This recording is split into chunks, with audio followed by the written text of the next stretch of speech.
Josh, are you here? Josh? Joshua. Joshua.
Good evening. Welcome to the Wednesday, July 24th Board of Trustees meeting.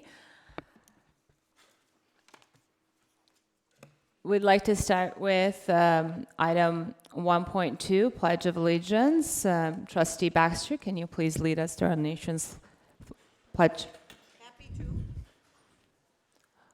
Please stand. Put your hand over your heart. Ready, begin?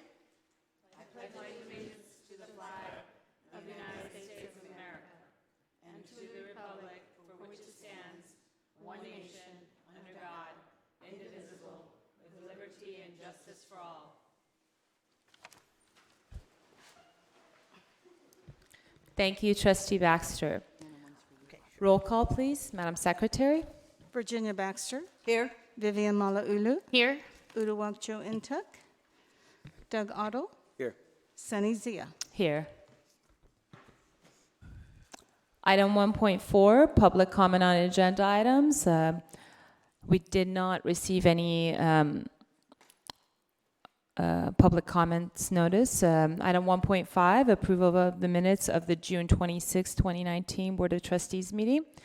Do I have a motion? So moved. Moved by Trustee Baxter, seconded by Trustee Malauulu. Are there any questions, comments? All in favor say aye. Aye. All opposed? Item 1.6, reordering of the agenda. I did not receive any requests for any reordering. Item 1.7, Superintendent President's report. Superintendent President Dr. O'Malley. Good evening, Madam President and Board of Trustees. I wanted to welcome to the dais two very, very special to me, people who are very special to me and dear to my heart, our new Academic Senate President, Jerry Florence, who is fantastic and is replacing the outgoing Jorge Ochoa, equally as fantastic. So they're here to support her. And her lovely husband is in the audience too, another LBCC fan fave. CC Sadler is joining us as the president of our Classified Senate, another just tremendous leader who follows in the huge footsteps of Annie Engel, and I know she's going to do Annie proud and take care of our classified staff. We had a wonderful, there we go. We had a wonderful State of the College last week. It was a very unique event. It had a very elegant dinner party theme, and everybody did a wonderful job. It was so great to see everybody come out. I would like to call your attention, please pick up our community education guide. It's absolutely stunning. You're going to love it. Please pick up a copy. Please also do come and see the Sisters of the City exhibition that's put on in our T-building lobby here by photographer Duke Givens, the women who make LBCC work, starting with our own Beverly O'Neill. So it's a wonderful exhibition. Now, please, also, the trades are back, right? Okay, we even have a funny video that we remember from that. The trades are back. Learn all about it here. We are going to blast this everywhere to give these great opportunities to our students. And also, please do pick up a phenomenal campus community newsletter and learn all the great happenings that are happening here. That completes my report, Madam President. Thank you. Thank you, Superintendent President Dr. O'Malley. Item 1.8, ASB President's report. Oh, hi. Welcome. Hi, everyone. I wasn't actually planning on coming by to say a report. I wanted to show you guys pictures from what we've been up to. Can you during please the introduce yourself? Oh, yeah, I'm sorry. So my name is Alyssa Taneza Jones. I am the new incoming ASB president. Welcome. Yeah, I can't wait looking forward to working with all of you. So I was originally going to come by and show you guys some pictures from the Viking Summer Voyage that a lot of the ASB students were actually working with, but I'm still getting a little acclimated to the new kind of busy that I am now, so I didn't get a chance to load it up. So yeah, so it's a super short report from me. A lot of our ASB as well as student life has been a chance to work with the Viking Summer Voyage, which is our bridge program. We've been able to kind of help our new incoming freshmen get acclimated to our campus and learn about our resources. So, yeah, end of report. Thank you, Lisa. Item 1.9, student trustees report. I don't believe we have one. Item 1.10, LBCC FA bargaining president's report. Welcome, Diana. Hello. Your first meeting. Yes, yes. Oh, the pressure. So hello, everybody. I'm Diana Ogimachi, incoming FA president, and I'd like to thank you all for giving me this time to speak. I would like to report that during the summer, FA is busy trying to have a smooth transition from one president to another. I just returned from a 4-day president's conference that CTA, California Teachers Association, sponsored in San Jose. And next week, we'll be sending 4 to 5 of our executive board members to attend the UCLA Summer Institute training, where representatives will spend 1 week learning the skills they need to meet the challenges of the upcoming year. So an example of the strands or the tracks that will be presented at UCLA will be on communications, understanding college finance, membership engagement, bargaining, and social justice. So next month, our e-board will be busy applying what we've all learned in the summer toward identifying and defining FA goals for the upcoming year. So in closing, I would like to thank board members and administrators for your open communications with FA and offer a special thank you to outgoing Board President Sunny Zia. Thank you. For your support and advocacy toward our faculty and faculty concerns. Thank you very much. Thank you, Diana. Much appreciated. Item 1.11, AFT bargaining president's report. If you could be so kind to introduce yourself. Thank you. Hi, I'm Welcome. Robert Rometta, the new AFT president incoming. I'm honored to work with you. I'm looking forward to the next 3 years being an enjoyable experience. I appreciate all you've done for us in the past and look forward to working with you in the future. And as for a report, right now in the last 24 days, nothing I can really report that's bad. So, Welcome. nice meeting you. Thank you. Item 1.12, CHI bargaining president report. I don't see Karen in the audience. All right, item 2.1, recognition of 2018-2019 president of the Long Beach Community College District Board of Trustees.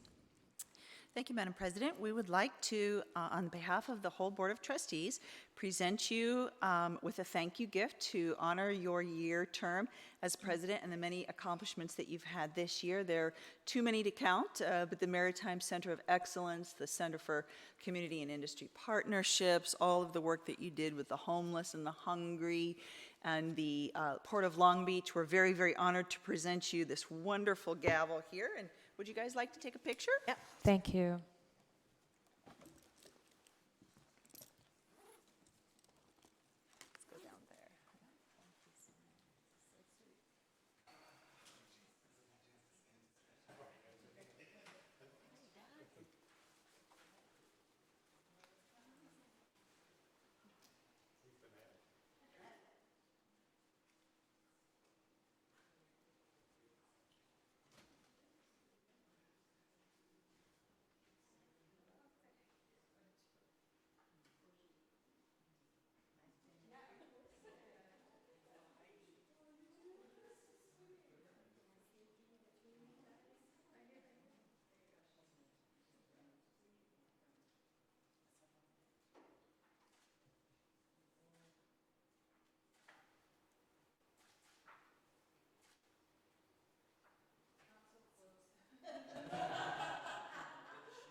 just get situated over here. Thank you so much. Chair recognizes Trustee Baxter. President Zia, I was in the grocery store today, and I saw these beautiful sunflowers, and I thought, who deserves sunflowers but our Sonny? Now, you have to know that I never give people flowers unless they're in a vase, because they die before you get home. So this vase does not fit the flowers. I'm sorry about that. But thank you very much for your service, and we appreciate it. Thank you. That's lovely.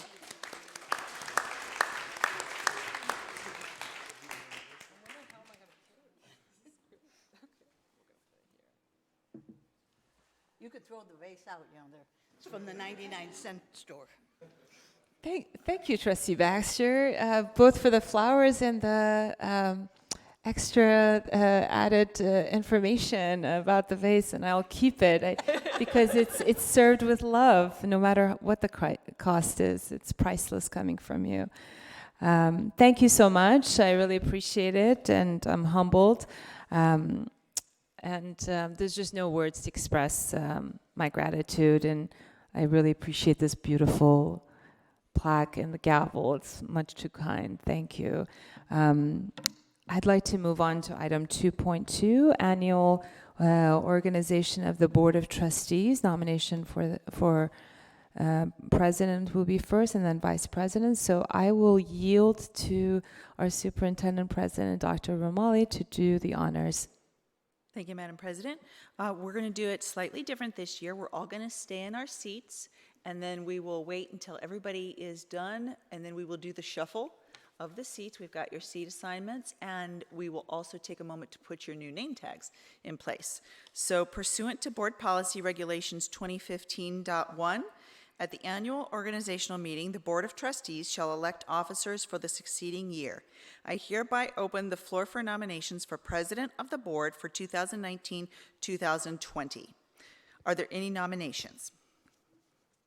I hereby nominate Vivian Malauulu as president. I second, yes. Are there any other nominations?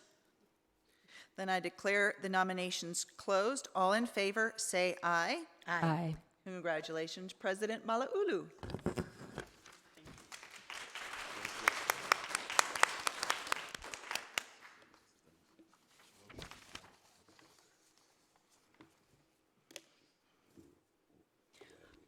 Item 2.3, annual organization of the Board of Trustees, nominations for vice president of the board. Pursuant to Board Policy Regulation 2015.1, at the annual organization meeting, the Board of Trustees shall elect officers for the succeeding year. I hereby open the floor for nominations for Vice President of the Board for 2019-2020. Are there any nominations? Yes. I'd move to modify the order of nominations and nominate Uduak-Joe Nuntuck as Vice President of the Board. And are there any second? I'm sorry, I didn't understand. Trustee Otto, I didn't understand what you said. Can you speak to the mic? The nominee, Nuntuck, will explain that. We were talking about the way the administrative regulations are set. If you want to nominate someone, you have to say to modify the order.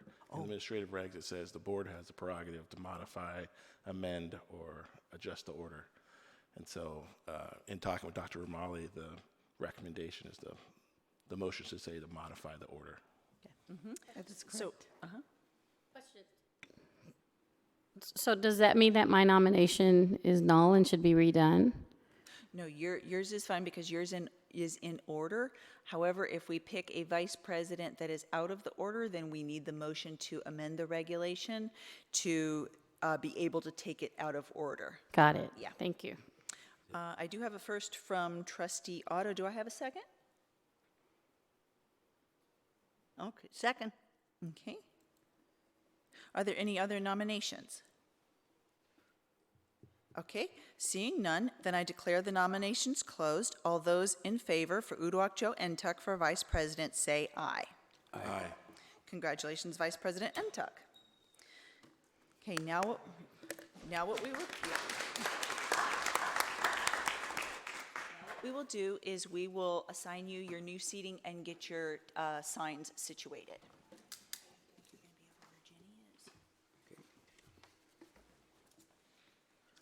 And Vice President Malauulu, I didn't want you to feel unwelcome. No, actually, that one costs more. Right. Where am I gonna- okay. How can I be next to something? I'll change your white stickers later.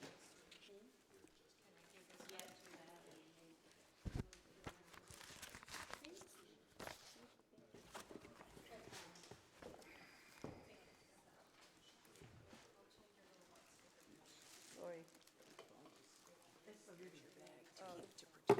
Thank you.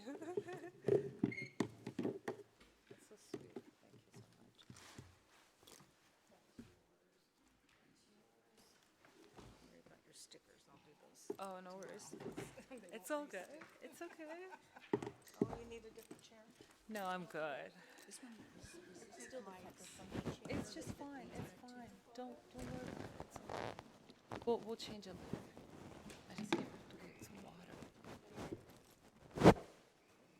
Wait for Jeff. You need help, Jeff?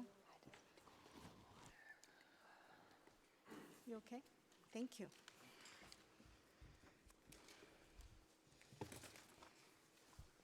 Guys all set? Okay, so now, 2.5. Thank you, everyone. I appreciate the opportunity to serve. We are going to continue with the agenda. There are some procedural items, assignments that we have to make to various agencies. Item 2.4 on the agenda, we must designate a representative to the Los Angeles County Committee on School District Organization. I need a motion and a second for a nomination, please.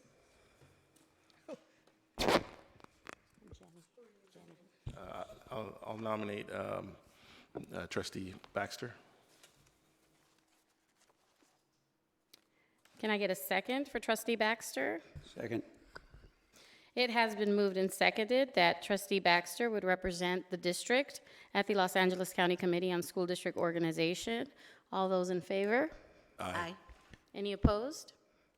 Motion carries. Item 2.5, we need a representative to the Los Angeles County School Trustees Association. I need a motion and a second for a nomination, please. I nominate Uduak Joe Intek. Second. Second. It has been moved and seconded that Trustee Untuck be the district's representative to the Los Angeles County School Trustees Association. All those in favor? Aye. Any opposed? Item 2.6, a motion carries. Item 2.6, appointment of additional board member to the Audit Subcommittee. I need a motion and a second.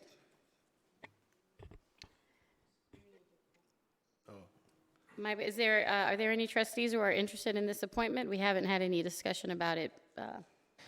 I think Jackie's, point of order, Jackie's trying to say something. That I need to nominate? Yeah. You need to appoint. Appoint. I heard you. Thank you, Jackie. And Trustee Otto, you'd like the appointment? Yes. Would anybody else like to be appointed to the Audit Subcommittee? There's two, Jackie?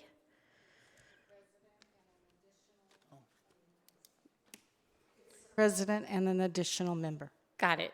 So at this time, I have a second, a nomination for Trustee Otto. Is there anybody else who would like that position? Who made Okay, the mo- then, who made there's the no motion on that one. I'll just appoint him. He expressed an interest. So Trustee Otto is our board appointment to serve on the Audit Subcommittee.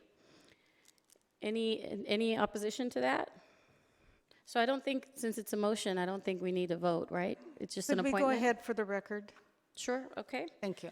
All those in favor? Aye. Any opposed?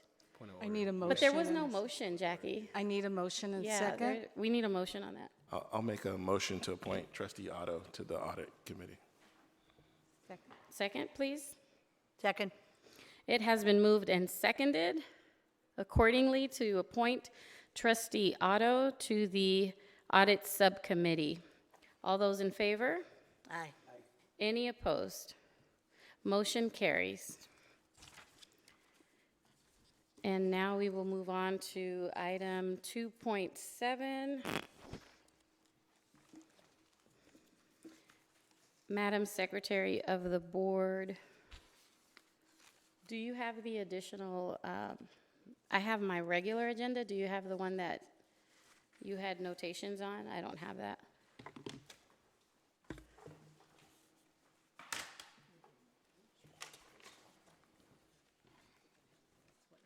Okay, 2.7. Got it.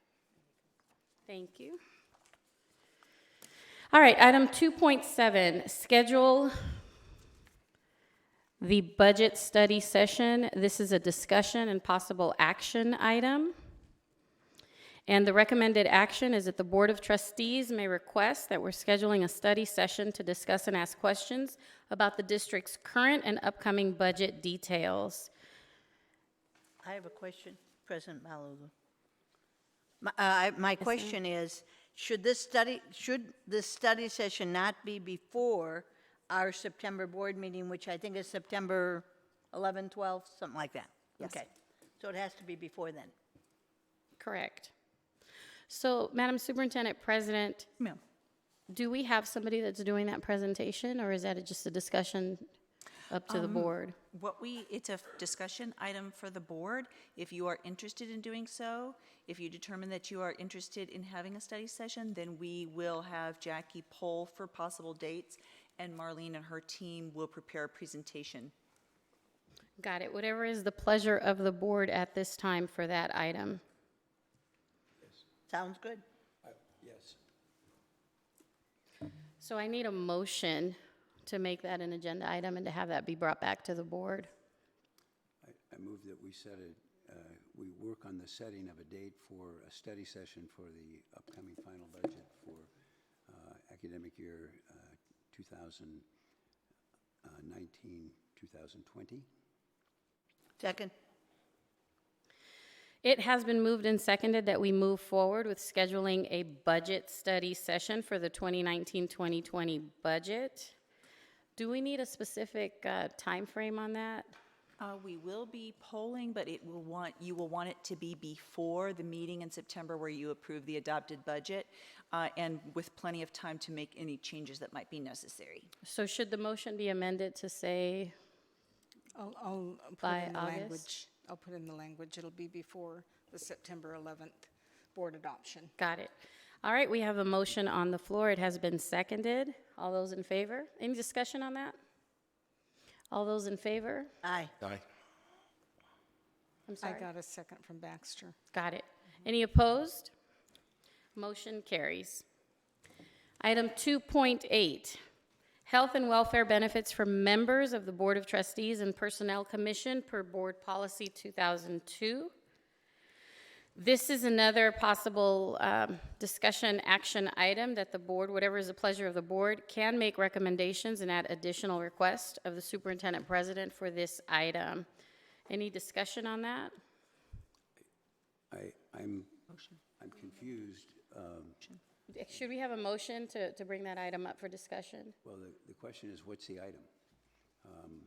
I think you have to have, I don't know why this is on the agenda, because it doesn't suggest an action, it doesn't suggest what we should do.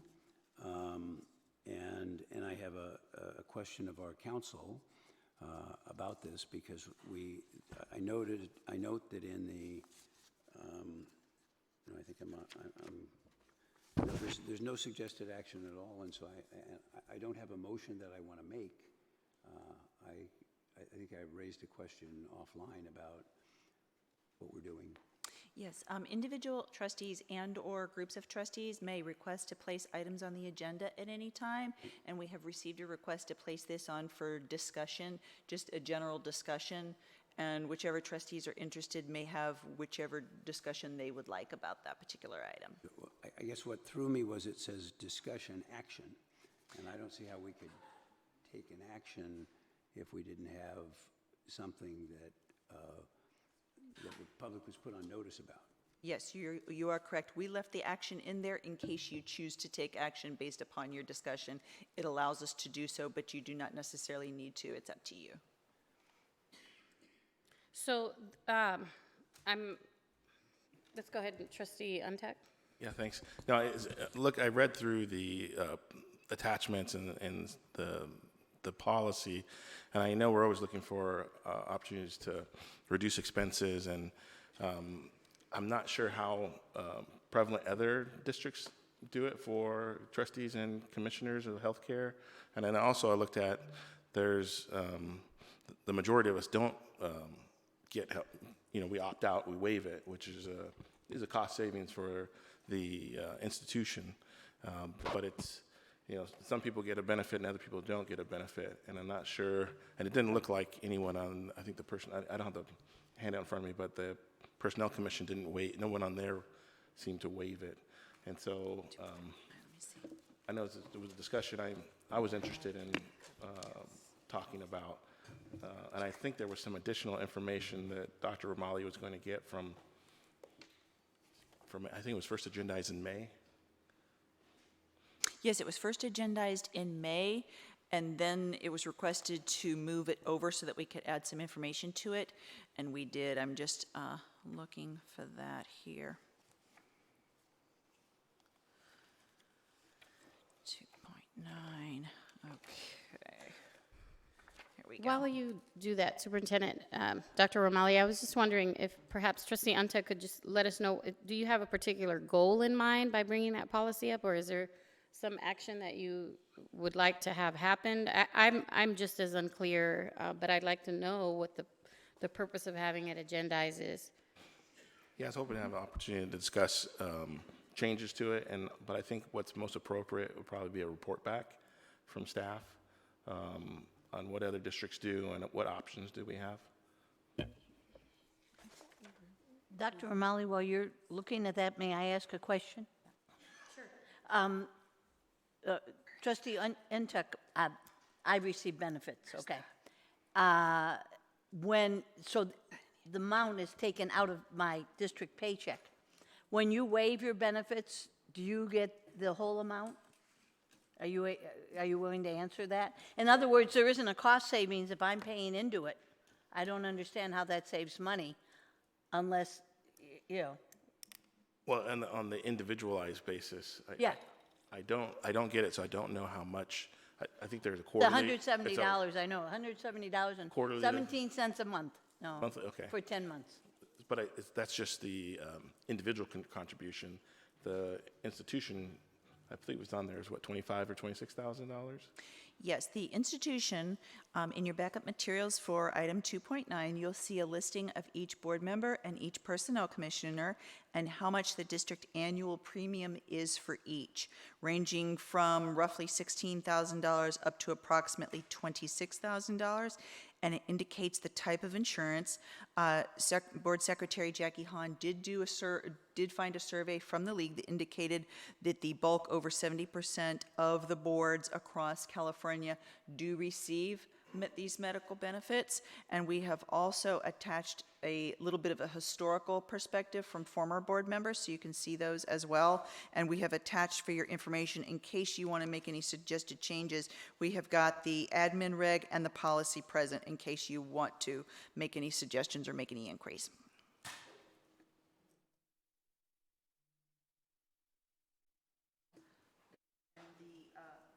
The leagues did not include anything but the Personnel Commission, just the boards.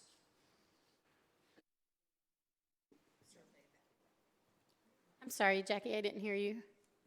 Because the The Personnel league Commission. did not include the Personnel Commission because they don't survey on personnel commissions, and there are very few personnel commissions with community colleges. Thank So you. they don't track that. That's an internal, more internal. Any additional discussion on this item? Would you like to take action on it?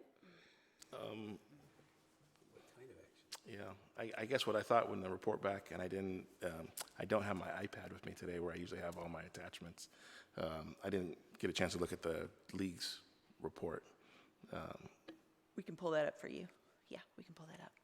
But Yeah, I was looking for a report back on what are options we have to change or amend. Okay. VP Drinkwine? Would you like to defer this to the next meeting and continue it as an agenda item at the next meeting? I can address alternate uses of those funds. Thank you. The savings from waivement of any benefits is actually not available for another purpose. The government code allows specifically health and welfare benefits to be provided to trustees. However, an alternate use would have to be to serve the interests of the district, or it would be considered cash compensation. And because currently our trustees are compensated at the limit allowable by the Ed Code, there's not an opportunity to increase that by any of the amounts saved when you waive the health and welfare benefits. So for example, I just for the benefit of the public, Vice President Drinkwine, I don't get benefits from the district. So hypothetically speaking, would changes to this perhaps allow me to, in lieu of benefits, maybe turn it into scholarship funds or a donation or something? Is that something that's possible? Or so when we go beyond looking at increasing compensation, and I would also love to hear from Vice President Duran on this. I think it's important to consider that no person who's eligible for benefits within Long Beach City College has the opportunity to use the value of the waived benefits for something else. This would commonly be called a cafeteria plan, when you're provided a certain amount and you can allocate it as you wish. Instead, our health benefit program is structured to consider that some people will waive it, and it actually helps structure our rates that we receive from our healthcare providers, that they assume that a certain level will be waived. But there is no opportunity for any individual who waives a benefit to reallocate that savings to another use. Is that accurate? Okay, so where we are now is that the trustees may waive benefits. However, and the league does not have any information on the personnel commissioners. However, they do have information that approximately over 70% of the boards do receive medical benefits. If the board chooses to waive these benefits, they're not able to use them for another particular use. Correct. Okay. Sure. Madam Chair, Yes. I'm just trying to understand our purview over personnel commission. Are we going to get into? I just don't understand if we even have a jurisdiction over the personnel commission, or whether or not we can waive their benefits. I understand for our benefits, but is that even a viable arena to even explore? Okay. I would have to look up the Ed Code, but I believe in the Ed Code it is the authority of the governing board that they may provide benefits to the Board of Trustees in addition to the Personnel Commission. I don't have the site in front of me. I can get that for you, but I believe it is the Board of Governors, the governing board, that has that authority to offer those. Okay, I gotcha. So they may, it's not required. So is the intent here to make a decision or a determination about the benefits of the Personnel Commission as well, whether or not we continue this item, Personnel Commission members? Trustee Antec? I think it's all in the same board policy, so it could be considered. Mm-hmm. Right, okay. But is that what you'd like to do, is like to explore that as in the... I was interested to hear what the options were. In the confines of saving costs? Is that what you're trying to do? But it sounds like we can't, it's not really considered saving costs, right? You have a couple of options. You can continue to take the medical benefits as stated, or you can waive them. The only disadvantage with that is you can't reuse them for something else. Right, but would it be a savings to the district if we waive them? Savings in the form of the district annual premium amount. We just the can't. board totals are approximately $53,000, and the Personnel Commission totals are approximately $51,000. Okay, thank you. So those are the choices that you have. Is there any additional discussion on the item? Yeah, I would like to talk about this a little bit.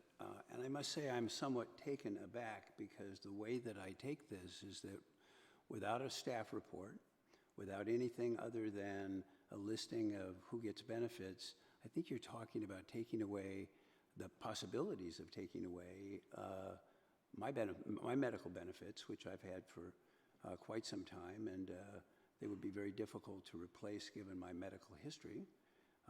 And to learn about it at a board meeting without a staff report as a possible action item is very concerning to me. I think there should, you want to present information, you want to change your policies, you want to do things, that's fine, but this feels like Nicodemus in the night and somebody coming down and saying, wait a minute, and I'm stunned that this is the first that I've heard about this. Because I think that this could specifically affect me directly. And of course, I'd like some more information. I would like to, I think it's going to get kicked over. I would hope that it would be kicked over because I don't see how you could vote on something like that without notice to the public about it. But those are very valid points, Trustee Otto. It is not the position of the staff to represent the opinions of the trustees, so for us to say what a trustee wants or doesn't want wouldn't be appropriate for us. It was provided as a report in May and then kicked over to July now. yeah, but I think the same information, it was kicked over for additional information, and what we got was exactly the same information, except for now what's being done orally. What additional information would you like? Well, you've mentioned a report that CCLC did that we don't have. It would have been nice to have that attached. I believe, I'll double check to make sure it wasn't attached in May.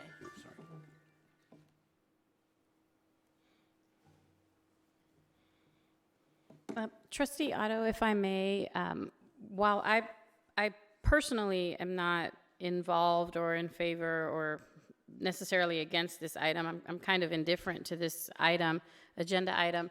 I do think that it's fair that any trustee would bring up any item for whatever the interest is. And of course, we can ask, which I did, what the objective is, what the goal purpose is. But, I think that we have a right. And I'm going to take a shot in the dark that it was Trustee Untuck who agendized this item. There could be various reasons why this item may have been agendized. I know that I've agendized items because members of the faculty and staff have had discussion about something, and I felt that it was a good item to agendize and to have an open discussion about. So I don't think we should discourage board members from agendizing items, and I don't think that we should discredit their intent because it might affect us personally. I think we do have a right to be able to have that discussion. I just want to know if there's a specific objective in mind. I appreciate Vice President Drinkwine clarifying that the funds cannot be used for something else. That's actually a great question. I never considered. I'm not getting benefits from the district. Could those funds be used for something else to benefit the college? It never occurred to me to ask that, but now I know the answer is no. So I don't think there's anything wrong with asking or agendizing. I just really want to know and I asked if you had a particular idea in mind. And, other than that, I don't want to continue, Yeah, I think that's well said. I don't think it's appropriate for staff to interpret what a board member may or may not want to discuss. It's really up to you guys to speak with your own voice. And it's up to us to provide the information to allow you the opportunity to speak with some very valid points that you're bringing up. Can I respond? Sure. Sure, okay. So I'm not objecting to the right of anybody to agendize an item in an appropriate way. I'm not suggesting that there should be a particular, I'm not saying that this is a personal thing. All I'm saying is that this is agendized as the Board of Trustees the recommended action, we may make recommendations and additional requests to the superintendent president. That's all it says. And I would, we learned a lot. I knew the information that Vice President Drinkwine would say about compensation because I know what the law is in that area. It would have been, if this was an issue that was going to be discussed, I'm surprised we don't have a staff report that says those kinds of things. That's about what the rules are with regard to this and the use, the use of any monies that are made available. That is noted. I think that that's also valid. Well So said, maybe in the future, if there is an agenda item that has that kind of information, we should probably have a staff report other than just attachments. So that's valid, Trustee Otto. Any additional discussion on the item? Sure, Trustee Zia. I agree with you, Madam Chair. I think any board member, in fact, any member of the public should have the right, this is the People's College District, to agendize an item. So I think this is a very good thing to look at. If we're going to bring this back, I don't know whether or not that motion was made. I'd like to see an analysis, not just of what other districts do, but if we were to look at eliminating, if that's the case, if that's the objective, how much savings. I'd like to see a cost-benefit analysis of like what is the actual fiscal impact. Having said that, I don't receive benefits from the district. At the same time, I don't want to be in a position to not allow that option to other trustees. I think it would be unfair and frankly, it's a little bit, I don't know if it's in the realm of conflict of interest. We're making decisions about benefits to our own pockets, financial interest. So I'm a little bit conflicted about this, but I just want to put that out there that I don't want to deny any trustee the ability to draw upon the option of health and welfare benefits. But I'd like to understand what the fiscal impact would be and savings if that is the objective. So we're talking apples to apples and not just talking what are our other districts doing. I like to see savings if that's what you're getting at in hard dollars and cents. And if it's negligible, then we'll have to examine that. That's also noted. Thank you. Any additional discussion? Do you want to add to it? Sure. I did bring this item forward, but I didn't bring it forward with any malice or an intent to take anyone's personal benefits away on the board. I think there's been a very good discussion of what is there. I did not or was not aware of the inability to repurpose the dollars.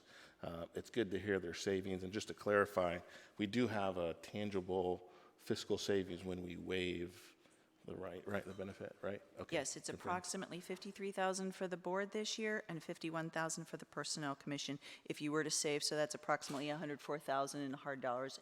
And then it would go up by, of course, the multiplier each year, the increase. Right. Yeah, I would be interested in a report back of options and a fiscal analysis over a 3-year period. Over perhaps a 3-year period, okay. To see what it is. I know it's, in the scope of things, I think it is probably fairly small of our total budget, but. You could also, you have another option that we can present to you if you want to, for maybe to address Trustee Otto's concern, is to grandfather people in and out according to terms. So that's something you could do. You could think about that as an option. May I Go ask ahead, a question? sure. My question is, are you proposing that we change the current situation? Is that what this board action would do? I think, yeah, it's a possibility, Okay. but it would have to be a majority decision.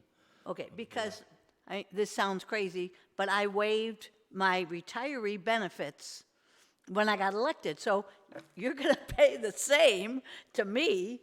Poor Trustee Otto didn't work here. So you're not going to save, the college isn't going to save any money for me or with me, because I'll just say, oh, now I want my retiree benefits, which I have for, I think, 10 years. Sure. Yeah, and I think you also need to consider the message that is sent in terms of who your candidates, your public officials would be. And it's not speculation, but it's certainly something to consider, because there will be a number of people who are not in positions that don't have these kinds of benefits that would ever consider, or I won't say ever, but would consider doing this, that may consider because of that. And I'm not talking about myself at all. I'm talking about somebody's going to run for office, and it is an enormous commitment of time and energy to be a member of a board like this. At least that's the way I perceive it, the way I work it. And you might discourage members of the public from seeking these positions if some of the benefits are available to anybody and everybody on the board if they're elected have to do that. So it's just another factor to take into consideration in the analysis, which we're doing here, as opposed to with all the information that could have been provided. Okay. I have one question. This is probably for Vice President Drinkwine. The only question that I asked when I first got elected to the board and had to sit through with the benefits, which even when I taught here, I declined benefits because I have benefits through my job. But I asked them when I started teaching here, and I asked the same question when I got on the board to see if there was a difference, if the benefits could be parceled out. And I was told no. So for example, I said, I don't need medical or dental, but can I just have a vision benefit? And they said, no, it's all or none. So that was the only question that I've asked of HR twice, and I don't know if that's just something that applies, across the board for every medical plan, or is it just ours, or how that works. But, I don't know if that would make a difference if it were to happen, if benefits could be parceled out, if somebody could maybe just get the dental, or Vice President Durand. You asked a very interesting question that I had confessed no one has ever asked me before. Generally, when these plans come through brokers, they're packaged together. It's a package deal. But I certainly can inquire and provide information as part of the continuing discussion to see what options may be available. There are some considerations on benefit administration process and that we need to consider. But we can certainly get back to the board on that particular point. And thank you for being the first person to ever ask me that question. Well, this will be the third time that I asked the same question. So the first two times the answer was no, so let's see what happens the third time. All right, any additional discussion on this item? All right, so do we need a motion to have staff report back? Yes. All right. So moved. Is there a second to have a staff report back? Second. It has been moved and seconded to have a health and welfare benefit report by staff at the next board meeting. Any discussion? All in favor? Aye. All opposed? All right, motion carries. Item 2.9 on the agenda is the revised board policy and administrative regulation 2015, annual organization meeting and board officers. This is a first reading of this item, and it is submitted for discussion on the board policy. So I'd like to open the floor for any discussion on this item. You want a motion? Do we need a motion to discuss it? No. Yeah, it's a first reading. Could I have a legal question. I think I know the answer to it, but I think it's important, and that is that historically we've been told that regulations are the purview of the district, and we don't have any real say. We can offer suggestions, but that policies we set, regulations we don't. I'm not so sure that that's correct, but that's what we've always been told. And so now we're being asked to amend a regulation, and I'd like to hear from legal counsel about that. Yeah, absolutely. I will defer to Jack. We have been told that in the past that was the way it happened. However, Jack Lipton is recommending that the board also confirm that the regulation adheres to the policy, but I'll let him tell you a little bit more detail. Jack?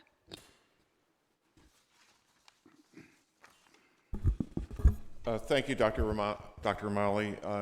In response to Trustee Otto's question, in my view, it's good practice for the Board of Trustees to vote to ratify any changes or new administrative regulations as being consistent with board policy.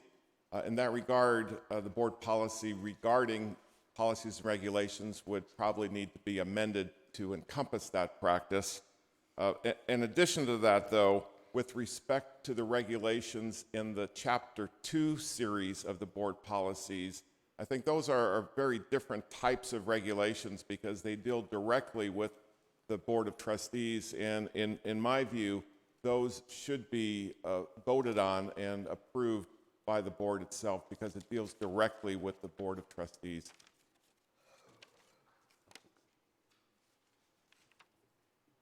Trustee Antec? Yeah. No, I just want to clarify. It looks like in the proposed regulation, it's a moving of the assignment of the foundation liaison. Is that the only change to it, or is there other changes? Yes, that is the only change. For the benefit of the public, is there any way that Regulation 2015 could be read into the record? Does anybody have access to it? Jackie is having Dario bring up the Okay. regulation. And I'm unable to pull up that attachment. Here. So, you got it? Okay. I got it. So, I don't want to read the whole thing to everybody, but if the public is interested, it is an attachment. And basically, it's got A through E, election of officers, and it's got a rotation terms of office. It talks about appointments to different organizations, and I think it was just brought up strictly for a foundation. Yes, it was brought up. We had in the past had the practice whereas the vice president served as the liaison to the foundation executive committee, and this changes that to be at your discretion. It doesn't necessarily need to be the vice president. So since this is the first reading and there is no action on it, would we just defer it to the next meeting and bring it back as an action item to change it? If this is your first reading, you would then bring if you are okay with that and you don't want to make any changes or recommend any changes, then we will bring it back at the next board meeting for your vote and approval, and then you can make that assignment to someone to the foundation at that time. Whatever is the pleasure of the board with regard to this regulation. Trustee Otto? Yeah, just to keep us clean in my somewhat muddled mind about how these things work, the first point is that it has to be, any regulation has to be supportive of the policy. And the second point, which we hadn't heard before, but I concur, I mean, I think that these are policies that affect the board directly, and that gives a reason that we would be more involved in the passage of those.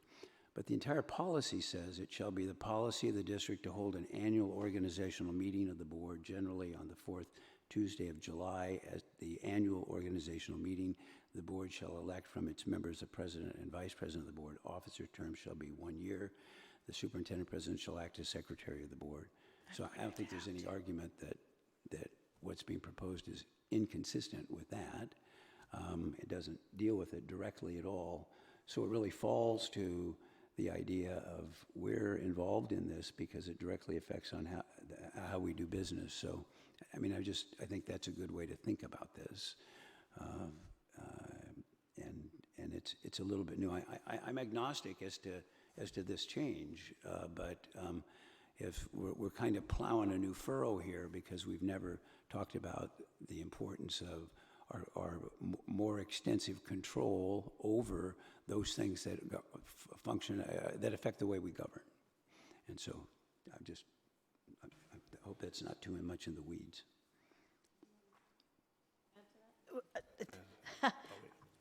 Trustee Otto, I don't know what you're exactly getting at, but just from a historical point of view, for the first 20 years of the foundation, Ruth Todd was the sole representative for the board to the foundation board.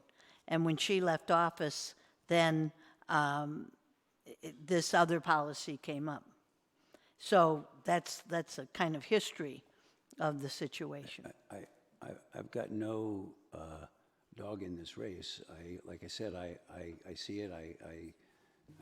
But I think it's important to understand what we do and why it is that we do it. And what we're doing is we're saying to something that we historically didn't look at, we're going to look at them now. And the reason it was given by our council was that because this has to do with the way we function and as a board and not just as a board for the school. It's the way we function ourselves. And so I just wanted to make that clear. I don't have a position about whether it's better in the discretion of the president or the way that it is now. So don't read into it. I'm not doing anything. You know, in relation to the policy, the board policy is very broad, and then there's a lot of detailed administrative reg. And in hearing the board policy right now and thinking about the structural changes that have happened, I don't know when it was last, and since 2012 was the last time this policy was amended, but there was a state law that passed about 2 years ago requiring off-cycle elections to consolidate. Next year in Long Beach, it's the first time there's going to be consolidated local and national elections, and the dates have moved. So there's no longer an April election, and our elections are in November now, and we're going to have to revisit this policy because it doesn't match for next summer. There's going to be nobody reelected or newly elected people to reorg the board. So we need to revisit, you know, think separate item from what's being considered here, but related to that specific policy, that's something we need to also consider. But maybe also it's a good time to revisit, maybe you take out the appointments in a separate policy from the reorg policy and make that a little bit different. You know, there's opportunities to amend and restructure it. I'd just like to say that the previous appointments and the election of the board president and the vice president, their terms are extended until December of 2020 when our new annual organization meeting takes place after the November election. So that's already been cleared up with the county, that will change. And next July, we will have to do one of our certification of signatures just as a procedural for the year, because this one you're going to adopt tonight only goes till next July. But everything else, the terms have been extended till the second Friday in December. But not in our policy, though. It doesn't reflect No, and that's why and I did point that out. Okay. That has to be updated, yes. Is there any additional discussion on this item? All right, is there a motion regarding this item? So moved. What is it that you'd like the motion to say? First reading, actually, yeah, we don't need a motion. So, Well, the second reading, we'll vote on it. do we just automatically place it on the next agenda then? Or do we make that request? I think it's automatic. Are you Will it automatically come back? Are you changing the amendment, or you're coming back? Then it's a first reading. We will bring it back for action. Got it. Thank you very much.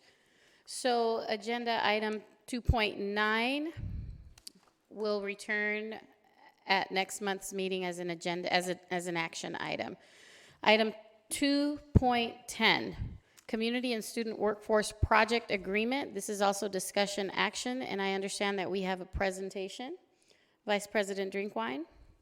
Thank you. I'm happy to bring this item to you per your request. An in-depth presentation on our Community and Student Workforce Project Agreement. In this presentation, we're going to cover project labor agreement definitions in general, what our specific PLA looks like, what had been proposed at the last Board of Trustees meetings, options for your consideration, and then talking about where do we go from here. So a really simple way to look at a project labor agreement is it's a contract between us and a set of labor unions to establish worksite conditions, protocol to resolve labor disputes, and most importantly for us, many of these PLAs reflect goals for employing community residents. In our current PLA, which we don't call a PLA, we have to make it a little bit more complicated. Our CSWPA stands for our Community and Student Workforce Project Agreement, and that reflects our emphasis on community and students. The board had approved our CSWPA in 2016. And regarding the priority of hiring, the board determined that Tier 1, which are the residents with the highest level of priority for hiring by the unions for use on our projects, are those residents within the Long Beach Community College district boundaries, as well as veterans regardless of their residence. And we track the residents by specific zip code. Tier 2 are what we call any gateway city. So these are our neighbors, the easiest way to think about it. You can think about it as an ever-expanding circle. And then Tier 3 is any LA County resident. We establish goals. Our goal is to have 40% of all construction workers be from any one of those 3 tiers. Our second goal is to have 15% of all those workers from the first tier. And again, the first tier is the Long Beach City College boundaries plus veterans regardless of residence. And this is an example from our May 2019 Labor Compliance Report from the Solis Group. And we determined that we are in excess of that 40% goal, which is fantastic, meaning that our total local workers from tiers 1 through 3 on our building P, which was recently completed, is 59.8%, and in building J, it is 64.2%. You'll also note that we are a little bit behind our tier 1 goals that we have in building P, 9.8% with tier 1 and 10% for tier 1.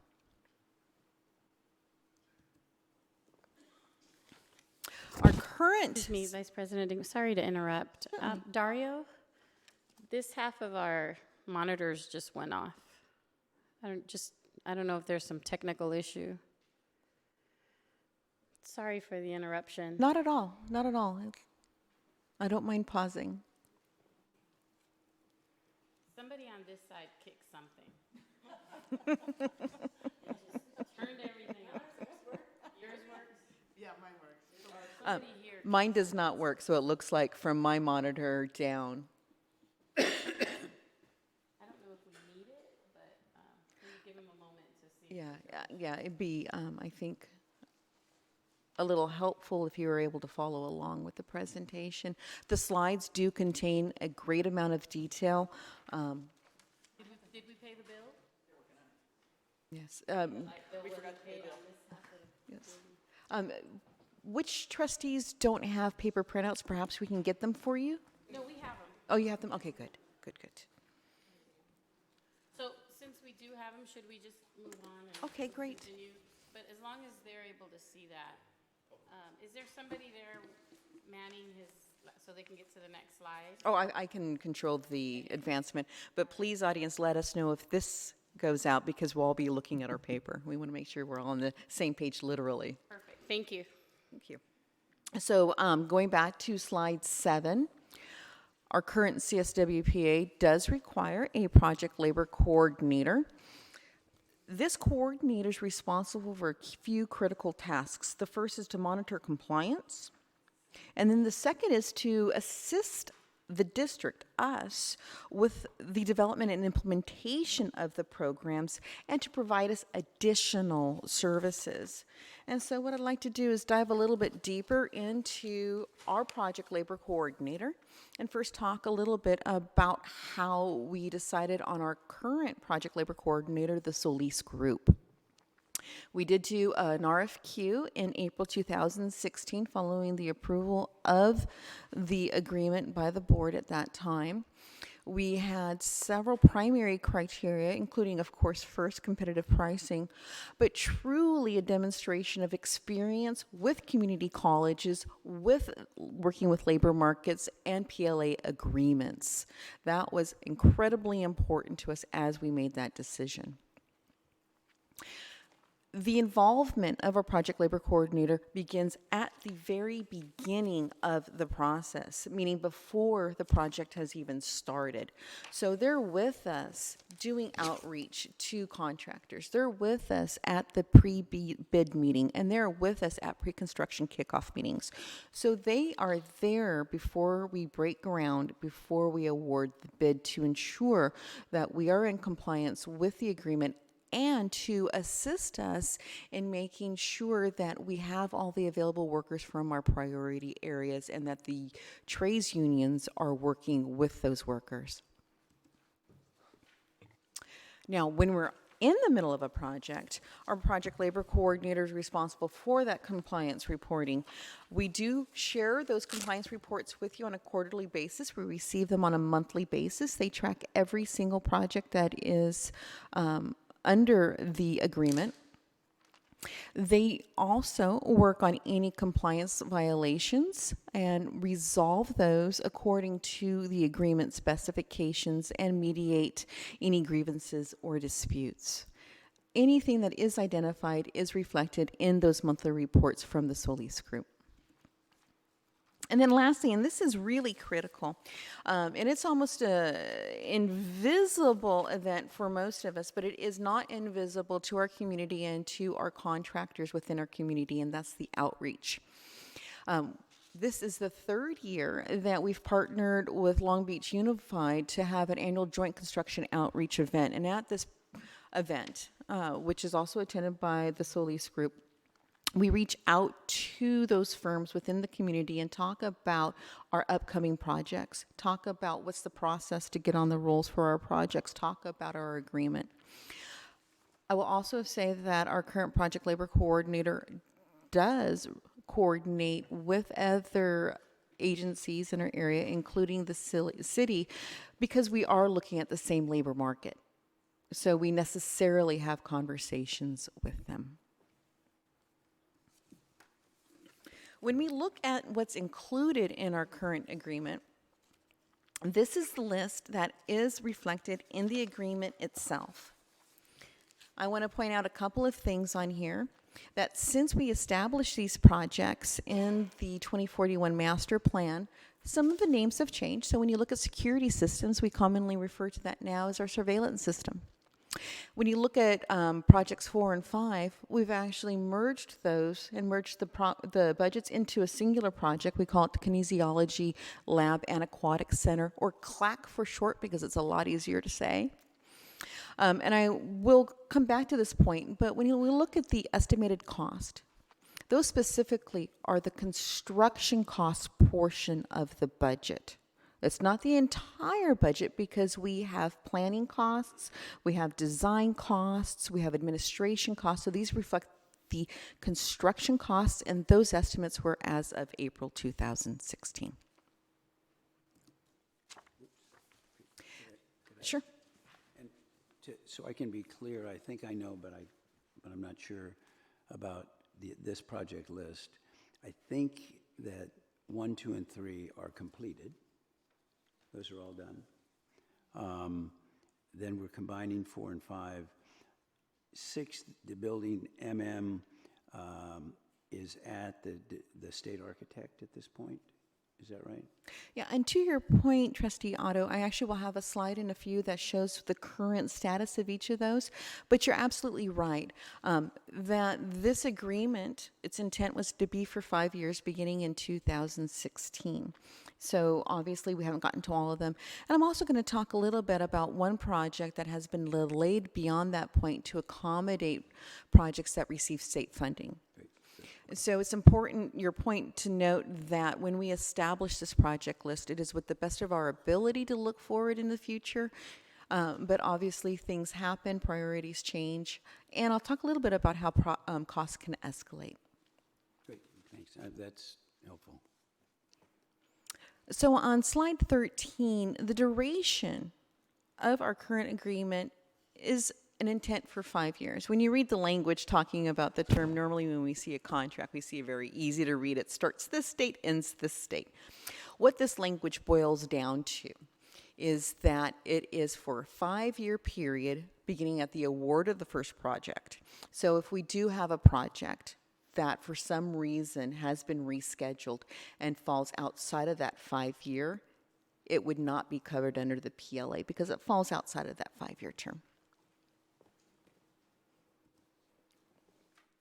Also reflective in our current agreement is union support of our training programs. And obviously this was very important to us because we do have those programs.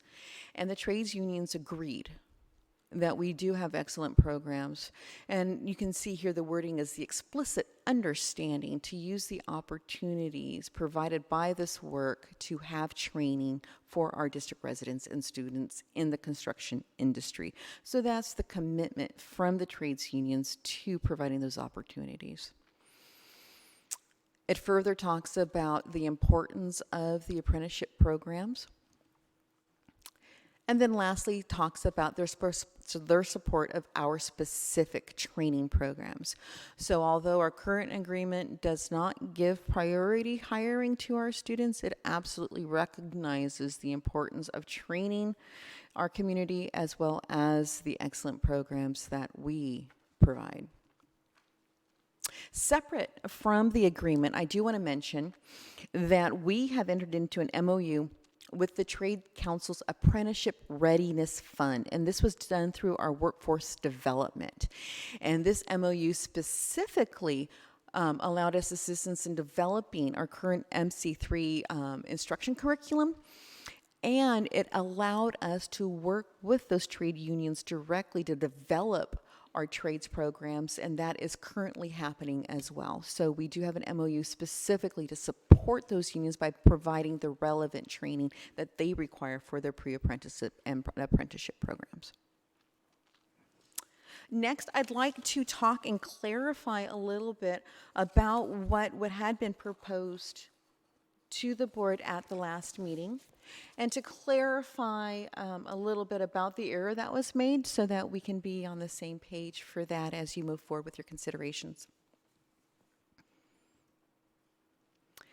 The first critical amendment was to include the employment of district residents that, as defined here as student graduates, and we do recognize that the use of the term student graduates is different when we talk about them academically, but for purposes of the agreement and the proposed definition, a student graduate is a student who has received a certificate or a degree or has completed and received a completion certificate from our apprenticeship or pre-apprenticeship preparation programs. So that means they have completed the relevant training we offer. So that is a student graduate, and that could range from a certificate of completion to a degree. Pardon me. The second component of that proposed agreement was to extend the duration of the agreement. The current agreement does in 21. However, our construction projects do take a lot of time to plan. And it is easier to plan when we know if they're going to be subject to this agreement or not. It does change our approach a little bit. As I described, the involvement of the project labor coordinator comes in at the front end. And so when we can identify those are easier. As well as cost within that 10-year. And as you all pointed out, we did have errors in the listing in that proposed amendment. And you can see here that we've made the two corrections, that what we had identified as Project 10 and Project 13, buildings MM and OO, those two buildings were actually already included in the original project list, and they were inadvertently repeated here. So those would be removed.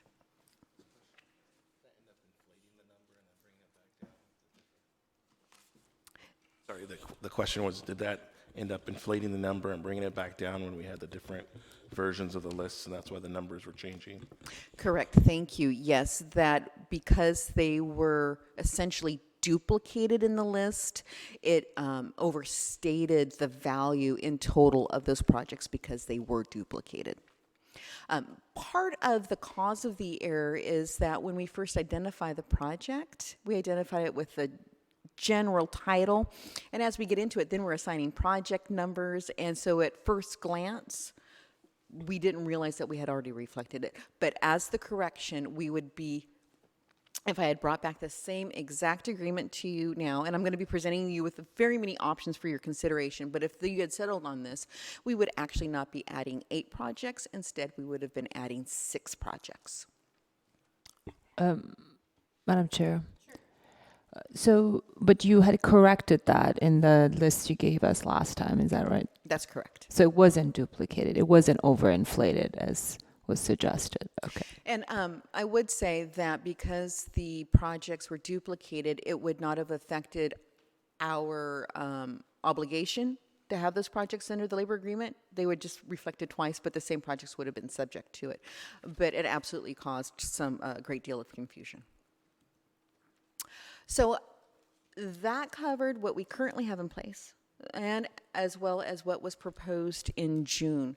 And now I'd like to go through some options. This list of options is certainly not everything in the world that's possible for your consideration.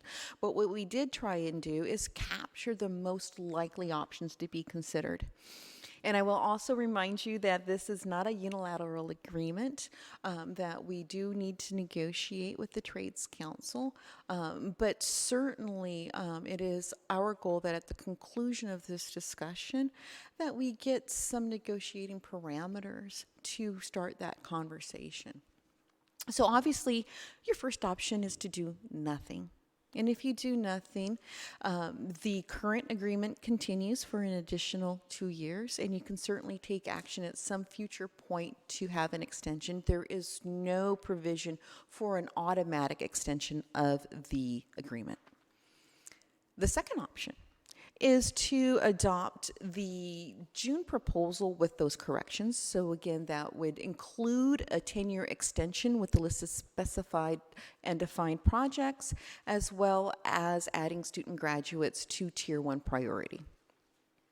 A third option is to consider alternate lengths. For instance, you can consider a 5-year versus a 10-year, and that 5-year extension would then decrease the amount of projects because we'd look at the next 5-year plan and include only those specified defined projects.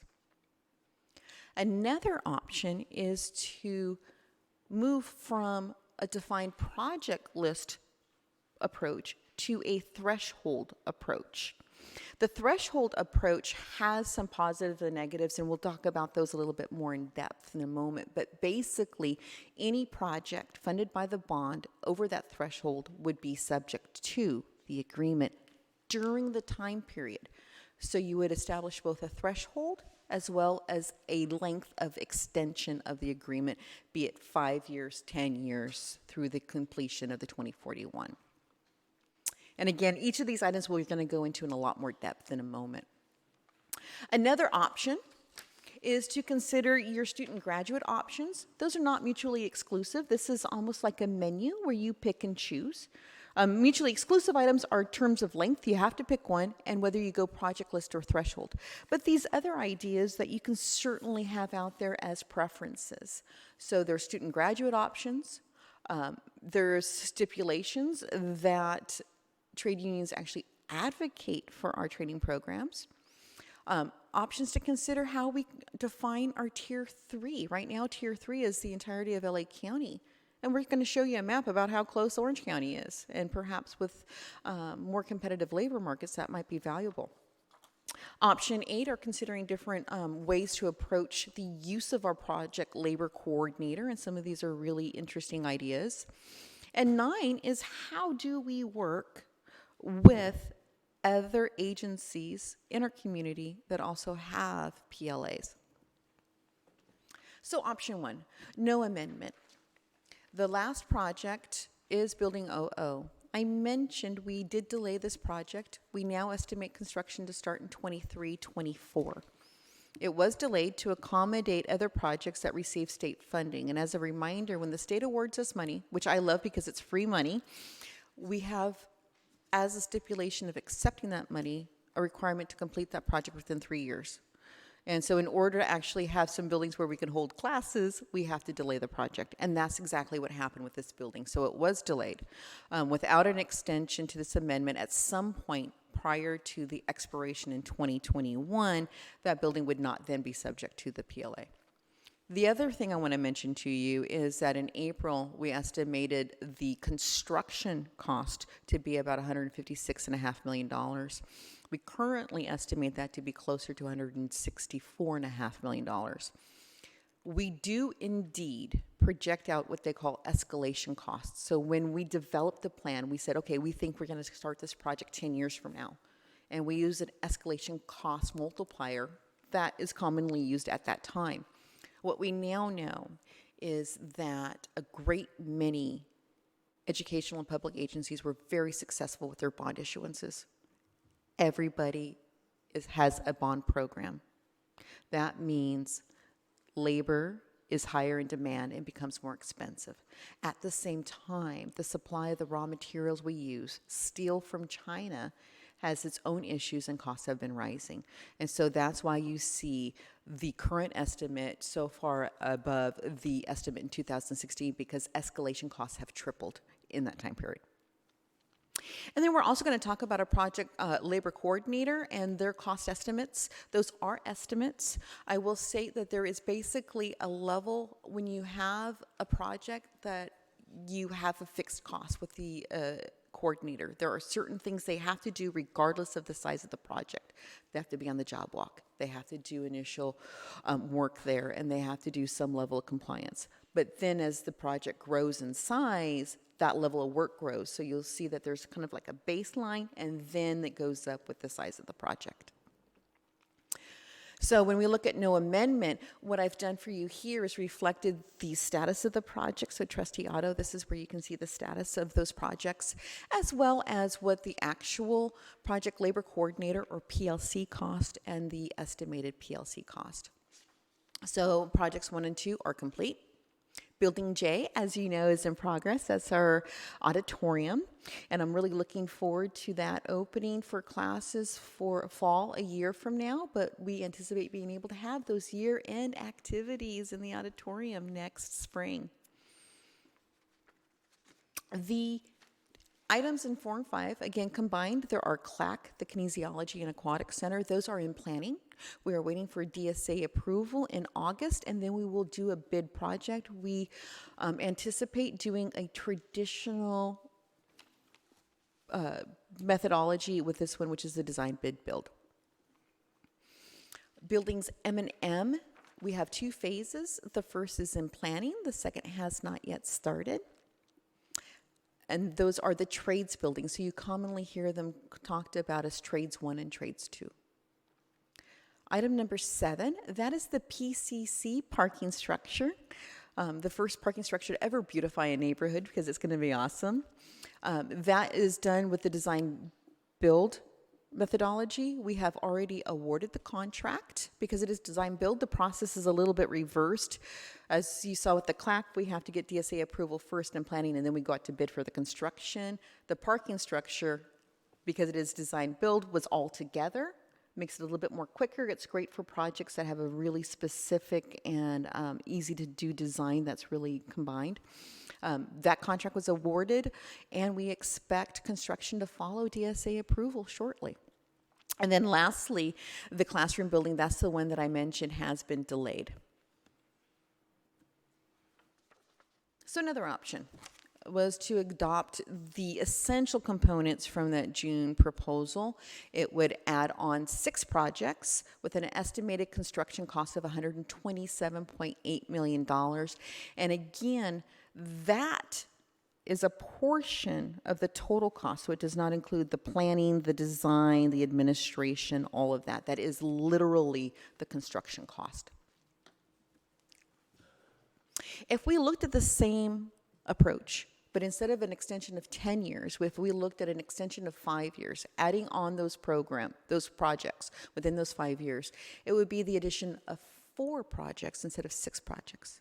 And I'll remind you that also means that that classroom building 00 would be included in either extension because it would fall within those timeframes. but instead of having an additional 6, you'd end up with an additional 4.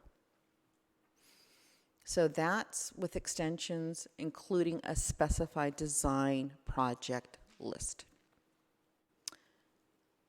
As I mentioned, an alternate option is to look at a threshold. The threshold means that any bond-funded project above that amount would be subject to the PLA. It is important to note that as we look at that, that means if we in the future identified a specific project that's not currently defined, it would automatically be subject to the PLA if construction started within the term of the agreement.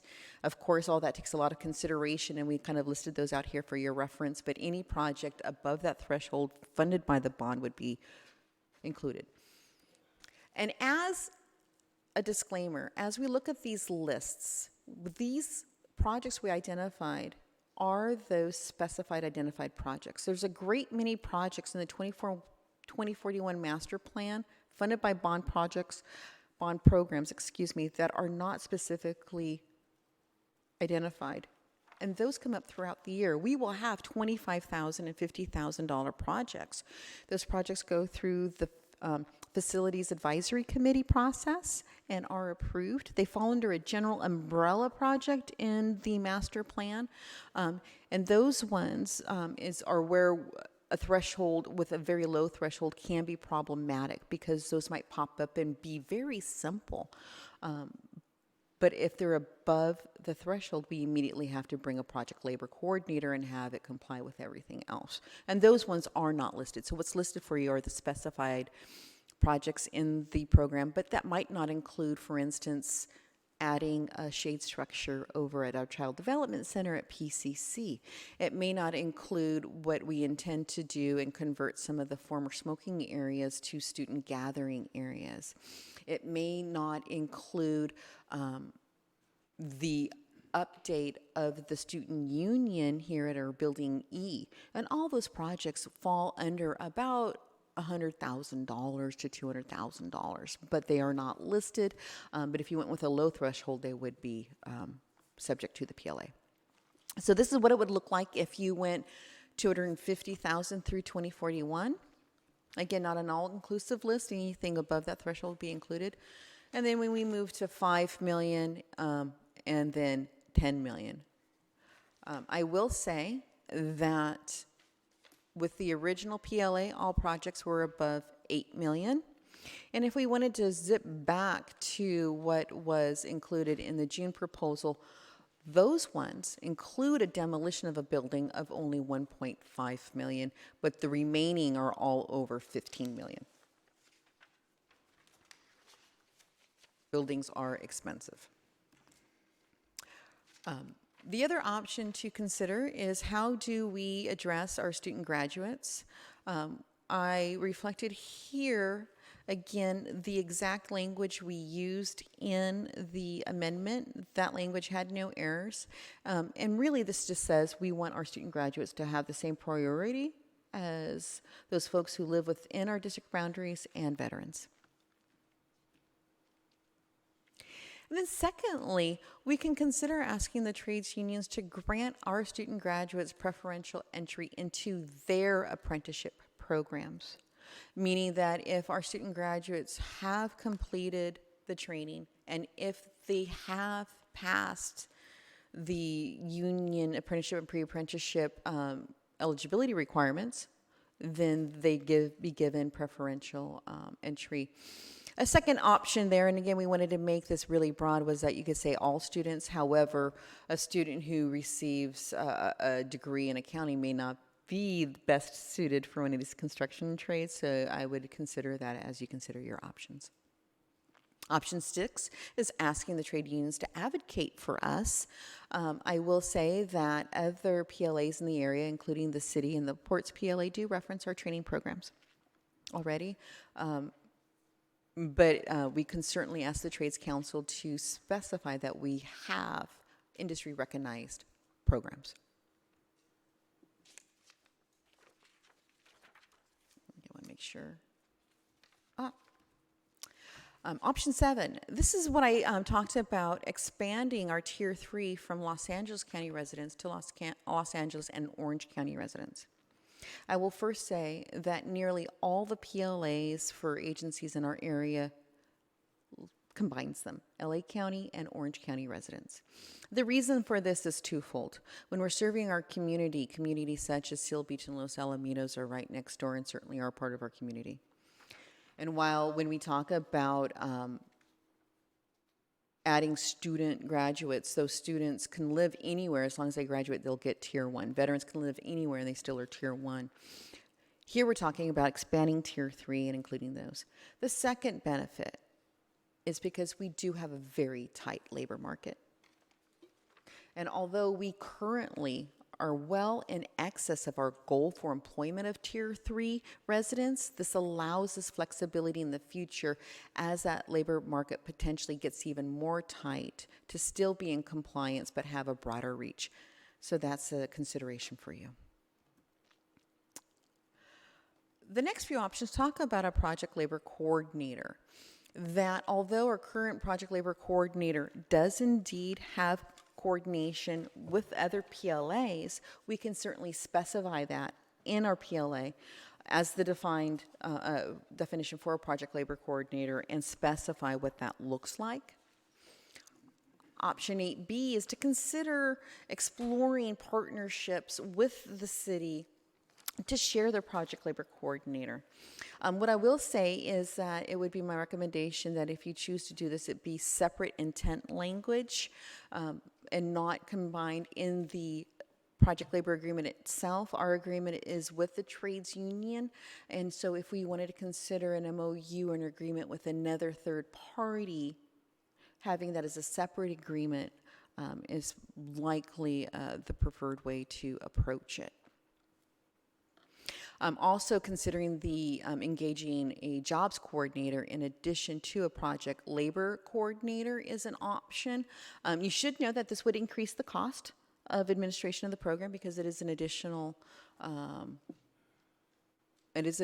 service. The City of Long Beach currently does that, although my understanding is that they are currently in the process of defining how that looks for them. We do have representatives, by the way, in our audience. Thank you so much. So when you do have questions, I won't have to speak to their expertise. They'll be able to do so themselves.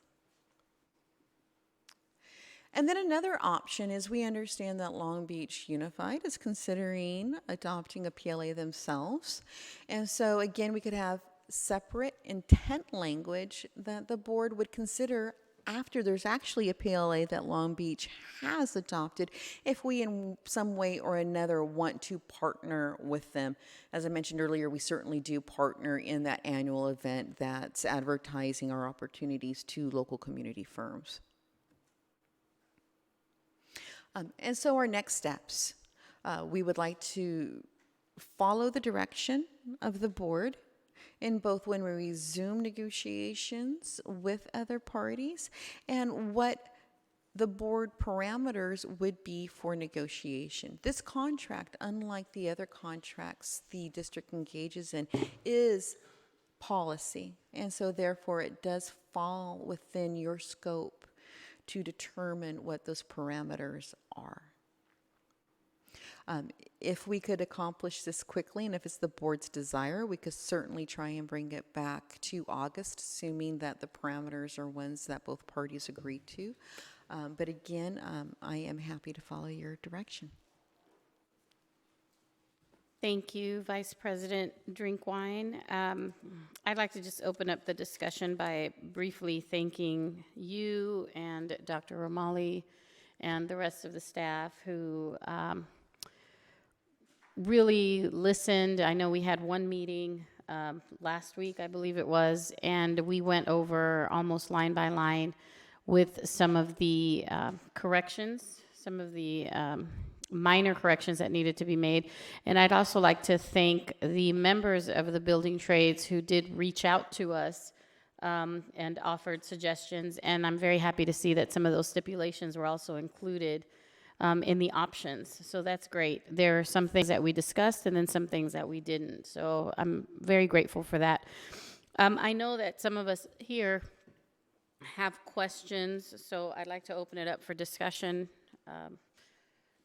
Trustee Untuck, Trustee Zia. Do we need a motion and a second to have a discussion? No, not yet. Mr. Lipton? Not on the report, right? To address the report? Says discussion / action, that's why I'm asking. Is that necessary? Not yet. I think we can have a discussion on the staff report, make comments, and then we can open up for if there's a motion on the floor. I'm just asking, I'd like our legal counsel to opine, if that's okay. Whether or not we need a motion and a second to have discussions, is that it's categorized as discussion / action. The board can have a discussion prior to any motion being made, and then once a motion is made, the discussion should focus on that motion once the motion is made and it's seconded. But there certainly could be discussion on the report prior to a motion being made. Thank you. Trustee Untuck? Thank you, President Malulu. Thank you so much for bringing this back. I can't stress enough how important it is for us as a board to have this information, to be able to give input, to really understand what the options are. I don't think until today that we've really had that. We did have a subcommittee meeting where two of us had a chance to talk about it, but as a larger body, it's great to get this, all this meat and this detail. This level of detail is really good. And I just wanted to say that I'm a very strong supporter of project labor agreements. You know, it's different. Like I'm a union member, I pay dues, but my institution provides my health care and my retirement.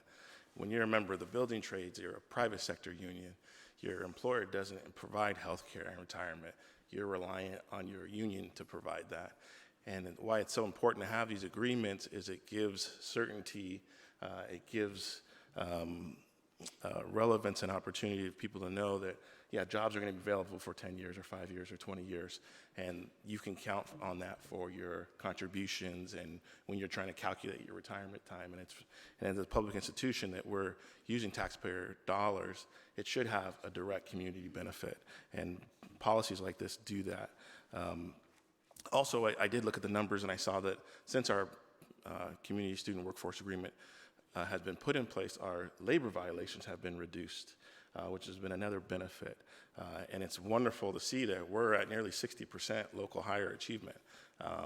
That's, I think, outstanding. It sets a record in Long Beach. I know the city has had some struggles with getting to their numbers, but I think it sets an example for other institutions like the school district to say it's happening here in Long Beach, it's possible, that we can help make sure people get a living wage and build our public institutions. And I know that there are a number of people from my district that were public speakers at the last meeting.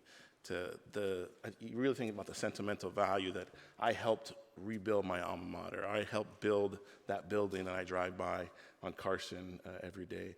Helps build a stronger sense of community. And the times when we need to go back out for a vote for another issue or bond or something in the future, the community continues to have confidence because they know that we're looking out for them beyond providing an outstanding, excellent education. I know we also are already required by the state to pay prevailing wage, so we're already paying the rate that would be recognized under the project or the Community Student Workforce Agreement. That's already required by state law, and so just to recognize that. A couple things I want to say, two things that I'm interested in seeing in the negotiations. I'm not going to make a motion yet because I want to hear what other trustees have to say. But I'm glad to recognize this is not a professional service contract, that we do have a voice in this process. But for me, I'm interested in a longer term. If it's, to me, it's anything funded by Measure LB is on the table. I think it should include a clause for state funding, that we shouldn't have the project gets delayed so it doesn't get included, type of situations or scenarios from happening, that we should have language in there that it covers, when we get the opportunity for additional state funding or some other matching funding where possible. I know there's sometimes challenges when you get funding from the federal level, in agreements like this, but at least for our locally and state-funded projects, if we're going to go with a threshold amount, I think it should go to at least 2041. I don't see there's a benefit or cost significance from 5 years to 10 years to 20 years. I do like to see additional coordination with the city, whether that's through the city's job coordinator, our coordinator, or joint hosted training, or we look at some of the workforce development training that's happening through the city, through workforce innovation opportunity funds that could maybe supplement additional pre-apprenticeship training. Looking at how can we synchronize and better coordinate with the city is important to me. It's great to hear that we already have the MC3 designation and it's recognized, but adding that advocacy language I think is an advantage. I do like the student graduate and the additional clarification on the definition. One thing I would like to see called out is a dual enrollment, that continue to see if Long Beach Unified students come here dual enrolled, they are now eligible for job opportunities. I think is another selling point that we can go back to the community and say, hey, if you take a 3-unit class while you're in high school, take the pre-apprenticeship program, there's already, they call them small learning communities. There's a construction one at Jordan High School. I know there's one at Cabrillo High School, that if we can have those linked up, it just makes sure that when you're a student graduate of Long Beach City College, you're eligible for those priority rankings on the list. Lastly, 2 things. I would like to see, I did hear back from the carpenters and IBEW and laborers that were not necessarily lined up with their training program, that there's some synchronization that we can make changes. I know Rancho Santiago has a special training program with the Carpenters Union, which is separate. It's not necessarily a signatory member of the Orange County LA Building Trades, but would like to see that exploration, or maybe that's in a side letter agreement about looking to synchronize our program. So in the sense of, I know for IBEW, it's math. If you don't know the electrician's math, you're going to electrocute yourself. You're not going to pass the test.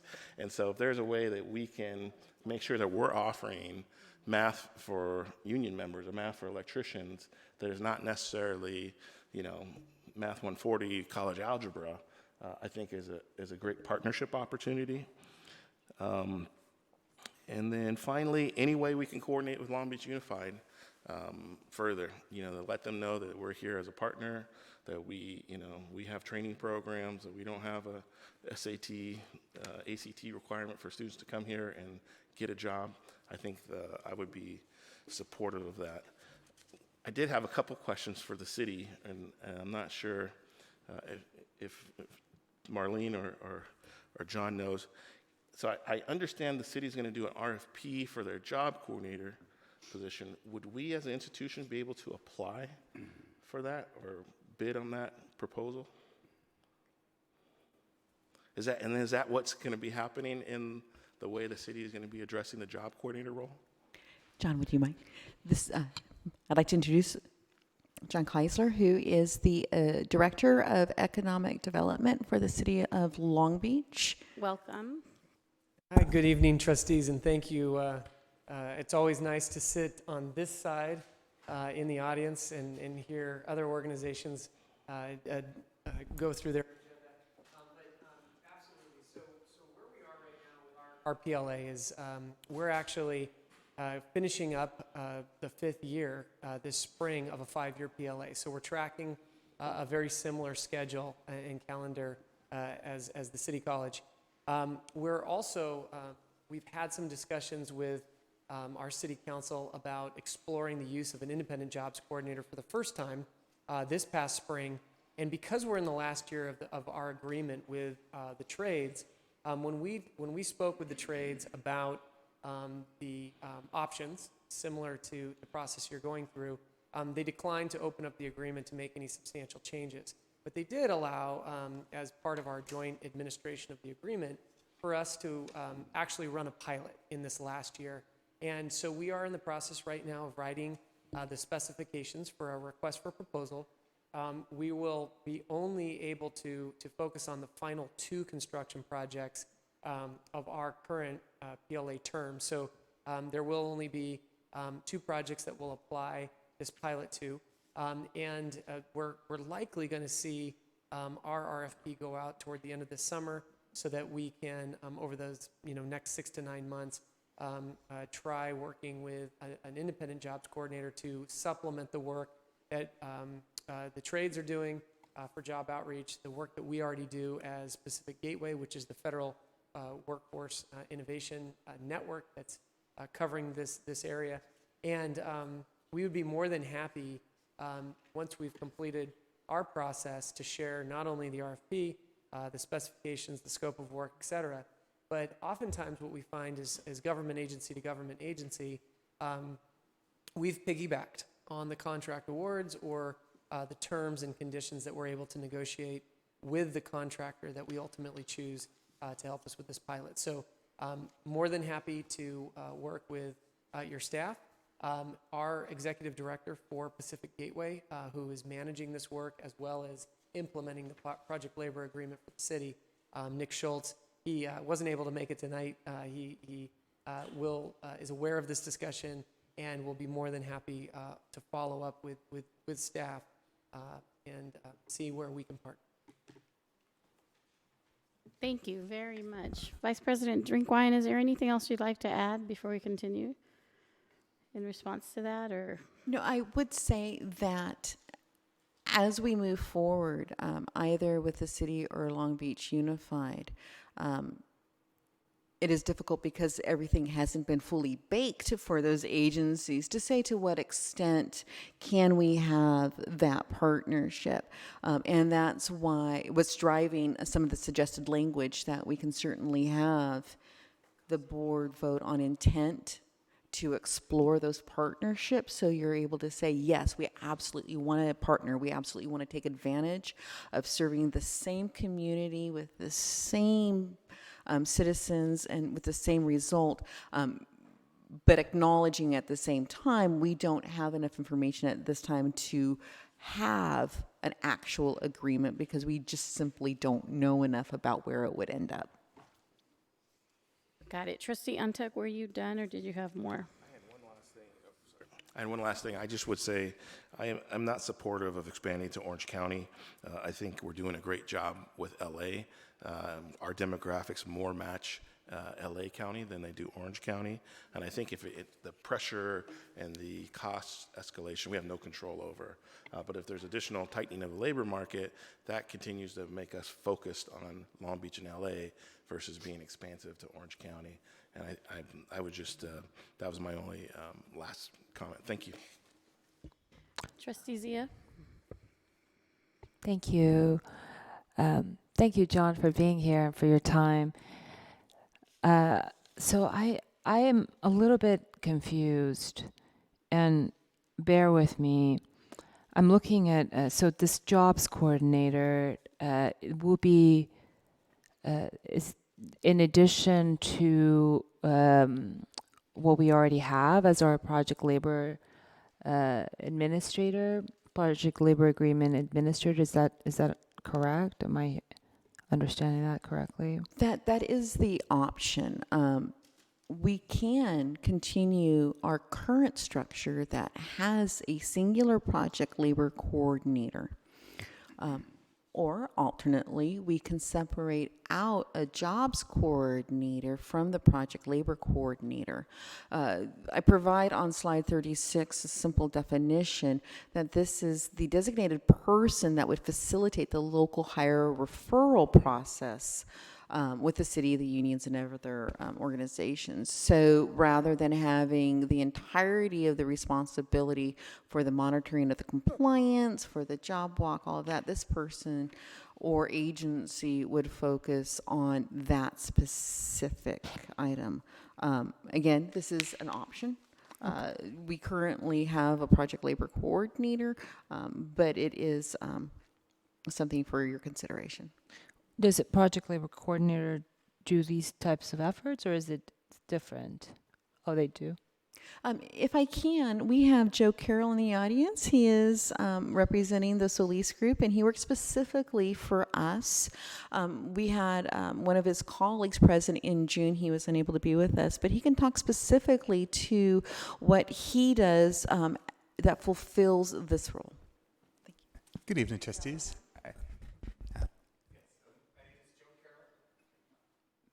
My name is Joe Carroll. I'm with the Solis Group, and I'm our project manager for this particular agreement. And some of the jobs coordinator activities that I've taken and that we've taken related to this project would include coordination with our MC3, with our apprenticeship readiness program. I've spoken to the students and given them information about projects that are coming up in their area and in other areas. I've introduced them to contractors and collected some resumes. I have one worker who called me just recently that I'm shopping around because we're also doing a contract with the Port of Long Beach. And she just got into she's a Marine Corps veteran, Long Beach resident, and she just got into the Ironworker Local 433 apprentice program. It was a fast process. One day she called me and said, hey, I'm interested in getting into the trades, and I gave her some ideas. 2 weeks later, she said, okay, I took the test and I'm into 433 now, what can I do? So in any case, you like to see that kind of initiative. So I looked up the projects that we have. Currently only one active project. We're finishing up on Building J, but that also are coming up. Found out who's using Ironworker, who's using Ironworkers on the project.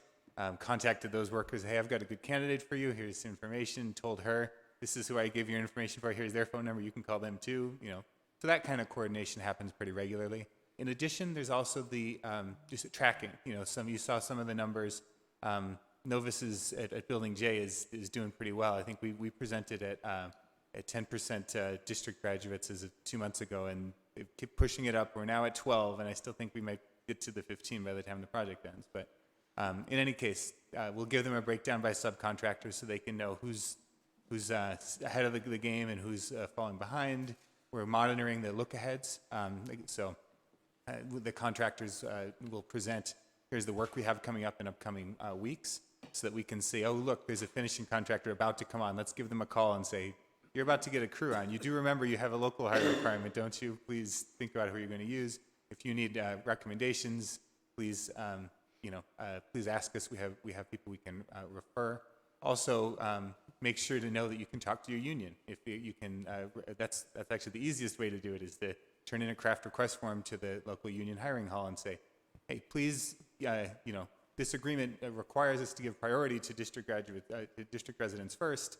Please send us one of those if you have them, and if not, let us know, and we can see if we can find someone somewhere else, or we can go down to the next tier if we have to. So it's both through that kind of retail on the ground, talking to individuals basis, but also on the keeping track of numbers and making sure that everybody knows where they stand kind of basis. We have the option, if we need to, if someone is out of compliance, we are giving recommendations to our construction managers every month. And so we can tell them, we're not seeing any efforts here. Not only are they not meeting our targets, but we're not even seeing them show any efforts that they're trying to, or that they're doing enough to try to. Okay, I really appreciate your very comprehensive response there. I just want to understand if this is a distinction without a difference. Is this, if you're providing the outreach, this is where the part I get a little confused. Why would we need an additional jobs coordinator if that's the option we're looking at?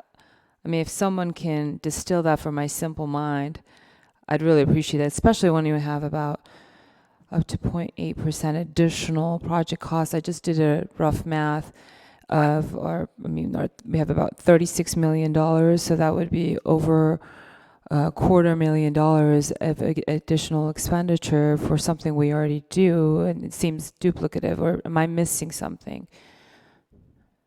Can someone help me? My understanding is that there was interest in identifying somebody whose only responsibility is this rather than all of them. But that is certainly up for your consideration. Right, but I'm a little dumbfounded as if the Solis Group is already providing that, why they need to spend the additional dollars. I mean, we could spend that on students and homeless students, for that matter, that we have over 4,000 of in this institution. So I'm just scratching my head a little bit, and then I don't understand why we have to, as far as the coordination, I don't think we have to, but coordinating with the city and Long Beach Unified, do they, is our PLA even compatible? Can we even legally incorporate language that is based on something that is not even there? Does Long Beach Unified have a PLA? And then is the city's PLA aligned with us? And are we getting ourselves in a pickle? Can't we just have our own PLA and then subsequently amend it once they get theirs, or perhaps have an MOU with these entities to be better aligned?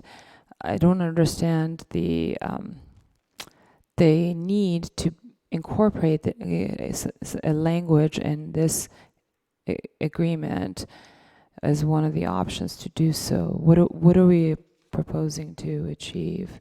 Again, I'm dumbfounded here, but perhaps someone can help me see the light.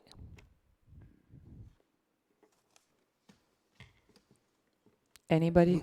Yeah, do you have a response Well, for that? the only comment I would make to that would be that I can see value in making sure we've already had some meetings in the past between the labor agreement coordinators at the port, the city, and the college. There's some advantage to be had in, like this worker I was telling you about. Well, we happen to have a contract with the port, so I was able to kind of shop her to both places. But if we have a pool, for example, of graduates, we can be talking to each other about, oh, we have a great painter who just came off a job here. There isn't any more work there, but you have some. So I don't necessarily think that it would be, it needs to be done as part of the agreement, but it can be something that we can, talk about a working group. And if I can add that it's important to remember that this agreement is with the trades unions, and what should be addressed in that agreement is those things that affect our relationship. Some of these options for your consideration would be intent to establish separate agreements from the PLA, because that is specifically with the trades unions. So for instance, in the agreement, we specify having a project labor coordinator.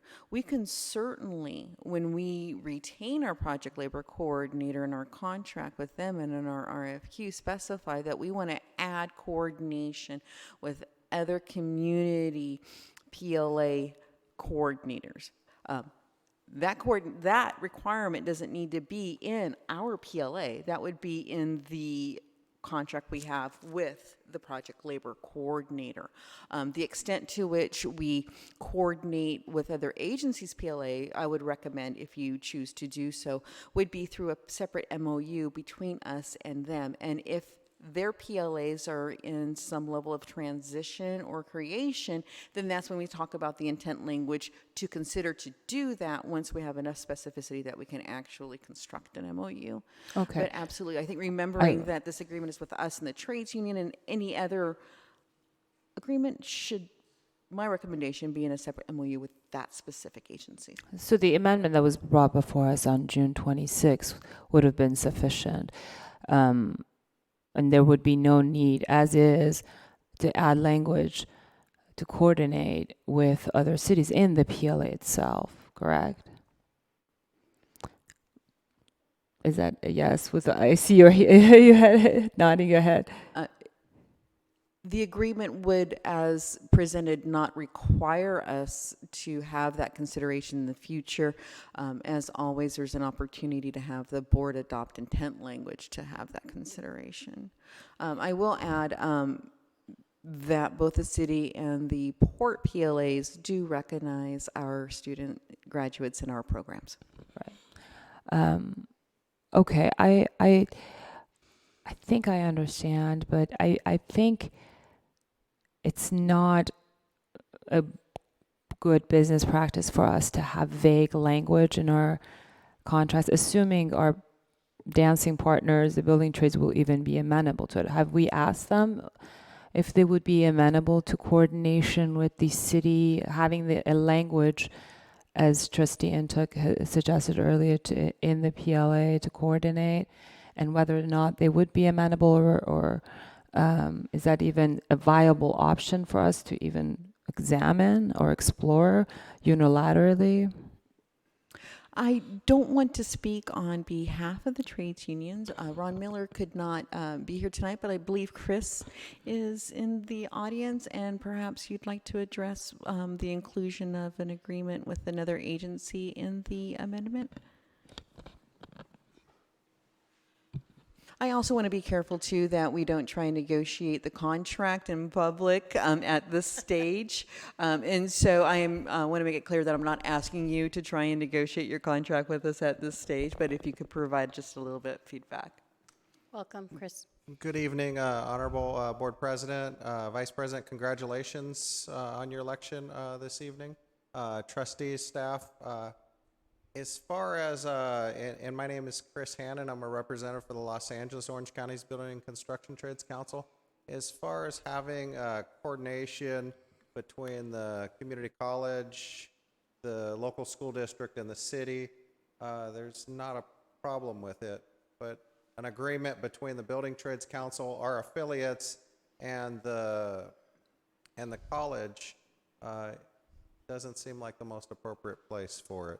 I think one thing that isn't being recognized, sometimes it's recognized and sometimes it's not, many of these things we're already doing. The port and the city have both been multiple times to your campus. Your students are going to work on their projects. The coordinator, Solis Group, as well as the coordinator for the city, the previous coordinator, Parsons, and Pacific Gateways, they're drawing from your students right now. You've got a substantial amount of students in the pipeline right now compared to the amount of work. We set up the program and approached the college in partnership for the city project labor agreement so that the community can have a place to get ready to take advantage of these job opportunities. When we reviewed the agreement recently with the city, we were looking at 4 years and about 435,000 hours, give or take, amount of hours worked on these projects. When you look at the amount of graduates from the pre-apprenticeship program here, as well as adding in winter, women in non-traditional employment roles, which is a local Long Beach program getting women to the trades, we have 80 placements. The amount of hours it takes to keep them busy on a conservative estimate is about 544,000 hours over 4 years. We can't have every worker on a job being a new apprentice. We need an appropriate mix of experienced craftspeople. We want them to all be local, but this college and the city, the recent electeds, both at the college and the city, are really the first agreements that put preference on hiring local, about growing our community here. Before recent time, it wasn't a priority of the board, of the city council to do that. Long Beach Unified School District still hasn't come on board yet, although we're working with them. So in the amount of time that you've had an agreement, the city's had an agreement, we're getting a substantial number of local men and women into the trades. We want to prioritize your students, and I think the language that we're adding is doing that. We work with Long Beach Unified all the time. I'm a board member on their nonprofit Long Beach Call, and we're looking for ways to get Long Beach Unified students over here to the college to take the pre-apprenticeship class. We're working to institutionalize the class. It's going to be a 4-credit class this fall. So it's going to get 9 units of college credit. This summer, we're bringing disadvantaged students from around the state, from a military academy around the state, to Long Beach City College, to your PCH campus, to take them C3 program. So we're doing a lot of neat things. There is a lot of coordination, but as far as it being in this agreement, we want to be able to firmly tell you there are no cost increases in this agreement. it's requiring the highest trained skilled labor for your construction, and there are no cost increases. When you add in hiring a jobs coordinator, which we've already done through our nonprofit to assist your students, you know, there is something that you can point to that has a cost increase. And then you need to look at economies of scale. Is it appropriate to have somebody, a coordinator, working on this amount? Really, you need a lot of opportunities. So I think it's a good idea to continue to coordinate with the city. If the school district is able to coordinate, I think that's great, but I think it's outside this agreement. Thank you. And would you like me to comment on any other questions, or would you like me to, I'm available for whatever you need. I know this isn't public comment, so I don't want to take liberties on anything, but if there's anything else, there are a few other items that you raised earlier. I can comment on those if you like. Sure, don't go far. Trustee Yontech has another question. I wasn't and then there's a finished. couple. Oh, I apologize. I also have questions on the thresholds that was presented. So the $250,000, how is that determined? Is this based on a survey of other agencies we've done? What do other community college districts do? In like the majority of them, and is the $250,000 prudent? Is that, you know, I'm just trying to better understand the threshold options that was presented. I forget which option it was. We did examine PLAs of our neighboring community college districts, as well as for the city and the port. I can share that LA Community College District has the lowest threshold. General construction projects over 225,000, with specialty projects over 25,000. Again, when you get to lower cost projects, you do have higher costs with the project labor coordinator, because simply there is a baseline of involvement and work they have to do. And so it will increase the cost. It also, anecdotally, I don't have empirical evidence for this, but would extend the length of time it takes, just simply because you have more steps. So if you identify one of those lower cost projects, you have to make sure you involve these additional steps, and so it could lengthen the process. Then we looked at other agencies. So Cerritos, again, LACCD, lowest. Cerritos College has a project list. So much like our current one, no threshold, it's $10 million. Rio Hondo, interestingly, their PLA expired and they extended it for one single project of $29 million. So theirs is a little bit of an anomaly.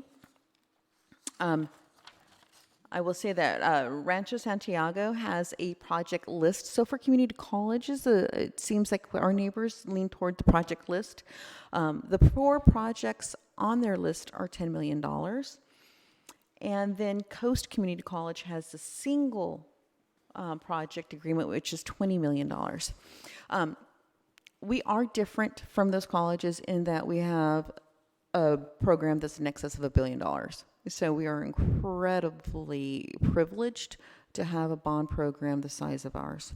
When I look at the city, I believe that they have a threshold of $500,000, but as you've heard, theirs is expiring. They're looking at their extension. And the Harbor or the Port PLA has a project list, again, for 5 years. I will also add that with the exception of the single project extension and the single project PLA, those PLAs that have a term are all 5-year terms. One of them, interestingly enough, has a 2-year automatic extension unless the board takes action. But really the baseline appears to be a 5-year term. So we did look at other agencies. So we identified the 250 threshold as being something similar to LACCD. Again, I'm not having a specific recommendation for that, only that I do recognize that there are challenges going that low. We then identified the 5 and the 10 million as areas where you could start seeing some definition, but truly most of our major projects are well over $10 million. But so the previous amendment on June 26th, was that a threshold that would if I It was recall, about $10 million with one exception for a $1.5 million that you were for a demolition project. Mr. Miller really wanted to be able to include that demolition project, but again, that's up to you. Which was how much? Was that 1.5 million? Is that the Yes. one? So on slide 25, this would be the corrected list from that June proposal, and you can see that all of these projects are over 15 million, with the exclusion of the demolition of building FF, which is about 1.5 million. So if you went with a $5 million threshold, that would be excluded. Okay. And again, when you're looking at thresholds, you can consider a 5-year term or a longer term. I would. But with the amendment you brought before us was for a 10-year term that we For a 10-year term. that we agreed to, that the building trades agreed to, and it was for a total of. Well, it's for the projects that you had listed. Correct, with the Oh, revised the estimated eight construction projects. cost of nearly $130 million. Okay, I gotcha. I don't have any more questions, but I do want to get to the bottom of the jobs coordinator. I'm not opposed to it. I think it's fantastic to coordinate, but it sounds like we already have someone providing that service. I also don't think it's prudent for us to pass on that cost to the contractor. The contractor already has enough business costs, and it's going to end up costing us more if we're going to pass the buck to them, nearly over $250,000. I don't think that's a wise business decision for us, and also it would not send a good message to the business community. Thank you. You had one more question still, right? Or are you done? Well, I did for Chris, but I can wait. Okay, Trustee Otto. Excuse me. So what we're having my sense of this is a discussion to inform upcoming negotiations. We may take a vote on this at the end as to what our priorities are so that everybody's clear, but we are not negotiating a contract. We are not doing anything other than vetting ideas at this point based on our opportunity to review these things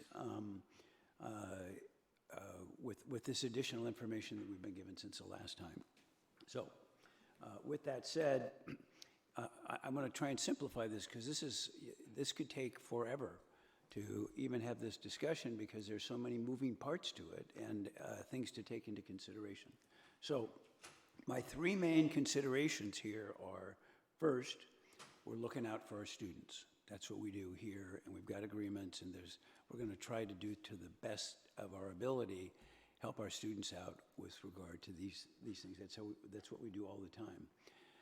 My second concern is, how do you measure a lot of these things? There are a lot of things in these agreements that talk about best efforts. They talk about and I'll give some examples, but the language is really soft. Some of it is obviously undefinable or unmeasurable, and yet I think it's incumbent upon us to at least recommend language that would help us know so that we don't just wind up with something that we don't know what it is that we did. It's like the old saw about, well, what's your goal? We're going to have meetings. Great. How many meetings did you have? Well, we had 10. Oh, did you get anything done? I don't know. That doesn't tell us very much in terms of measuring what it is that we're doing. And then finally, the most important question in some ways is how long should this agreement be for and why? And for organizing purposes, what I'd like to do is just relatively rapidly go down the options and just give you my points of view on the options because I think it'll make it a lot shorter than it would be to talk about everything. Option number 1, no amendment to the existing proposed project labor agreement. I don't support that. I don't think it's going to happen. We're already talking about a lot of things that are different, so I'm not going to devote any more time to that. Number 2, adopt the June 26 proposals with corrections to the project list, and then extend by an additional 10 years with a list of specified defined projects and add student graduates to Tier 1. I'm not worried about the project list. I think we've done a great job of cleaning that up. I see some that go beyond, although I think all the projects ought to, whatever we decide the duration is, be allowed to be completed with this agreement. We're not going to cut it off at the end of any arbitrary period of time. Extend for 10 years, I got some heartburn on that. And the reason is just this.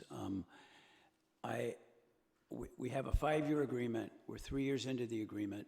We're talking about extending it to 10/31. I'm watching what's going on at the Port of Los Angeles right now, and they're saying, hey, we're automating everything, and that's what the future is. Just like, you know, I had a conversation with somebody about community colleges today, and they say, your big problem is you've got all this online learning coming on, and that's going to change the way we do things. And so who knows what labor is going to look like in 1031.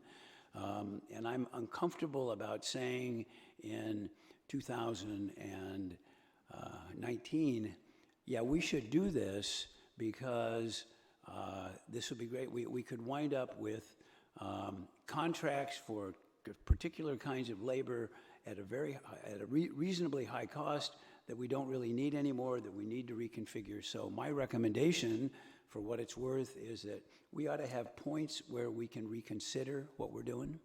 I don't mean throughout the agreements. I'm not even offended with 10 years as an extension, so long as periodically during that period of time we can say, time out, let's look at this and let's see if it needs to be modified, and how is it that we could do that.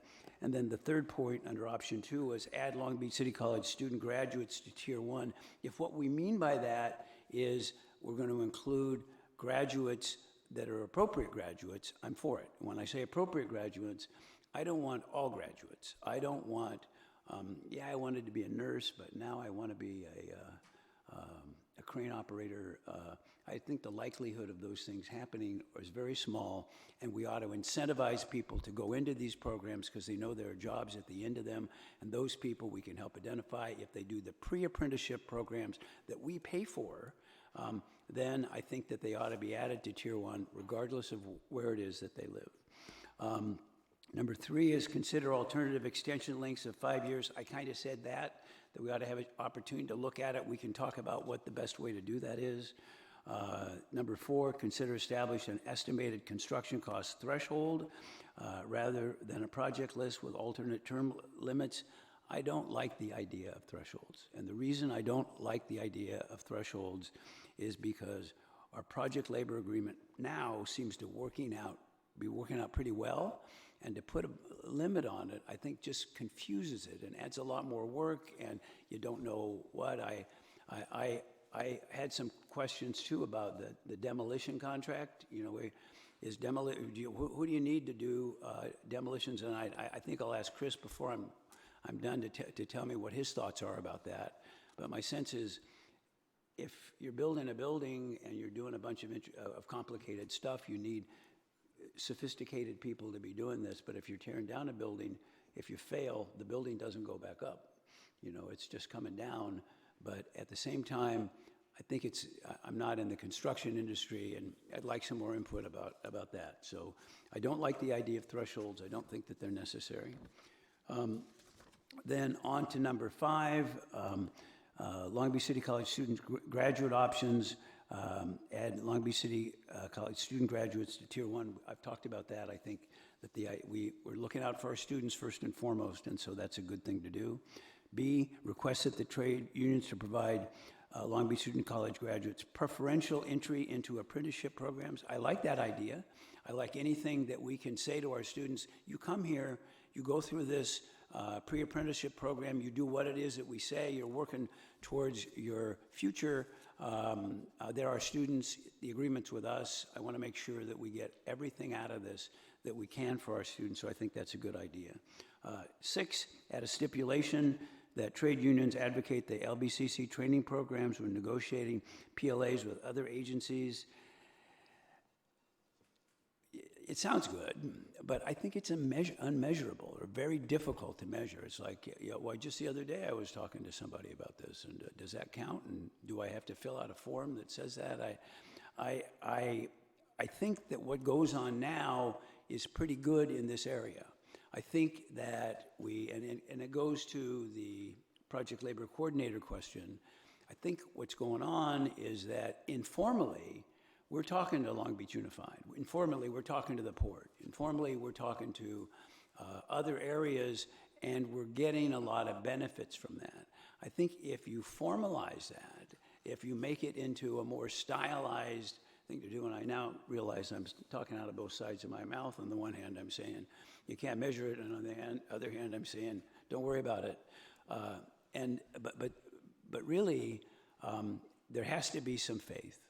There always has to be some faith, and in anything that you do. And when I see what Solis is doing, when I see the results of the coordination informally, am I worried that maybe Long Beach Unified will have a huge project at exactly the same time we are, and that there's not enough labor out there to satisfy the need for workers at that time? I don't think that if you have a requirement that we talk to each other, that's going to be solved. I think that's going to be solved anyway. I think that that coordination will exist and will go on, and so I'm not a fan of saying that that you need to increase the coordination or formalize the coordination, require meetings with these groups. I think that it goes on now, and I think that it's adequate. Then 6, no, that's the one I just talked about. 7, expand Tier 3 to include both Los Angeles and Orange counties. It seems logical to me to do that, especially if you're worried about getting enough laborers from time to time, although that happens over time. And so why not? I'm not worried about, they're different, they may trump us, but before I would answer that question, I would like to know how many students we have in Orange County, and I'd like to know how that would be done. I'd like to know what we think the demand issues will be with a list of projects that we're going to do, because I would need that information. And believe me, I'm not trying to manage this program, but I'm just telling you the way that I would think about it in terms of the question about whether we should add Orange County to the tiers, and they'd be Tier 3. But by the way, if they were students, they could be in Tier 1 if they were students or veterans. The project labor coordinator, it says A, specify that the project labor coordinator duties include alignment with PLAs at other Long Beach agencies. It's what I said before. 1, it's hard to measure. I mean, how are you gonna say whether they're doing a good job?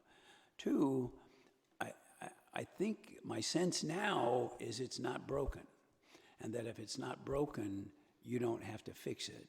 That what's going on is that it's working out reasonably well, and I'm happy to take evidence to the contrary, but it's just, as Sonny said, an additional cost and not an insignificant cost. By the way, I look at all of this stuff, and my estimate, it's about $1 million to cost to do this over the course of all these projects, and that's a lot of money. And I don't say leave the construction trades alone to do everything and just trust them, but trust and verify is the way I think that it should be done. That's the way I think it is being done pretty much right now. I think that that the trades have been pretty good about that. In fact, one of my suggestions that I floated was, we pay for this pre-apprenticeship program. We at Long Beach City College pay for it.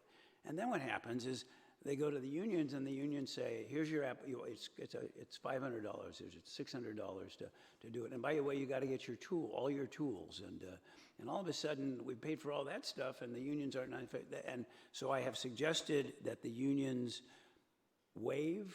participate with us, or coordinate somehow to pay those fees, initiation fees, or buy tools. But I understand that, and I'd like to hear about this, that there are project programs out there now that help address that to some extent, but I don't know to what extent. All I know is, first, I'm looking out for our students, and our students are less likely, if we're 70% below the poverty line, to be able to pay those initiation fees and to be able to buy their tools. And so what we ought to be doing is saying, you've gone through all this, we've paid for everything else. Hey, trades, step up or help us out, figure out a way to get this done, because that would be to the benefit of our students.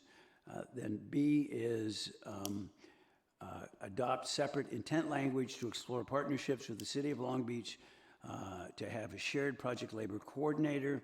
Kind of talked about that. I don't, you got to make a better case to me that that's necessary. Right now, the way that all this works seems to be pretty successful, and I haven't heard many horror stories about the work's not getting done.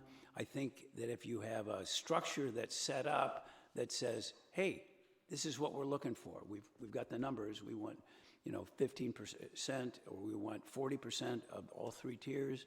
That if it's not meeting that, then what you say to Solis or somebody else is, what up? You're not doing it. How are you going to do this? And sometimes they're going to say, well, we're at a phase of the project where by the end of the project we'll be there. And we'll say, yeah, but that's not what we thought. We thought it should have been there earlier. But those are conversations that boards of trustees should not be directing you to do. We should just be saying, this is what we want. These are our goals. These are not rigid to the extent that we're going to put on a green eye shade at the end of every month and say, how are we doing? But at the same time, we need to develop ways to measure things. Let me go back to a couple of slides that I said I'm almost done. When I say the difficulty of measuring things, I'll give you a couple of examples.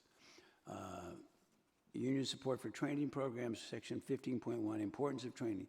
The parties will facilitate, encourage, and assist local residents to commence and progress in apprenticeship programs. I think we need to develop some metrics. I think we need to say, okay, how many? How are they doing? And we need to add those to the kinds of information that is being given to us by Solis, and so that we have an ability to say, how are our students doing? And it's more refined data than just, well, they're here. They seem to be doing okay. As we have learned over the years about our students, the things that make them not succeed have very little to do with the cost of tuition or anything else. It's that there's a car accident, or somebody has a baby, or their car breaks down, or we're hypersensitive and very smart about how to make people succeed, or what it takes to make people succeed. And the reason that we can do that is because we've done a thing or two, and we know what to look at and how to do interventions and to see what's going on. And I'd like to see that same kind of thinking applied to these programs, these pre-apprenticeship programs. And remember, they are pre-apprenticeship programs. These are not apprenticeship programs. They get to then go into an apprenticeship program, and you don't want us to pay for a lot of getting ready to go and then have them, based on their inabilities to do things, not get into the programs that we have been training them for. It'd be like saying, well, you've done everything to get to graduation, but you're not going to graduate. Because graduation here is having a job, getting into an apprenticeship program or something else. Let me give you two other quick examples.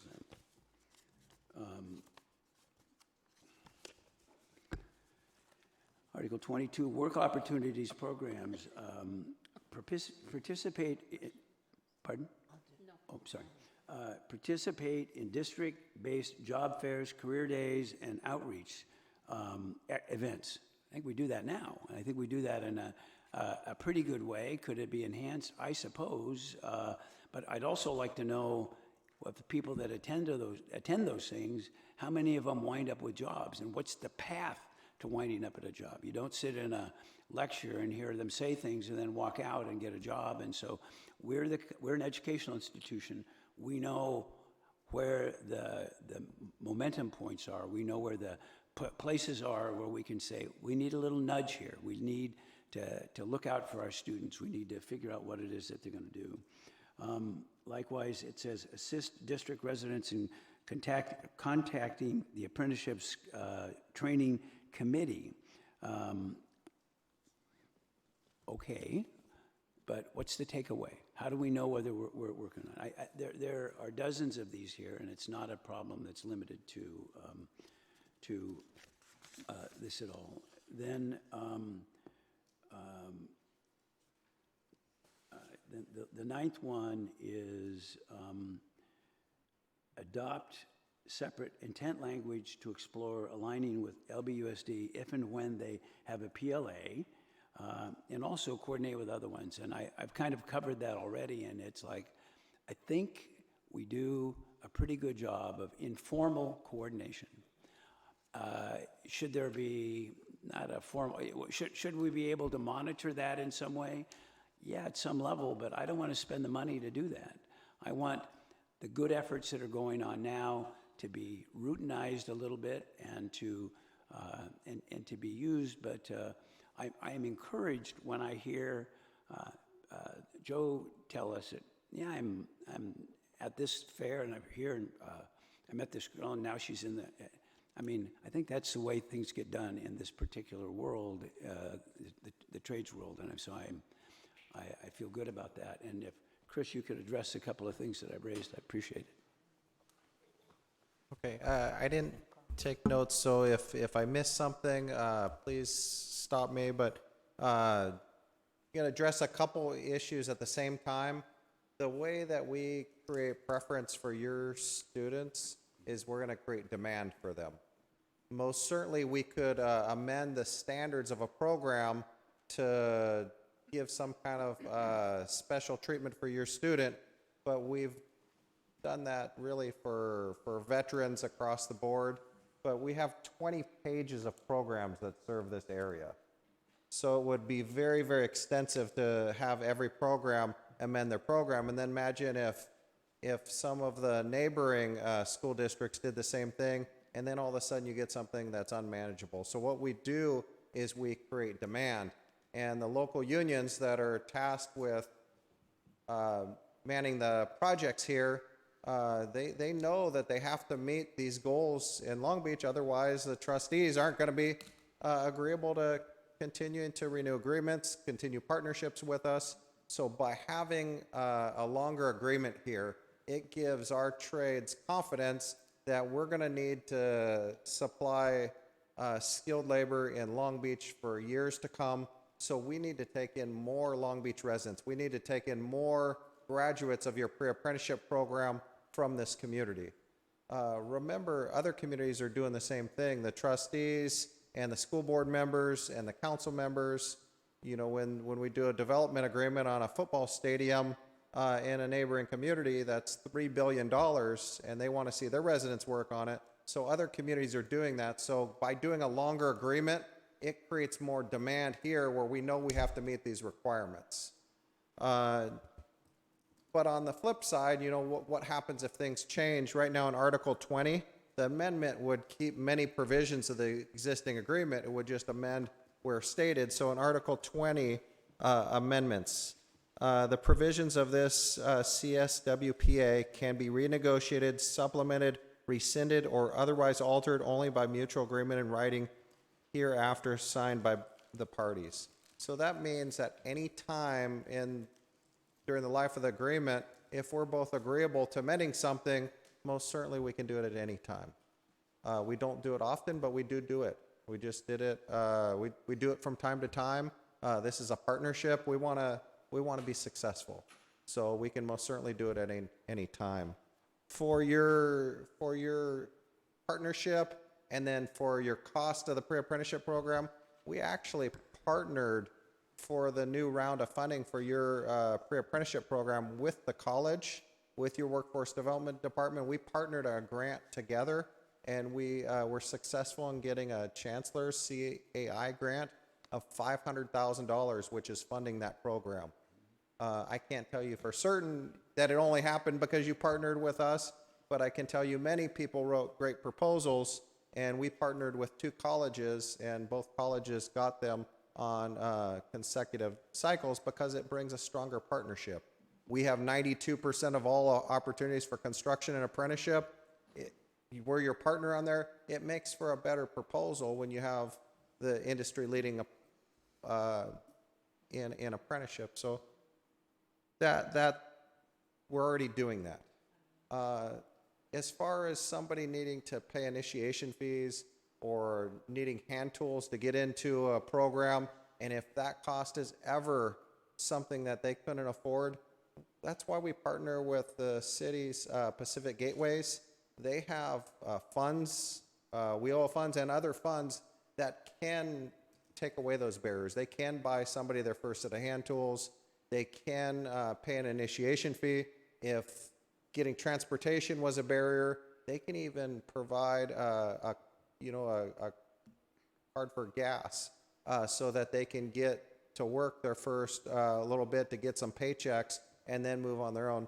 These are careers. They're starting as apprentices, so average starting pay right around $19, $20 an hour.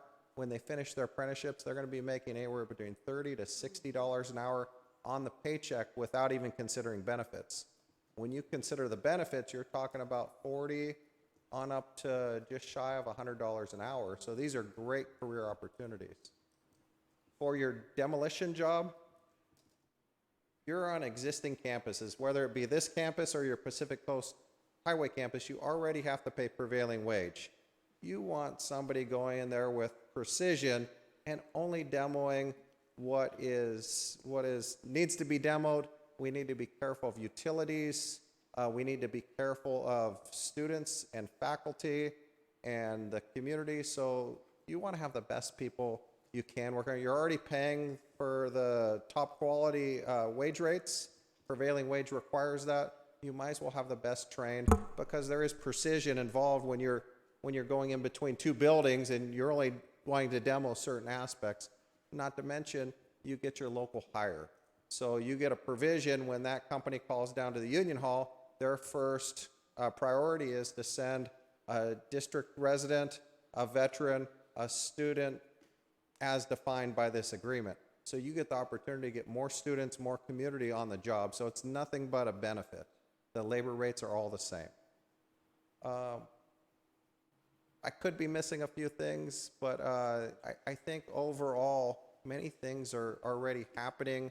The threshold, the more projects that we get a chance to work on, the more opportunities there are to sponsor that apprentice, the more opportunities there are to get that dispatch. I would require them on every project here because you're already paying the top wage rates. If you brought in any other form of services to the district, you want the best. And even more important is you're hoping that your students get opportunities. You want them to have the best opportunities. So I would make it as broad as possible, but hey, I'm supposed to say that. But really, it makes sense. When you're paying the top rates, you might as well require the top level of training. Even better benefit to get a local resident, to get a veteran, to get a student that opportunity. Orange County, there's already an ability to get an Orange County resident on the project. We have a 40% goal. If we're meeting 40%, right now we're exceeding it, right around 60%. There's still provisions for a dispatch from Orange County. The first dispatch is going to come from your first tier. If there wasn't a first tier available, there's the second tier, there's the third tier. If those aren't available, there's still the provision for an Orange County resident to work on the project. Really, your first priority is your first tier, and then it goes out from there. Are we able to negotiate on that? Absolutely. This isn't the proper place for it, but there's already provisions. But if it's something that's very important for you, bring it up in negotiations. It's not 100% unreasonable to ask for something like that, but there's already provisions for it. The only question you missed was the one about what do we do about the Dodgers bullpen? If I knew the answers to that, maybe I'd be in a different line of work. I can help you on construction, though. Trustee Otto, do you have anything else?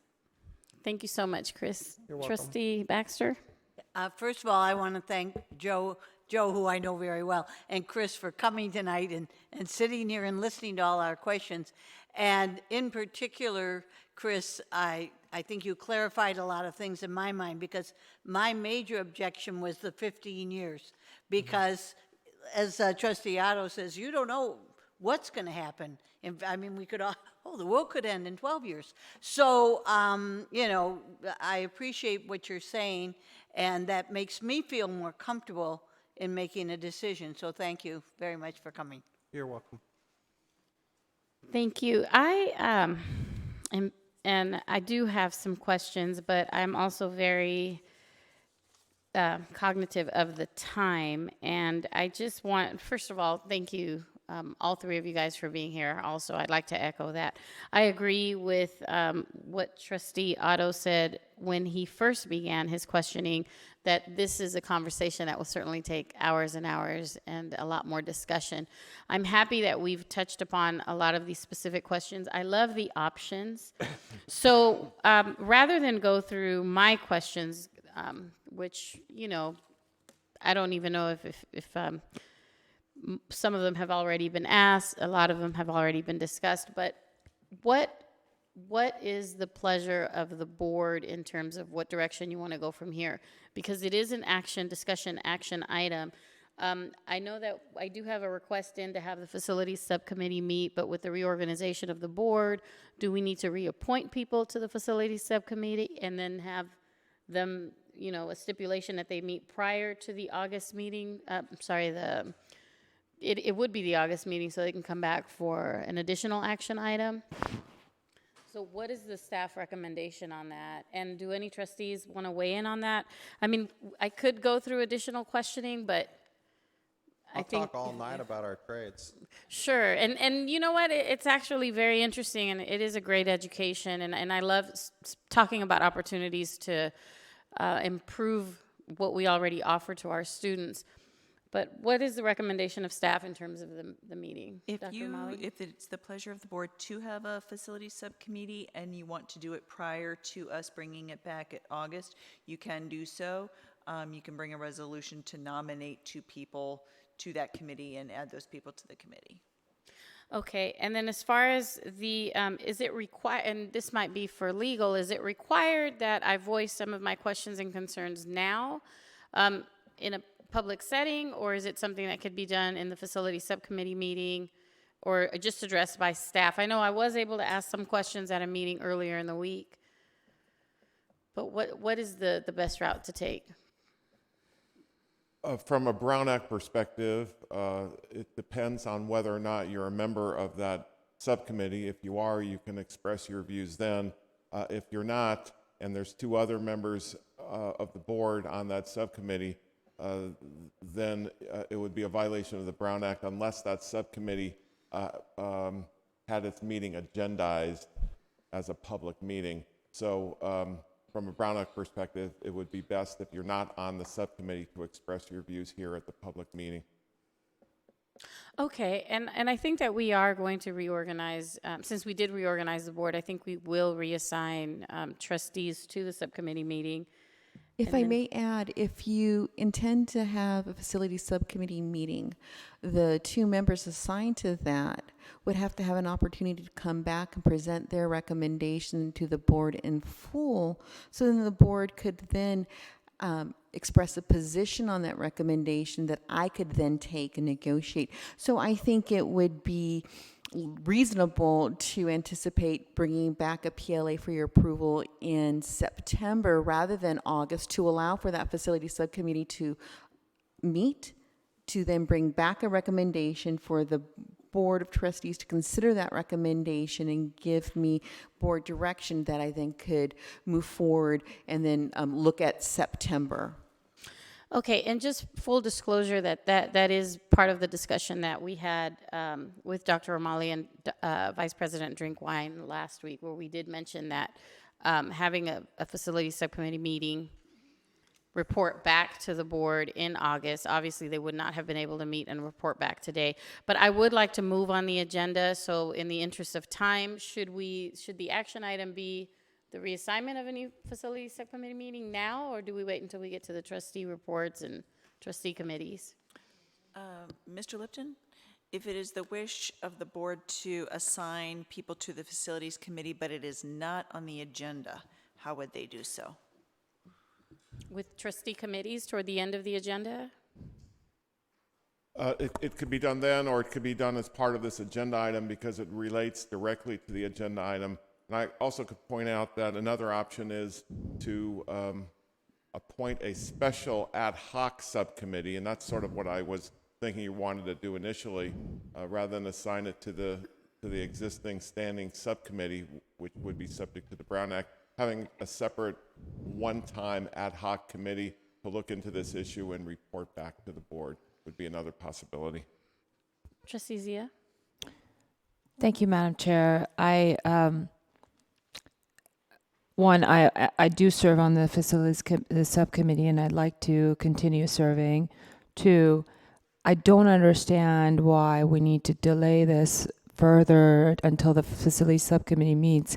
Why don't you provide your input since the item is agendized so that we can give direction to staff now rather than delaying it till September? I'm not clear of why we can't do that. Trustee Otto? Either. Quite frankly, I think most of what anybody, all the views have been expressed. It's just a question of relatively quickly, not to take a lot of time, saying these are the things that we recommend going forward. Okay, Trustee Ntuk? Thank you. Yeah, I'd like to make a motion to direct staff to move forward on the process, and I tried to keep track of what I heard from everybody of agreeable options. So I'd like to make a motion to move forward on 4B, 5A. Whoa. You gotta say what those are. Okay, I'll start again. It's like saying, hear the baseball scores. Sure. So 4B would be a $5 million threshold to 2041. 5A would be defining student residence. 6 would... Student what? I had 5A in the presentation. Amend district residents to include student graduates was on the slide. Option 6, the stipulation to advocate for Long Beach City College training programs with other agencies.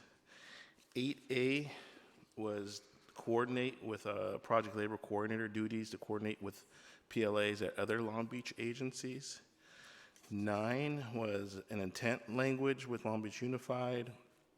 And then also I heard, I think it was Trustee Otto wanted a 5-year timeline check-in to reassess. And I'd like to add on an annual written report to the Board of Trustees with prearranged measurements, higher rates, and annual achievements as my motion. I'm sorry, can I just make a point of order? I don't understand why we can't direct staff to explore all options amenable to both the trades and us and have them bring back what is the recommendation based on their exploration of all these options. Why do we have to get surgical with the different options and pick and choose? If the question's for me, I think it's important for us to tell staff our intention, but of course, it's a negotiation. There's no guarantee that all the things that we list are going to come back in the next drafted version. But also that's the intent of this agenda item, is to give staff input on items to negotiate. So that was my motion. I would make a friendly amendment to explore all options through to 2 through 9 and have staff come back to us in August and not delay this item out of good faith, since we promised last board meeting that we'll have this done in August and not delay the item till September. Okay, I understand. There is a motion on the floor, so in order for us to discuss it, there does need to be a second. Second. It's been moved and seconded, and I'm not even going to attempt to repeat what the motion is because I know that it was very extent.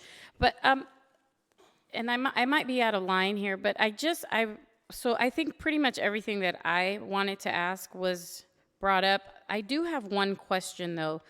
And it was regarding the Building B renovation project. Is that included in this amendment? Did I miss that?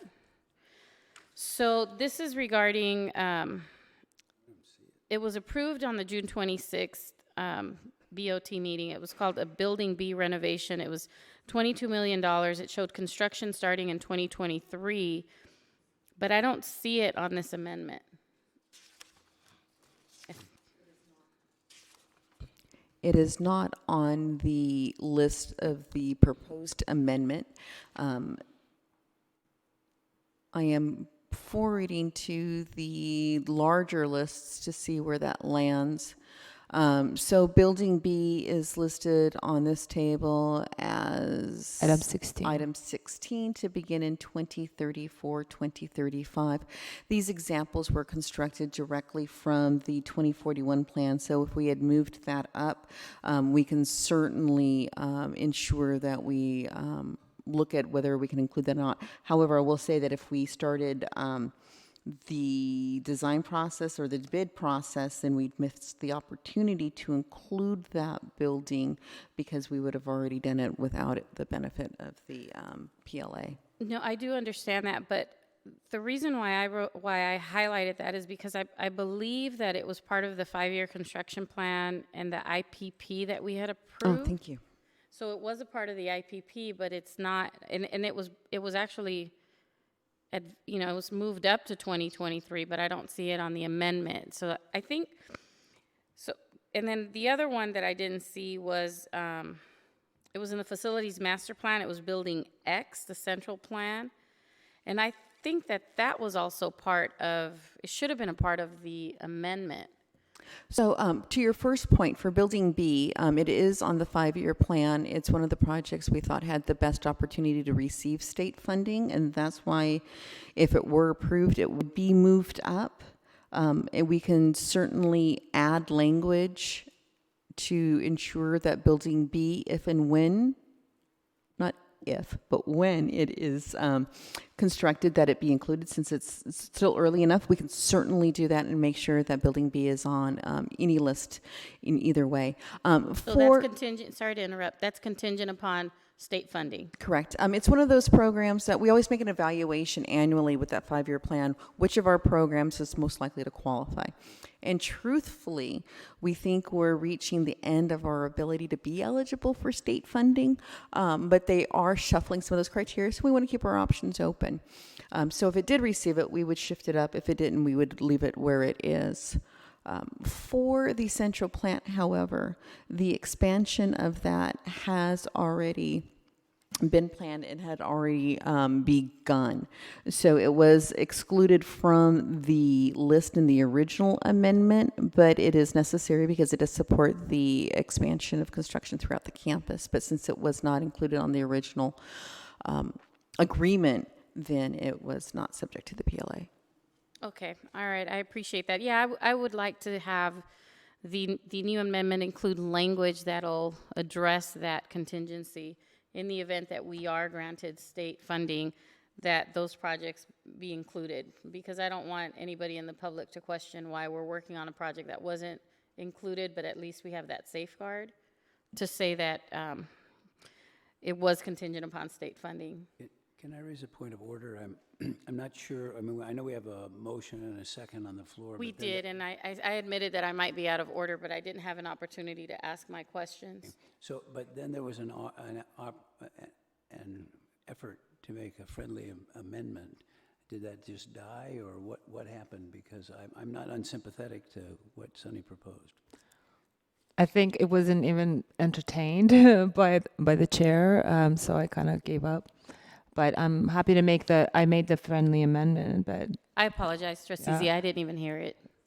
Yeah, I tried to make an amendment to explore options to have be less micromanaging with our motions and try to be a little bit more flexible and allow staff to negotiate all options except option 1, which is no amendment.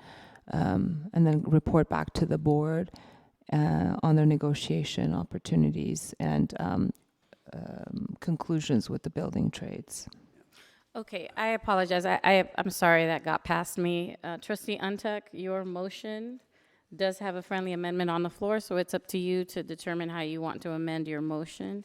Yeah, it's too broad. I wouldn't accept it. Okay, we've got a motion and a second on the floor with specific stipulations for the options. Would you like to take a shot at reading the different options, or how do you want to do that, Are Madam we not Secretary? including the friendly amendment at this moment? Correct. Okay.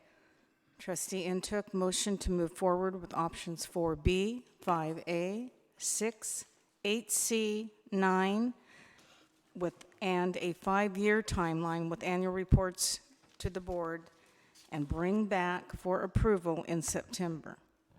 Correction, I did not say 8C, 8A is an apple. You did not say 8C? No. Did you say, you were 8A. speaking about engaging in the jobs coordinator, I Yeah, thought. on my printout, 8A is specify the project labor coordinator duties include coordination with PLAs and other Long Beach agencies. 8A? That's 8A on my I'll printout. correct that. Okay, 8A. I'm sorry, can you, just for the benefit of the public, they're not going to know what 4B is, 4A is, 5A is. Can we just read out those options since you seem to think my amendment was way too broad? I'd like to have, out of the spirit of transparency, have the public understand what we're voting on. I would add those to the recommendation. Can you read what they are? Can't see all the pages here. So the motion to move forward with options 4B, which is to establish an estimated construction cost threshold. In short, B is 5 million. Is that correct? 5A, to add LBCC student graduates to Tier 1. Is that correct? 6, add stipulation that trade unions advocate for LBCC training program when negotiating PLAs with other agencies. Correct? 8A, specify that project labor coordinator duties include alignment with PLAs at other Long Beach agencies. That is under the project labor coordinator. Correct? 9, adopt separate intent language to explore aligning with LBUSD if and when they have a PLA. Currently, LBUSD does not have a PLA.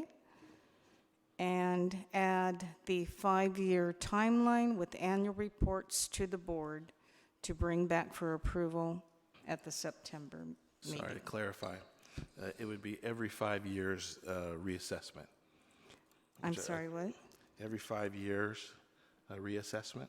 Reassessment with Trustee annual Otto. reports? And separately, there would be an annual report to the board reporting on achievements, hiring rates, and prearranged measurements. You're losing me.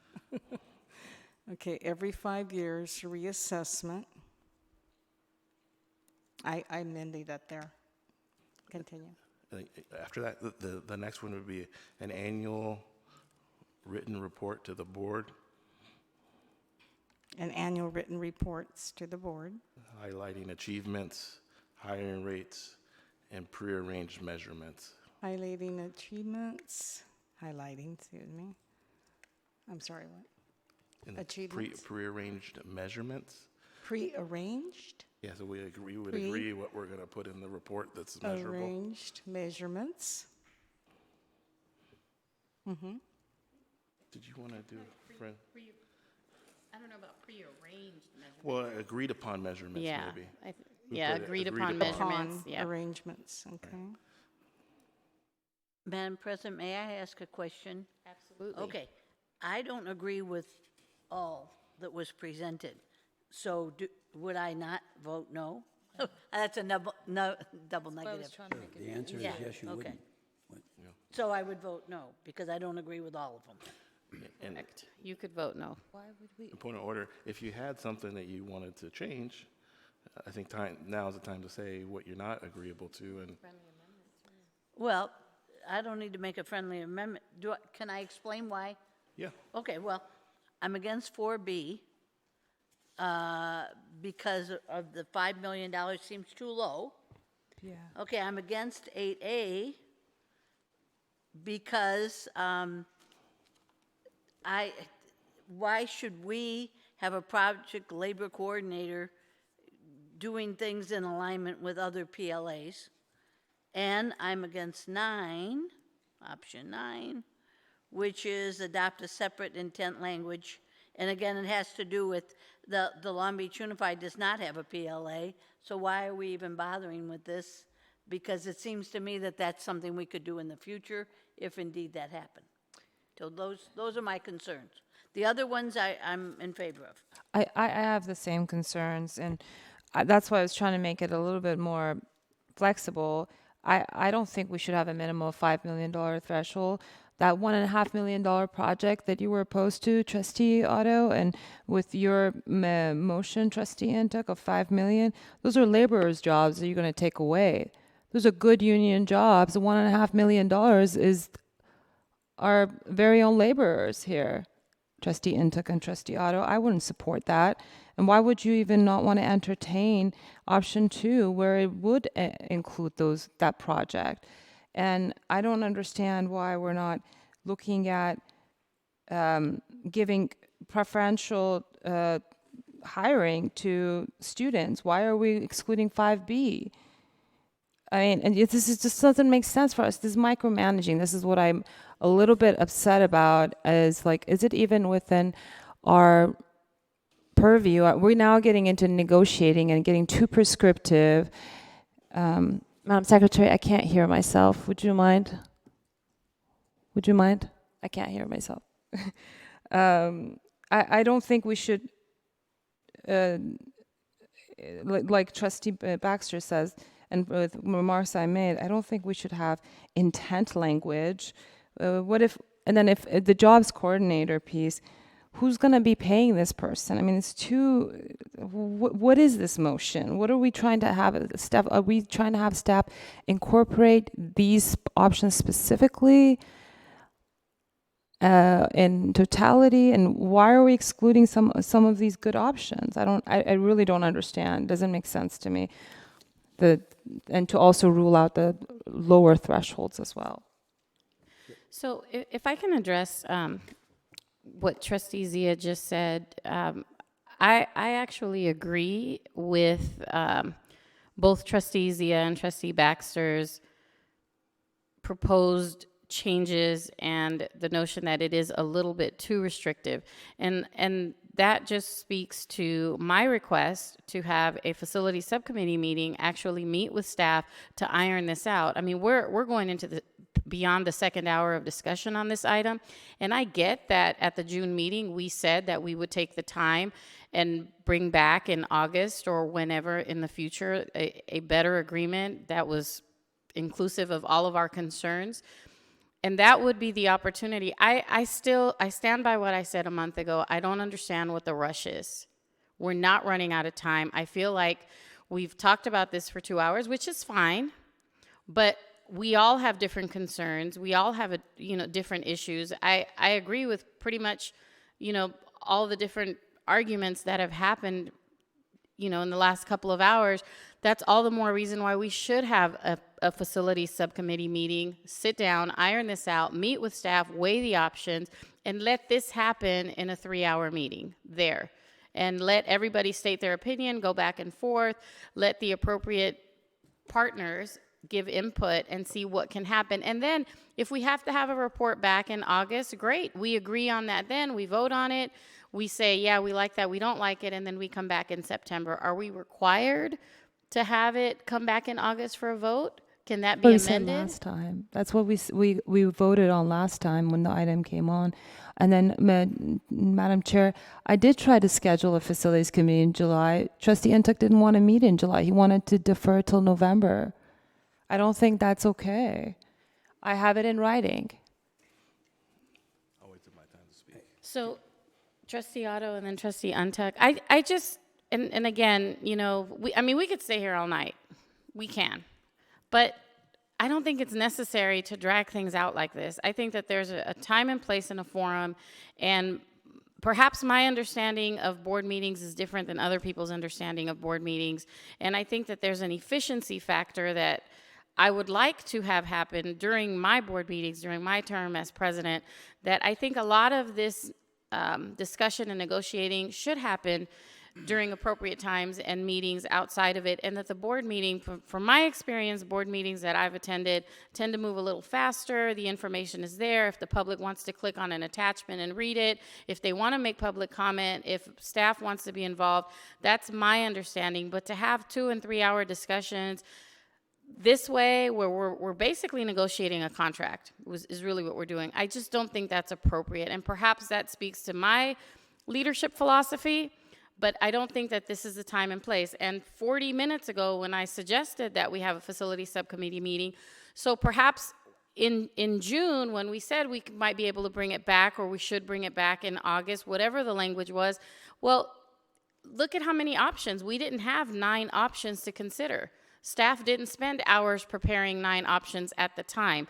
I still have a question regarding a mathematical question that I have with the amendment that was presented. So that, to me, is I'd like to, I know we have a motion in a second. I know we're discussing that motion, but at this point, I'm inclined to vote nay on that motion and speak against the motion, and to have this board consider just moving forward with the facility subcommittee meeting, having them do this, having them iron it out. And perhaps we should, you know, we have reorganized the board, so get some fresh blood in that room and get some fresh blood to give perspective in that meeting, and then have that meeting report back in August, have an actual amendment perhaps, or have a recommendation from the committee with an amendment that is being recommended, and then determine if we like that or if we want to send it back to them. And I believe, you know, if I'm not mistaken with legal, I believe that that can be done. Is that something that we can do? And I'm sorry to keep calling you back up, but I want to do things right. Yes, that's correct. There could be a motion to defer this matter to the facility subcommittee and report back to the board under this agenda item. One more question. I'm sorry, Trustee Otto. I'll get back to you in just 1 second. One more question. If we vote this particular motion down, because I do think it is too restrictive, I really do. If we send this to, if we make a motion and send it back to the facility subcommittee meeting and ask them to iron this out, which I think is the right thing to do, and when that facility subcommittee comes back with a recommended agreement, can it be decided on that day, or will it just be an information item report back from the committee? That's really up to the board and how it's agendized. It's agendized as approval of the amendment, then certainly the board has the option at least of approving the amendment. It's not required to, but if it's agendized as approval of an amendment to this project labor agreement, then that's something the board could do if there was a motion, a second, and a majority vote. Okay, so indulge me for one moment more. Let's just say in this imaginary world, we have the facility subcommittee meeting meets tomorrow morning. Okay, we know that's not going to happen. And they meet for however long they meet, and they come up with an actual agreement that both parties like, and everybody's happy, and questions are addressed and answered. And the board gets a copy, we email it, we can, you know, find any typos or errors. Can we at that time say yes or no, agendize this as an action item, and have that be brought back at the August meeting for a vote and approval at that time? Or does the facility subcommittee meeting have to report in August if we don't require them to in the motion? I think I understand the question. The subcommittee does not need to report back to the board, or its report can be in the form of discussing it when the amendment itself comes to the board.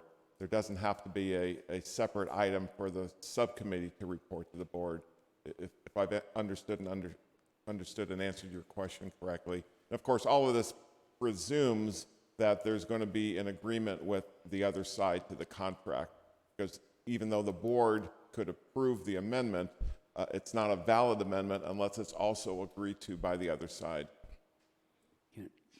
Trustee Otto, thank you, Mr. Lipton. Trustee. Let me make a couple of observations about where we are and what we're doing. There's a motion on the floor that looks to me, based on what people have said, is going to go down to defeat. And you haven't even heard what I'm going to say about it. And so what you're talking about is doing a substitute thing, which is to send it to the facilities committee of the board. But that, as I understand it, is a committee that is limited in terms of who can participate, because it is I think it's a general committee, but it only has 2 members, and I think we would be in, you'll pardon the expression, deep doo-doo if somebody from the board showed up to talk at that meeting about what it was that they wanted, which I think would be the best way to work out these things together. So, but if you made it a noticed meeting, and therefore that anybody could participate, I'm not saying that they will, but you might avoid an eventuality, which is this discussion again in August. I want to get this done as quickly as possible, but I agree that there's too many moving parts. There are too many things that people disagree about, and that was why the idea of sending it back to staff, to have staff come up with a more refined version of this after taking into consideration everything that happened tonight, wasn't a bad idea. But all I'm saying is, if you want to, it looks like it's going down to defeat, and if you want to get the best idea of consensus, I don't think you can have 2 people, whoever they are, because I understand that they're not appointed at this point, making a decision, because the decisions are pretty all over the thinking about it's pretty much all over the map.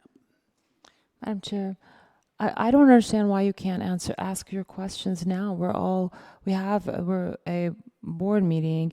We've spent the past 15 minutes talking about process. Let's talk about your questions, and, if need be, let's give direction to staff or have an ad hoc committee comprised of 2 people to negotiate on this PLA. If that's the desire of the board, but I don't think my friendly amendment was contrary to the amendment that was on the floor. It just made it a little bit more flexible. And I'm still open to putting it up, since it sounds like the motion on the floor will fail. And we can call to vote it if you like, but I'm just presenting you with some options. I'd like to hear what your questions are. I'm supposed to be after Doug. Yeah, thanks. A couple things. Thank you for the feedback on the motion, everybody. I just wanted to say, my understanding of this agenda item was the opportunity to give staff input and direction on parameters to go and negotiate. This is not a professional service contract. This is not a collective bargaining agreement with our employees. This is a hybrid in the middle. And these things are negotiated at the board, discussed at a board. The board can have input. This is the opportunity for the board to have input. I tried to take bits and pieces of what I was listening and hearing from different people to incorporate into one direction. And just to step through, I recommended 4B because I think we should go for the longer time frame. We heard that that's better for workers to have certainty, that the super low threshold of $250,000 that LACCD has would be difficult for us and potentially more expensive on smaller projects. I don't think 5A is mutually exclusive of 5B. 5A had new language. 5B was the already existing language. Is that correct, Marlene? The difference between 5A and 5B? We have language currently in the agreement that does reference using our programs. So it may not be worded exactly like this, but there are some considerations. 5B would be new language? Or is that already existing in the agreement? We have something that gets us much of the way there. And I guess it's up to your collective decision whether you believe we need to document activities that already occur in the agreement. Okay. So I think it's important for us to document what's already happening. If people say, well, how's it doing? And we don't know. Like, I didn't know we're already working with the port, or that people are, the story we heard today about the woman getting into the iron workers. Those are good stories that we should document and report back, that we can point to and say, yeah, here's the examples of how it's working for us. I think that's important, but that's also why I put the annual report back. On the 8A, we already, and Joe's here just to clarify, you're the project labor coordinator, right? We're already paying for you? You already exist? Yeah, that's right. That's not somebody different, right? That's not the jobs coordinator. You're not a jobs coordinator. You're a project labor coordinator, correct? So we wouldn't actually be spending more money. We would just be adding to the duties of the existing entity that we already have, asking them to formally work with other agencies. That's my understanding of 8A. 9 is non-binding. It's an intent to work with the school district. I think we should try to reach out to our other public agencies and say, hey, we're willing to work with you. I don't think there's anything wrong. It could come back in a side agreement. It doesn't have to be included, but it's an option. But I just wanted to also, thank you, Joe, talk about the appropriateness of, I think 5 inputs are better than 2.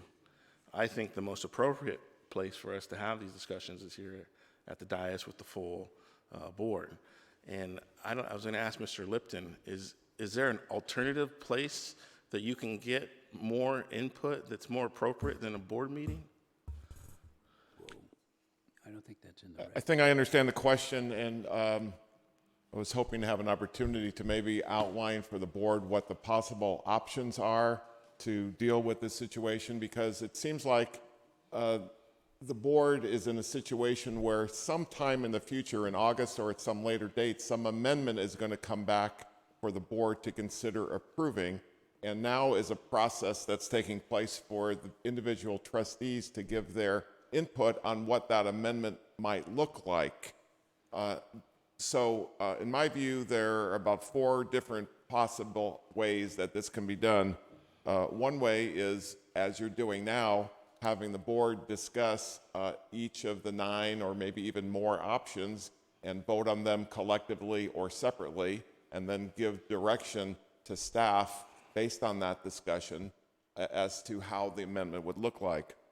Option number 2 would be appointing an ad hoc committee of 2 board members specifically for this purpose to come back and deliberate regarding what this amendment might look like, and then bringing back an amendment or reporting back to the board at a future meeting.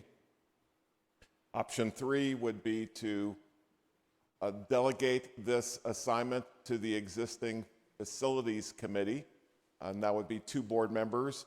Other board members under the Brown Act can attend a meeting of a standing committee, but they cannot participate. They can participate only as observers. And a 4th option would be to have another special meeting of the board if this doesn't continue, get resolved here, specifically for the purpose of the 5 board members in open session, developing the parameters.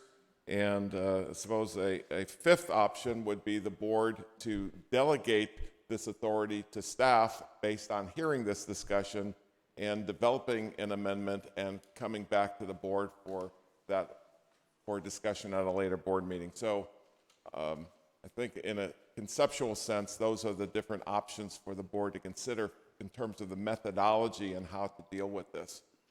I hope I've answered your question, Trustee Ntuk. Yes, thank you. It sounded like the full board is the place that the most input and decision, I mean, the ultimate decision is going to come before the full board. I'd just like to say I'm amenable to amendments or a substitute motion to, direct staff on some alternatives. I'm not amenable to some of the options that were there. You know, I don't think we should do a 5-year. I think we can do better than 10-year, but those are, you know, it also is to be negotiated. But I would like to have the best option possible negotiated for the furthest length of time.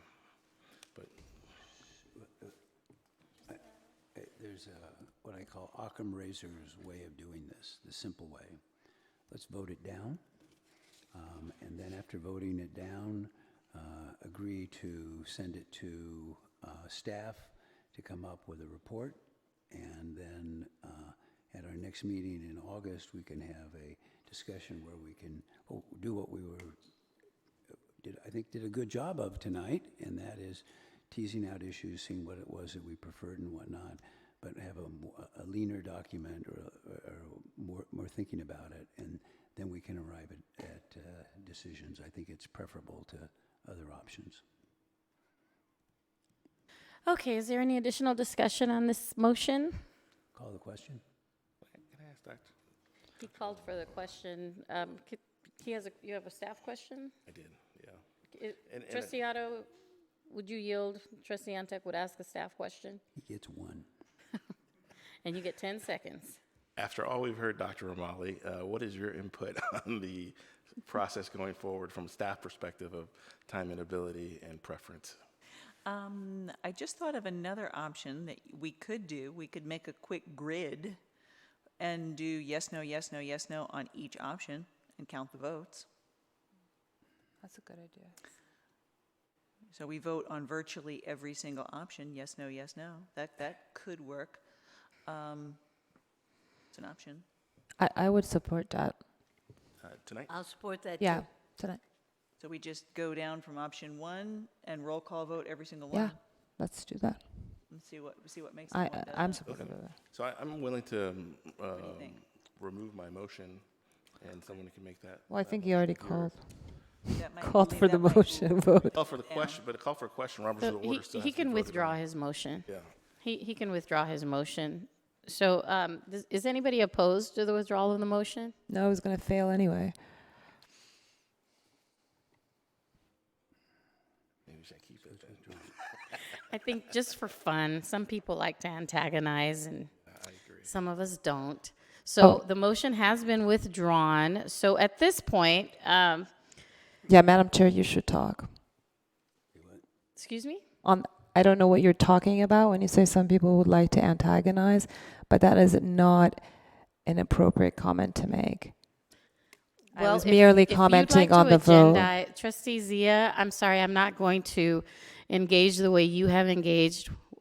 And if you'd like to talk about inappropriate comments at the dais, we can certainly agendize that.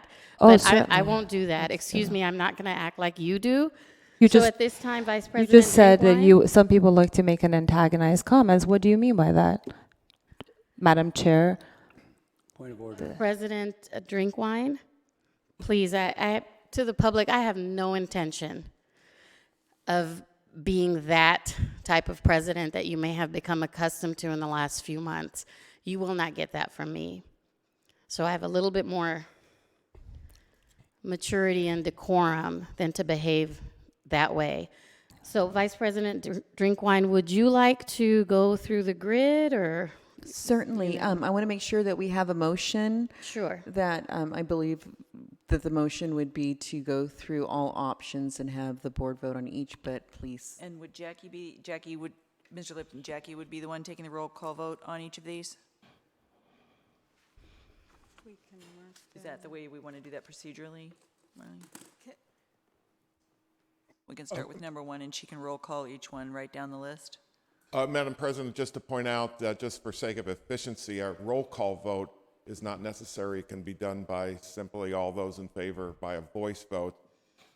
And I'm presuming that what the motion is when you go through each of the option is that's providing essentially parameters or direction to staff in terms of negotiating the amendment with the Labor Council. That's the overall structure Sure. of what this motion is. And each of the options could be voted on by the board through a simple voice vote. Sounds good. Thank you.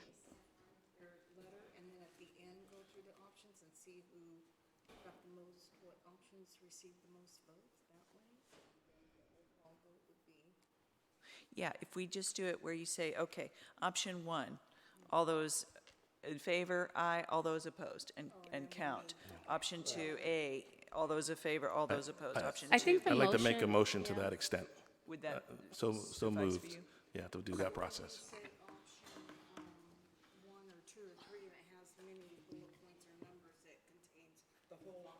No, each one, each individual, 2A, 2B, 4A, 4B, 4C. Yeah. Yeah.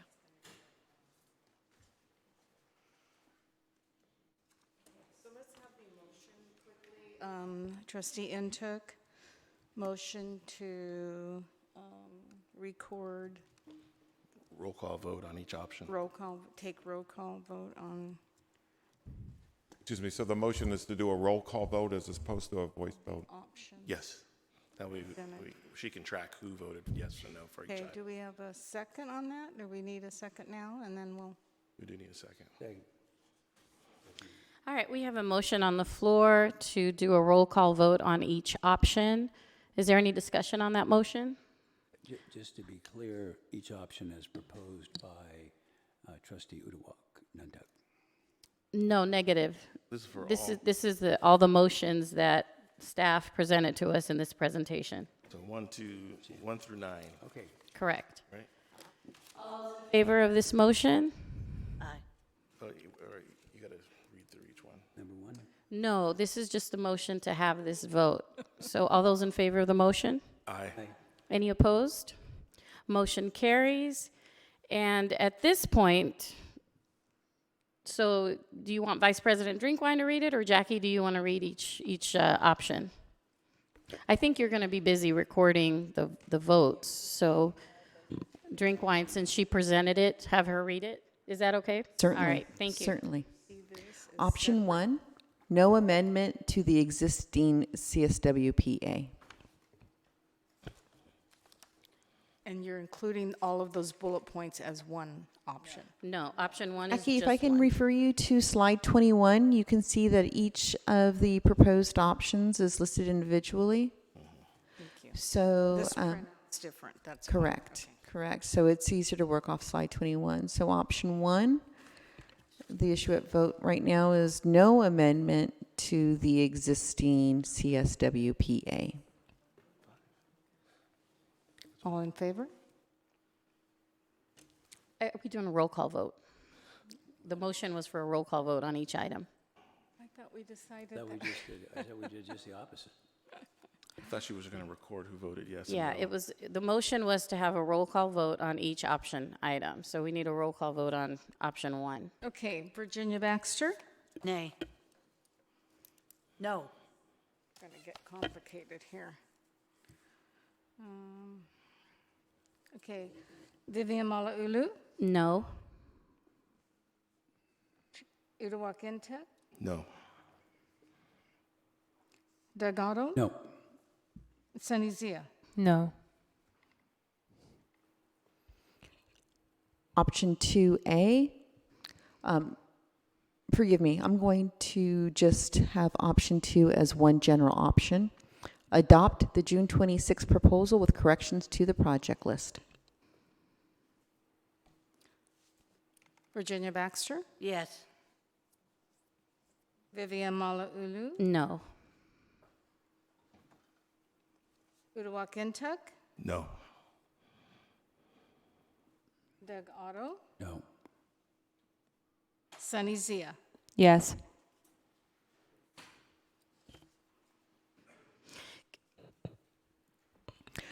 Option 3 was related to the adopting the June 26 proposal with corrections to the project list for a length of 5 years.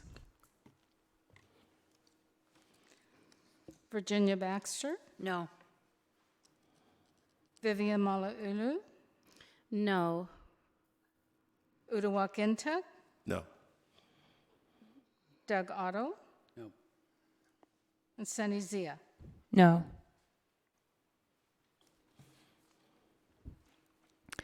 Option 4, all establish construction cost thresholds with a term to be determined. Option 4A is a threshold of $250,000.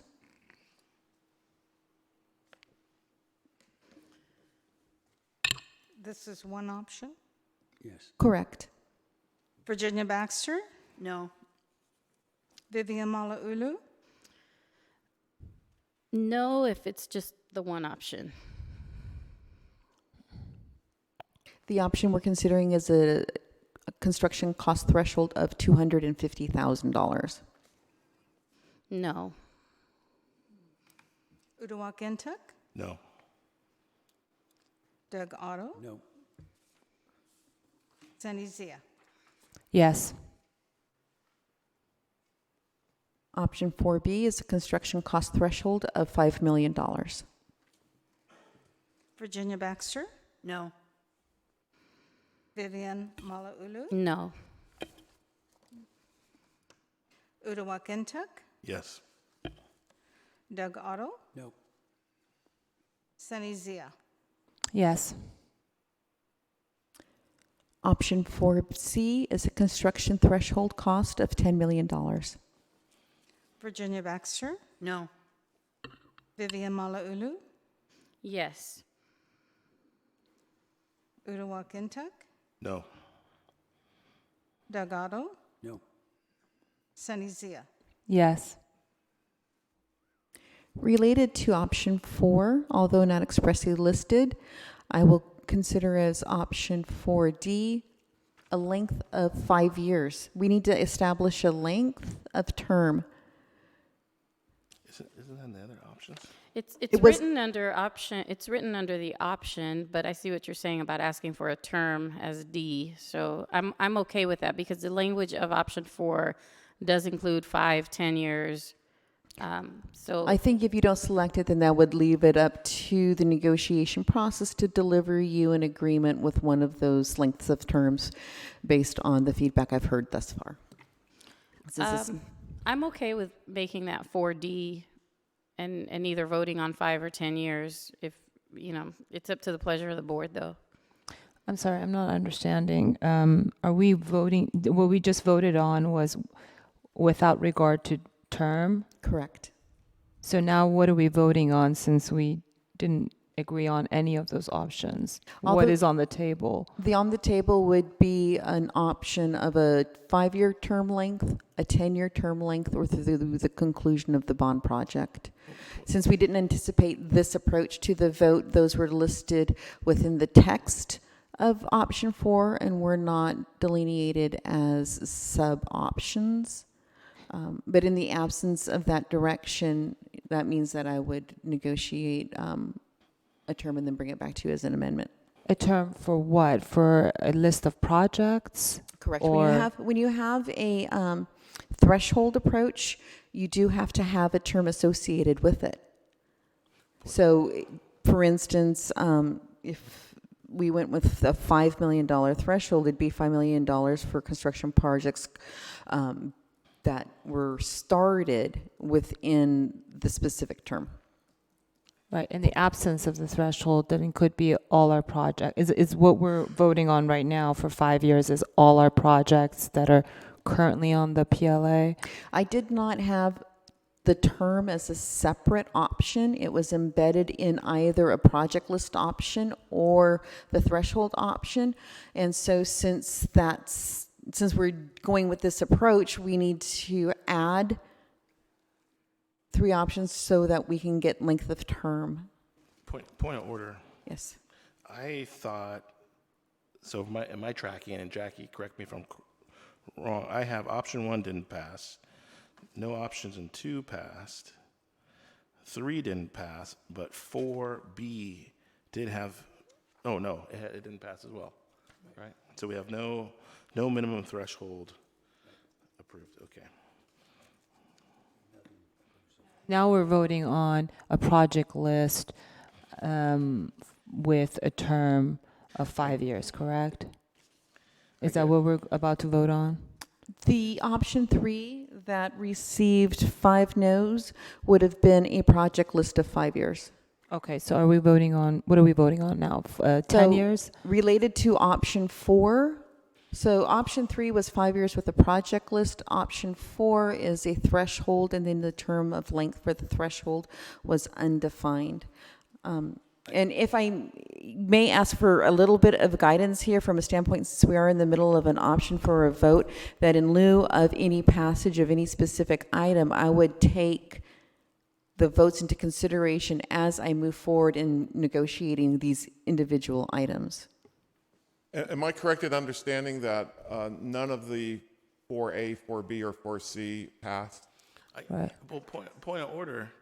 I'm sorry. I thought we were voting for like 4A, 4B as were itemized in the slides, where there was a threshold and a date, threshold and a date. But then we ended up voting on thresholds with no dates. And so I don't think we're voted on what Dr. Romali suggested. I thought we were voting on the options that were presented in the slides, not on the text, only on the text of slide 22. And forgive me, again, I didn't anticipate this approach. The listing of the options, for instance, when we looked at 4A, the threshold, when we listed those projects for efficiency of presentation, we listed what all the projects would have been through 2041. And so that was for efficiency of presentation. However, when we defined the option on slide 21, we said within the text that you would consider, option 4 reads, consider establishing an estimated construction costs threshold rather than a project list with alternate term lengths, parentheses 5 year, 10 years through the conclusion of the bond projects. So indicating that you would determine first the threshold and then the length of the term. When we looked at the detail slide, we presented the data as if it would go through the conclusion of the bond projects, so we didn't repeat that same list 3 different times with a 5 year, a 10 year, and a conclusion of the 2041 program. So was there, I think I got it. Maybe. I think, did I hear there was agreement on the $10 million? No. Which was the only option that passed? 5 million? None None of them passed, although there was more agreement. There was equal agreement to adopting the proposal as delivered on June 26 as there were for a $5 million threshold and a $10 million threshold. So what we're seeing is that there's not an across-the-board agreement, but we certainly are getting very specific feedback on what options have more agreement than others. Okay, so if neither A, B, and C are in agreement, can they vote individually on, we want all projects through a 5-year term, through a 10-year term, and through the conclusion as presented on the chart? Did I understand that? I guess my understanding, I thought that was your recommendation, and I thought we were going to be able to do the thresholds with the year. I didn't know it was separated. I don't know if anybody else had that understanding either when we all voted to do it this way. So it was the understanding by all the trustees that the threshold selection would continue through the conclusion of the bond program. So there would be no 5-year period for the agreement. Personally, that's what I thought. I'm not in agreement that that the bond program should. There are different charts that list different periods, and one goes to 2041, and I'm not in agreement with that. And another one says 5 years and 10 years. It's pretty complicated in terms of. The saving grace is that we're just giving information with regard to negotiations, and it doesn't have to be Waterloos on any of these things, I think. However, I think we should just finish this voting real quickly because Certainly. we have a really detailed consent calendar where I intend to remove almost every item. Thank you. I certainly am getting the feedback that we wanted. So then let's move to. Excuse me, if I could just maybe just to help out a bit, apologize for interrupting, but it seems like maybe the board needs to vote on whether there should be a threshold, because one question is, should there be a threshold in the contract or should there just be a list of projects? Those are the two basic ways of doing that. And I think it's not clear the board's direction in terms of which of those two alternatives, if any, the board approved. Thank you. So let's ask that question, and I think the vote would either one way or the other. Should there be a project list?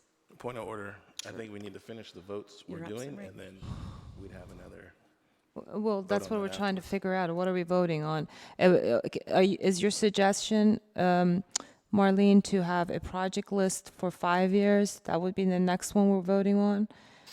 I would. And then following that would be a project list with 10-year duration? I would take Jack's direction. I believe that the first decision is project list or threshold. If it is threshold, then it's dollar amount of threshold, and then it's length of term. If it is project list, then it is length of term. Okay. So it's almost like a decision tree approach rather than the grid. I don't know if we have to alter the motion to go in a decision tree model or not. I think we do have to Yeah. alter because we I- all took direction already. Can we expand on option 4 to just say it sounds like there's consensus that there's no threshold agreement. So can we vote on a project list with a period or term of 5 years? That would be one vote, and then the other one would be a project list with a term of 10 years. Is that something that we could do? Yeah, and then the third one would be After we finish moving through the term of list. agreement, or term of. I think we're all in agreement to add a threshold time frame on there, but I do believe that we No, we're should not on follow agreement the- with threshold. I think that we should follow the protocol and continue with the votes on hand, and then come back and do what you suggested to vote on whether or not we're going to have the threshold, and then the term. if I don't we think vote you're yes. understanding me correctly, Madam Chair. I'm saying that we just voted on these thresholds and we didn't have agreement. I think what I'm hearing is that the next step would be that we vote on a project list that is going to be the staff's recommendation or on our. Yeah, no, sorry. Excuse me, I'm trying to say, I'm trying to make sure you don't misunderstand what I was trying to say. You're not understanding. No, I have the So- floor, Madam Chair. You're abusing your Actually, power. you don't, because I do. didn't call on you. No, and I haven't called on you, but I've been kind, and I've been allowing you to Oh, speak you're out very of turn. kind. You're very kind. You're a I good am. Christian, Madam Chair. You're a good Christian. I am. I haven't called on Well, you take yet, the but I've beam out of allowed your you own to eye speak. before you get the speck out of your brother's eye. Point of order. I was trying to move this along. I'll call on I you in just a second. I'll call on you in just a second. I had a So- question for staff, which was not answered, but that's fine. Just to make sure, Mr. Lipton, we're voting on a time frame and a project list, or I want some clarity on what we're going to be voting on, just to be sure, because we still have to continue with the voting. That motion passed. So the motion carried, so we're interrupting the motion that we should be continuing to vote on to make this decision. No, I think that's correct, Madam President, that the board did vote to have a separate vote on each of the options, and that, unless there's a change in that, that's the current motion and the current procedure. I think, though, that the fact that each of the votes on the threshold failed creates some ambiguity legally, because it's not clear whether that means that the board doesn't want to have any threshold, or does it simply mean that they were unable to agree on any one specific threshold? And that might be something that would be good for the board to provide clarity to staff. Okay, so thank you for that. So let's continue with the voting of the options, and we can table the threshold time project list discussion. Let's get through the rest of the options, and then we can come back to that. And I'm okay with Dr. Romali's recommendation for the threshold, just to move on the agenda. And in case anybody's wondering, this is still early in the agenda, and it's 9:17, and I'm looking at our brand-new additions to the board here, and I'm sure you're wondering what you signed up for, because we're not even halfway through the agenda yet, so, okay. But we've gone as late as midnight, if that makes you feel better. We could Postmate some food. Option 5A, add LBCC student graduates, as previously defined, to Tier 1. Virginia Baxter, Aye. Vivian Malauulu, Yes. Uduak Intuck, Yes. Delgado, Is it all graduates?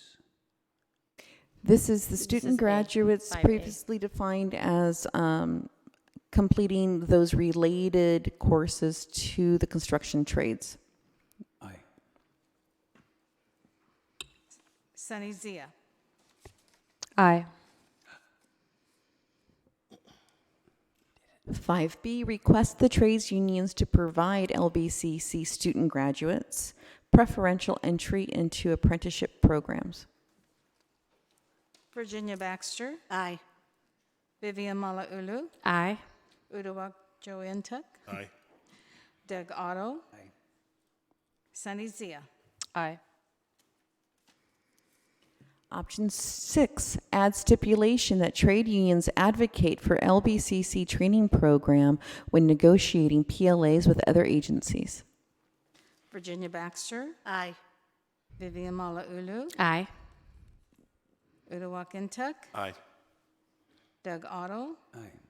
Sunny Zia. Aye. Option 7, expand Tier 3 to include both Los Angeles and Orange counties. Virginia Baxter, Nay. Vivian Malauulu, No. Uduak Joe Intuk, No. Doug Otto, No. Sunny Zia. Yes. That was good. Option 8A, specify that project labor coordinator duties include alignment with PLAs at other Long Beach agencies. This is 8A. 8A. Thank you. Virginia Baxter, Nay. Vivian Malauulu, No. Uduak Joe Intuk, Yes.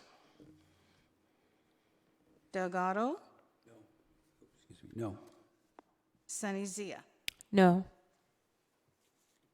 8B, adopt separate intent language to explore partnership with the City of Long Beach to have a shared project labor coordinator. Virginia Baxter, Nay. Vivian Malauulu, Yes. Uduak Joe Intuk, Yes. Doug Otto, No. Sunny Zia. No. 8C, engage a jobs coordinator in addition to the project labor coordinator. Virginia Baxter, Nay. Vivian Malauulu, No. Uduak Joe Intuk, No. Doug Otto, No. and Sunny Zia. No. Option 9, adopt separate intent language to explore aligning with Long Beach Unified School District if and when they have a PLA. Virginia Baxter, Nay. Vivian Malauulu, No. Uduak Joe Intuk, Yes. excuse me, Doug Otto, No. Sunny Zia. No.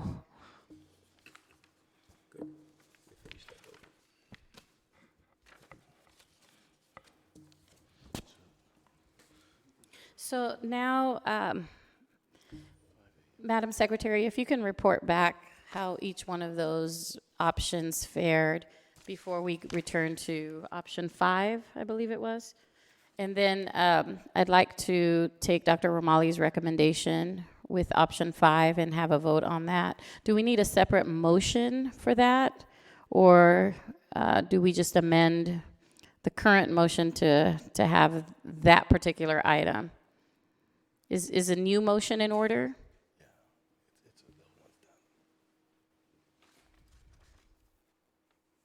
It'd be best to have a new motion separately on this question because the first motion was already finished and disposed of. So this would be a new issue. Okay, thank you. Madam Secretary, whenever you're ready. Yes. I'm sorry, what's the motion? You need a motion second. We don't have a motion on the No, floor. Madam Secretary is going to read out the results of the voting to see which option fared, how each one fared. Option 1 failed. Option 2 failed. Option 3, fail. Option 4A, fail. And that is threshold, correct? Yes. 4B, threshold, fail. 4C, threshold, fail. 5A, motion carried. 5B, motion carried. Option 6, motion carried. Option 7, motion failed. Option 8A, motion failed. Option 8B, motion failed. 8C, motion failed. 9, motion failed.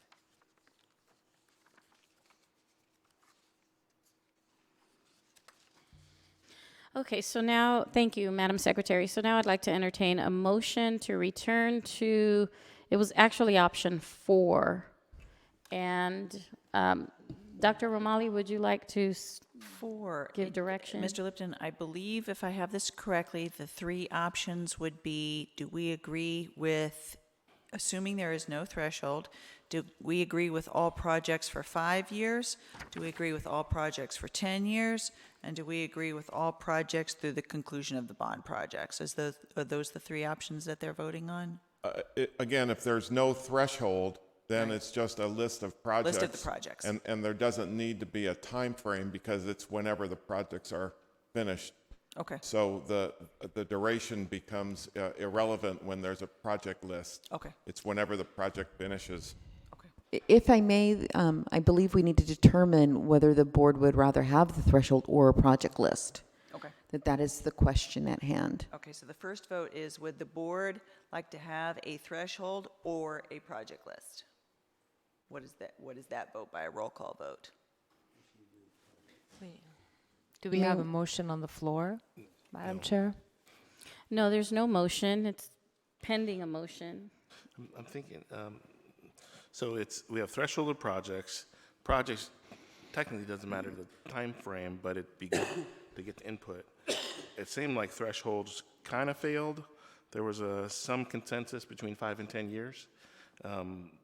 Do we just want to say thresholds in general, or do we want to say just up or down thresholds, up or down project lists as the options? Is that what you're recommending, Dr. Romali, or and then you want to separately do a third one of years, 5, 10, and 20? My understanding is I think the first one is you're either A, for a threshold, or you're for a project list. Okay. Then, if you are for a project list, is that a 5-year project list, a 10, or through the conclusion? Did I get that right, Jimmy? And then if you were a threshold, it would be at what level of threshold? Level of threshold. So it's a decision tree. If you have 3 votes for threshold, then we go down that decision tree to level of threshold, term of threshold.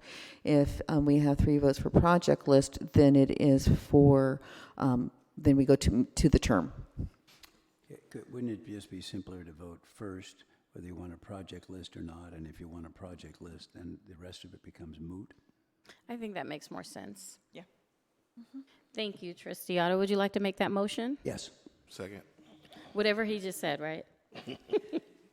Could you make the motion for the secretary, please? You want me to second my own motion? No. Oh, just say it I'd a like you to second time. state your motion. Let's vote whether to have a project list or not.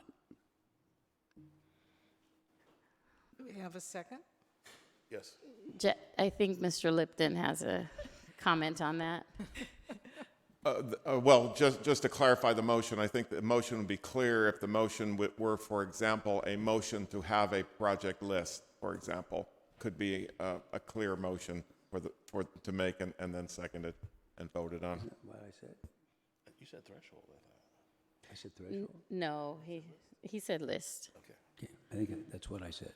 He said list. It's late and everybody's tired and we're all imagining things, but he did say project list. Yes, good.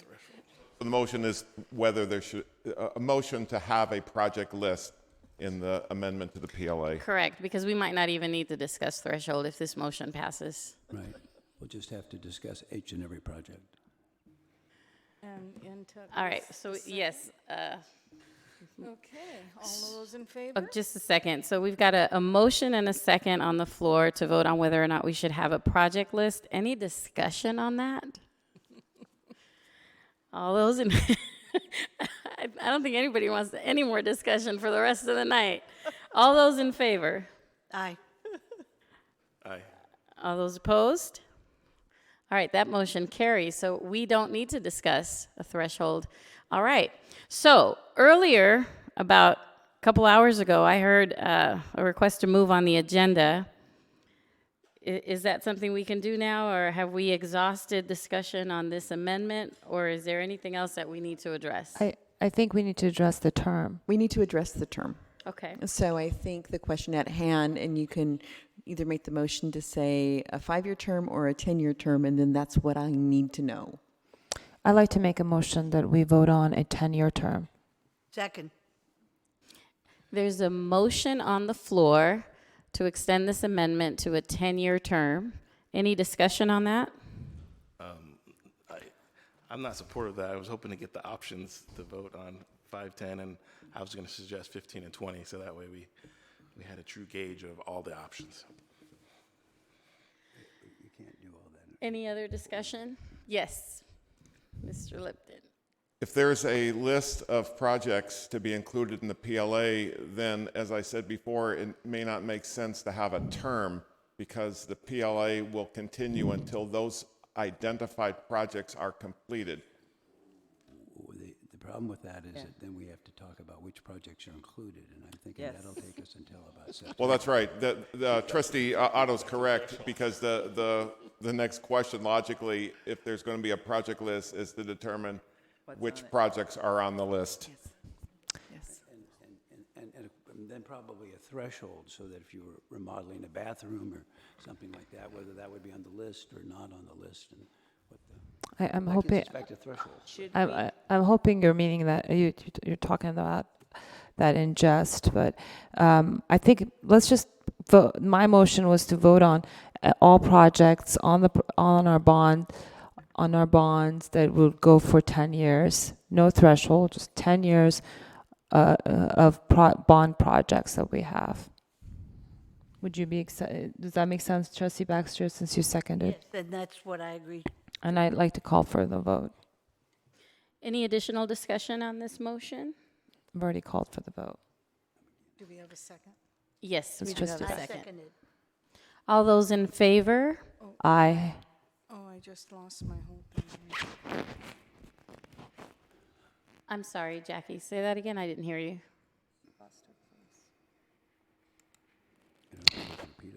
I will call the roll. Virginia Baxter, Aye. Vivian Malauulu, Nay. Joe Ntuk, No. Doug Otto, No. Sunny Zia. Yay. So at this point, since the motion failed, I'll entertain an additional motion, another motion actually, for a different term. I'd like to make a motion to consider 5, 10, 15, and 20 as 4 voting options, I don't. just like we did That's before. too vague. We've already done 10. Yeah, 10, okay, We've- and 5's not. So I guess 5, we've already we voted, voted down. down. We've done it on 5, so So, what do you want, 20 years? Is that what you're requesting? How do you know it's 20 years? I would say 15 or 20 then. How do you know we have, do you know what our projects go till? Yeah. The terms, Marlene? 5 year, did the 5 fail? No, 5's already been voted down. We already voted that down, and 10 years you guys voted it down. If I may, I believe we voted down the extension of 5 years. That was discussing the June 26th proposal Correct. with a length of 5 years.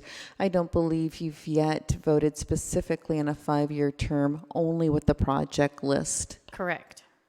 It was my understanding that the alternate extension length of 5 year was on the previously proposed amendment, but this newly proposed that we've hammered out tonight, we haven't considered a 5-year term to that. And I think that well, there's no motion on the floor, but I'll entertain a motion for another term. Well, I started making a motion. Another term, do you want to do 5 and 20? Well, pick one. 20. There's no second on that motion, so I'll entertain a different motion for a different length of time. How about for 15? I just think we're getting ourselves into unknown territory. I don't know what I don't know. Can we just let staff go back to our negotiating partners and then come up with a recommended term? Can we have that much trust in our staff? I mean, they're pretty capable. And then we can look at the specifics when it comes back to the board. Okay, there's no second on that motion. That was not a motion. I'm just asking a question. Trustee Untuck made a motion, and there was no second on his motion. So I'll entertain any motion that anybody wants to make. I'll move that we move on to 3.1. But we do need a term. We do have to, somebody has to make some kind of motion. So Is it either your- to direct staff or 5 years. Is it your pleasure to go through the conclusion of the bond projects? Yes. Somebody needs to make a motion. I'll make the motion to have our community student workforce agreement go until the completion of all our bond projects. Second. You mean 2041? Yes, whatever the term is that will complete our bond projects, that we have a project labor agreement that includes all our bond projects going forward and the ones that we have remaining. That could be until 2041, yes. Did you second that? Did. We have a motion on the floor to extend this amendment, the newly proposed amendment, to the length of the projects, each individual projects. It has been moved and seconded. Any discussion on the item? My question is this what we're telling staff, or is this what we're voting on? Telling staff. This is all Yeah, okay, just want to make sure, because it sounded like when you talked, it was a decision, which is not a decision. Okay. Yeah, yeah. Any discussion? Yeah, so my understanding of this motion, this gives staff maximum latitude, right? From 1 year to the 2041. Okay. And so we'll see what they come back with. So I'm supportive of that. Any additional discussion? Yeah, I would just say I'm not in support of the idea of recommending that what we do is write all of these projects forever into it. However, I'm going to vote for it, and most, based primarily on exhaustion. But beyond that, it's I feel like okay, but with an understanding that the idea of the length of the agreement is still under negotiation, and that nobody's going to come back and say, nope, you said 41, and you're 41. I just want people to understand that. No, I think your point is well made, Trustee Otto, and I think we are all in agreement with it, and I don't think anybody thinks that we're voting on something for 41 years. I think that we've got a great window of negotiation with each individual project. All right, so we've got the motion on the floor. All those in favor, or actually, I'm doing your job. Now I'm calling for the vote. So, Madam Secretary, pretty soon we'll be switching chairs up here. Go ahead. Listening to this over and over. Oh, you want me to call the roll? Virginia Baxter. Aye. Vivian Malauulu. Aye. Uduak Joe Entuck. Aye. Doug Otto. Aye. And Sunny Zia. Aye. All right. So we are going to move on the agenda. Thank you, everybody, those of you that are stakeholders in this, for your patience. And I do apologize that you do have to witness some unfortunate incidents.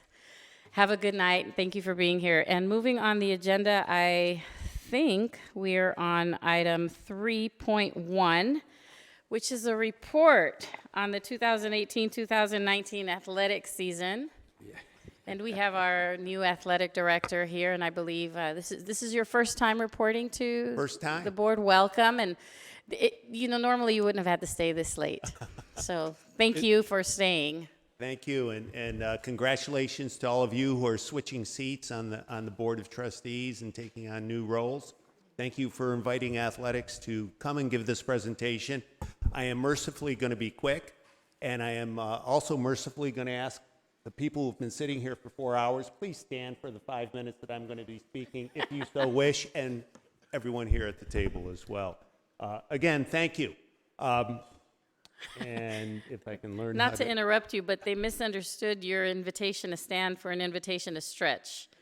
That's so they can stand and stretch. That's what he meant. This is athletics live. That's right. All right, there you go. Our goal here in the athletics department is to really be champions in everything that we do. And we're talking about 4 C's here. We're talking about competition. We're talking about being champions in the classroom. We're certainly talking about trying to develop character in a championship fashion. And also understanding that we have great gifts and talents as student athletes and as coaches and as people who are involved in our athletics program, that we want to share that with the community. So let's talk just a bit about competition. Our highlights for this year: we had a Triple C Double A state championship in men's volleyball. We had an all-state men's volleyball performer in Kyle Anima. We had 6 Triple C Double A state appearances, 7 South Coast Conference championships. We had 5 South Coast Conference Coach of the Year awards, 6 South Coast Conference Most Valuable Player awards, 6 All-American athletes. We are now at 37 and counting signed national letters of intent. Just about all of those are receiving scholarships or financial aid. We're champions in the classroom. By the way, all of you have a booklet that goes into a little bit greater detail in all of this. Our student athletes are fairly representative of our general student body in terms of ethnic breakdown. Also, in terms of academics, you can see that in order to compete athletically, they need to be full-time athletes. So full-time students rather. 81% of our student athletes are full-time students. Those who are not are typically at the tail end of their studies and don't need to be full-time students to complete a degree, or they're doing something called gray shirting, which means they come in, they're not taking 12 units because that triggers their NCAA clock. They take 11 units or less. They don't play. They can still practice. They can still work out, but they don't play. And those numbers here are in comparison to the general student body. You can see that our GPAs are 2.64 compared to the GPA of the student body of 1.87. So we're successful in the classroom compared to the students in the university that we represent. We had last year 2 years ago, 363 unique student athletes. This year, I beg your pardon, this year we had 363. Last year we had 379. We're down about 13 student athletes. That will change this coming year. Our recruiting is very, very good. Cumulative GPA is 2.67. You can see that one of the things I'm proud of, on the one hand, is that we have an 87% completion rate of units that we've attempted. I'm a little disappointed in the number of units we've attempted. We, I think, can do better than an average of 13 units. We have some very good academic achievements. Those are listed there. Let me also just add that we did win the Scholar Athlete for our women's volleyball. Kristen Peterson from the women's volleyball team did win the Mackenzie Scholarship from the Triple C AA. We want to be champions in character. Team Impact was something that was highlighted last year. This is an organization where teams adopt young kids with life-threatening illnesses, and they get involved in our athletics program. Softball has done this for 2 years. This past year, football has also contributed. We work in the community. We volunteer. Here's a list of 4 examples of what we do in the community in terms of volunteering. I just want to add that great programs do embody excellence, and in 5 areas. They have great people. They're able to hire great coaches. Those coaches are able to attract great student athletes. They have great facilities. They have budgets that allow those great people to do their work and do it well. They have a history of philanthropic giving, and I put this in the broadest category. These are people who come to the community, from the community, and buy a ticket to a game, all the way to those who are remembering an institution or an organization or a team or an athletics program in their wills, in their planned giving.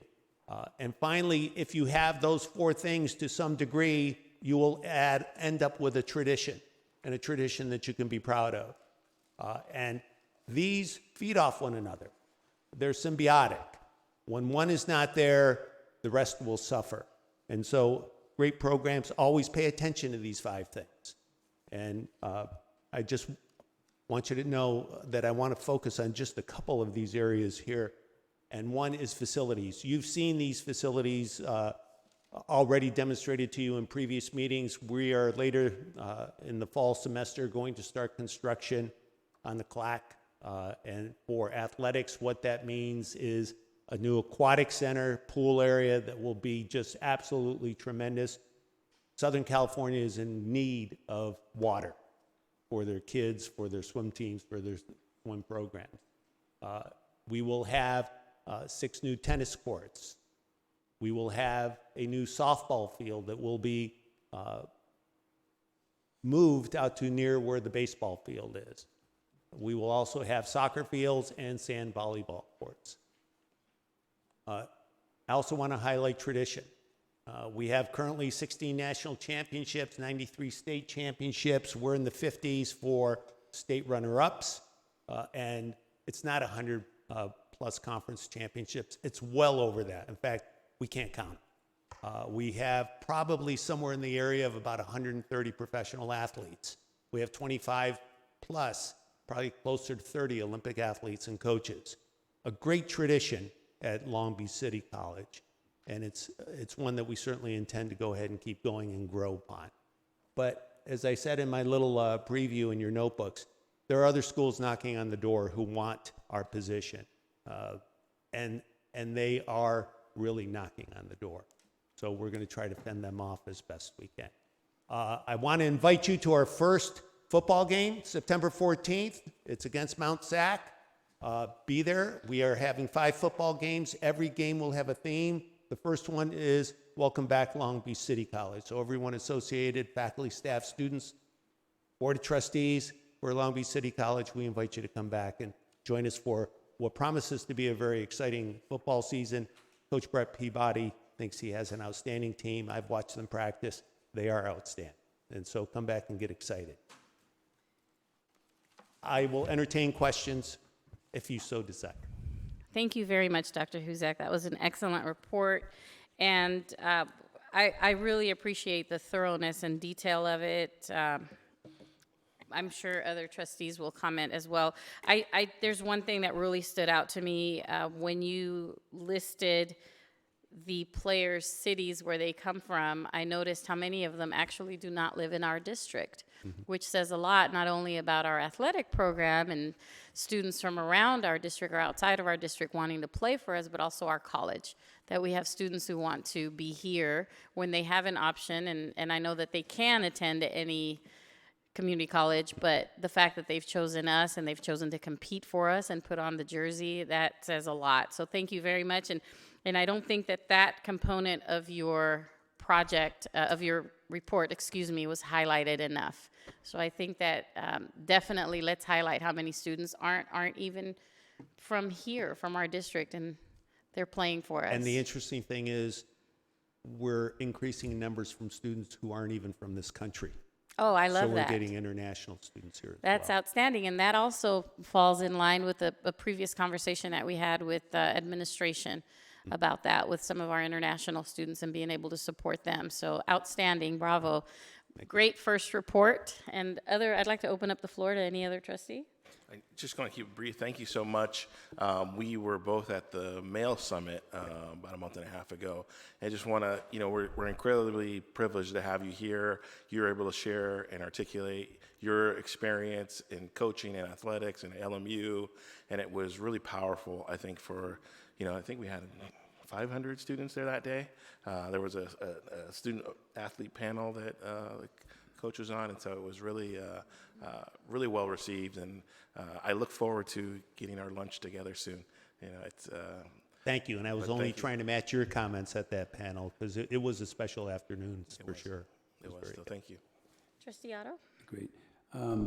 Thanks for staying. I guess you didn't have much of an option, but could you give us an abbreviated version of your background and how you got here from Cal State and other things? I know it's a long meeting, but I think a lot of people don't. Sure, real quick, I graduated from State University of New York College at Cortland, taught elementary school for 3 years, 4th, 5th, and 6th grade, coached varsity football, basketball, and golf, did graduate work for 4 years at Texas A&M, took a job at Long Beach State, became professor and chair of their physical education kinesiology department for 14 years, then moved for 5 years over to athletics as a senior associate athletics director. I had the opportunity to go to Loyola Marymount University as their athletics director, spent 20 years there, thought I was retired. I flunked retirement. I'm now going back to school so that when I retake it, I'll try to pass it next time. Great. Thank you. Appreciate it. Welcome. Thank you. Trustee Zia? Hi, Bill. Thank you so much for your patience. I want to apologize to you for some of the behavior you saw tonight. I'm looking at your slides. You're training our students to be champions in character.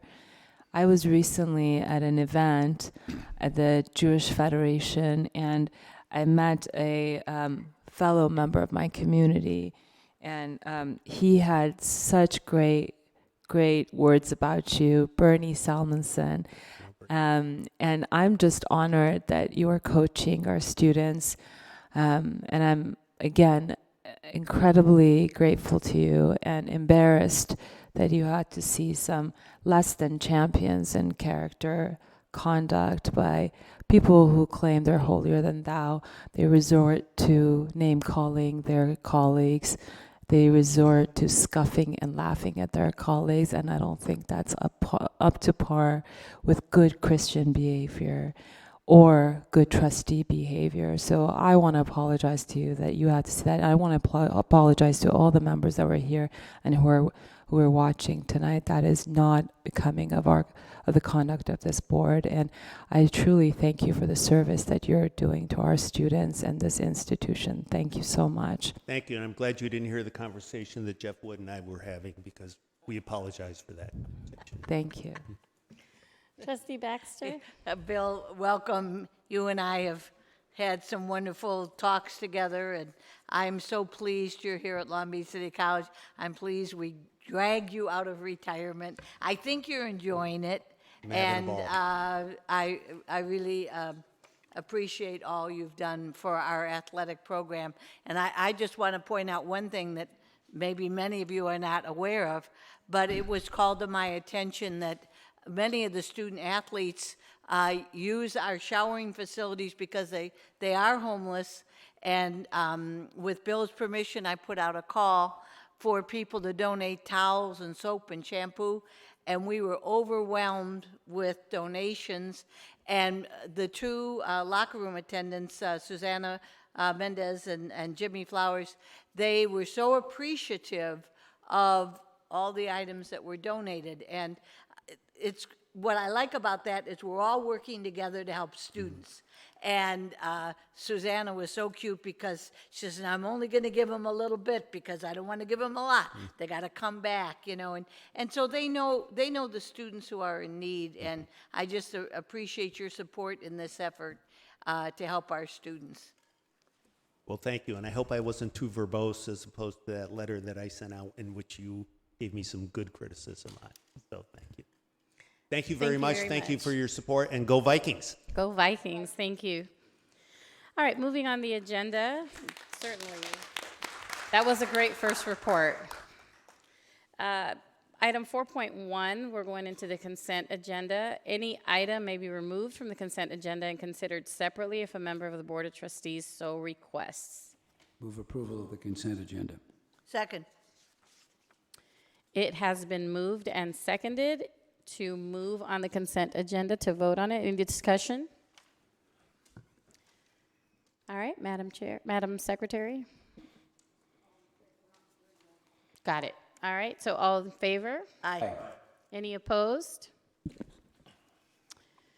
All right, is that for everything under item 4, or is that just 4.1? Everything under 4. Got it.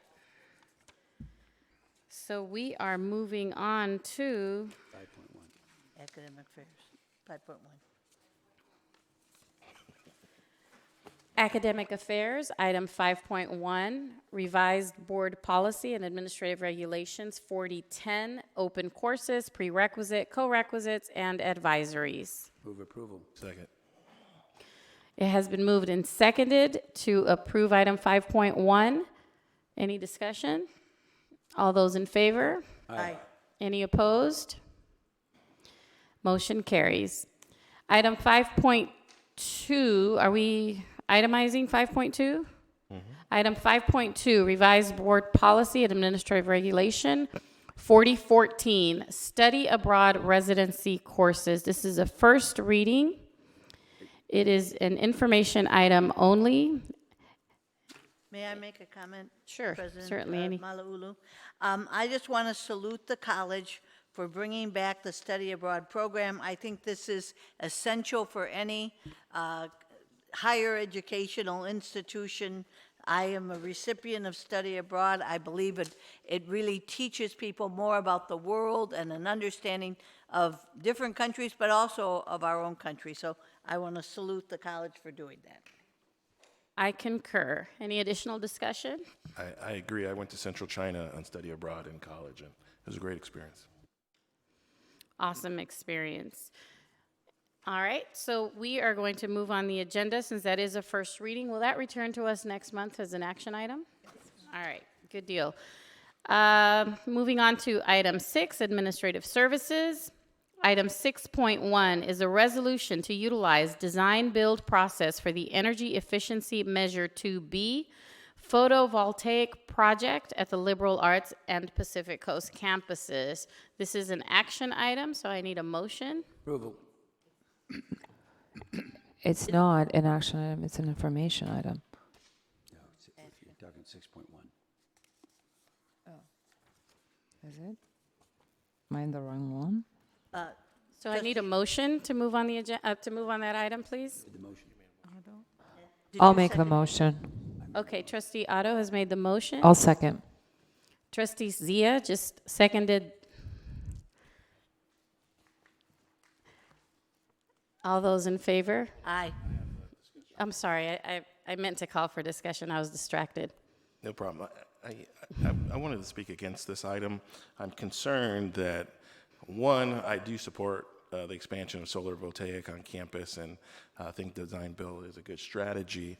However, this approval will basically take off the map a portion of the Vet Stadium footprint for the next 15 to 20 years. And if we're going to do anything different there, we're going to be restricted, or we're going to have the same problem we had at PCC campus, where we put something in and then we got to come back and put ADA and spend more money fixing what should already been done in the past. And I don't want us to spend money twice. And I know it's on the facilities master plan. In the subcommittee we talked about that we do have the power to change the list. I think strongly urge us not to eliminate the footprint by putting photovoltaic in the parking lot at the LAC campus.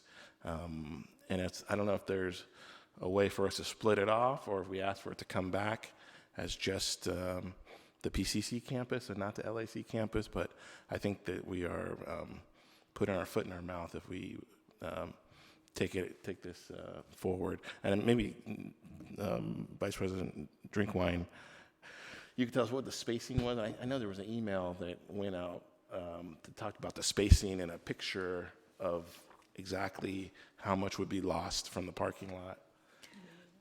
So the project would affect both LAC and PCC. It would erect solar panels on carports or canopies throughout the parking areas, the flat parking areas. So when we look at PCC, we're talking about parking lots 1 and 2. When we're looking at LAC, we're talking about parking lot M, which is that stadium largely to the right. The canopies would be designed to be tall enough to accommodate trucks for both the swap meets as well as the other utilizations of the space. The project is designed to have 2 phases at each campus so that it wouldn't happen all at once. We would have available parking in the parking lot for each construction phase.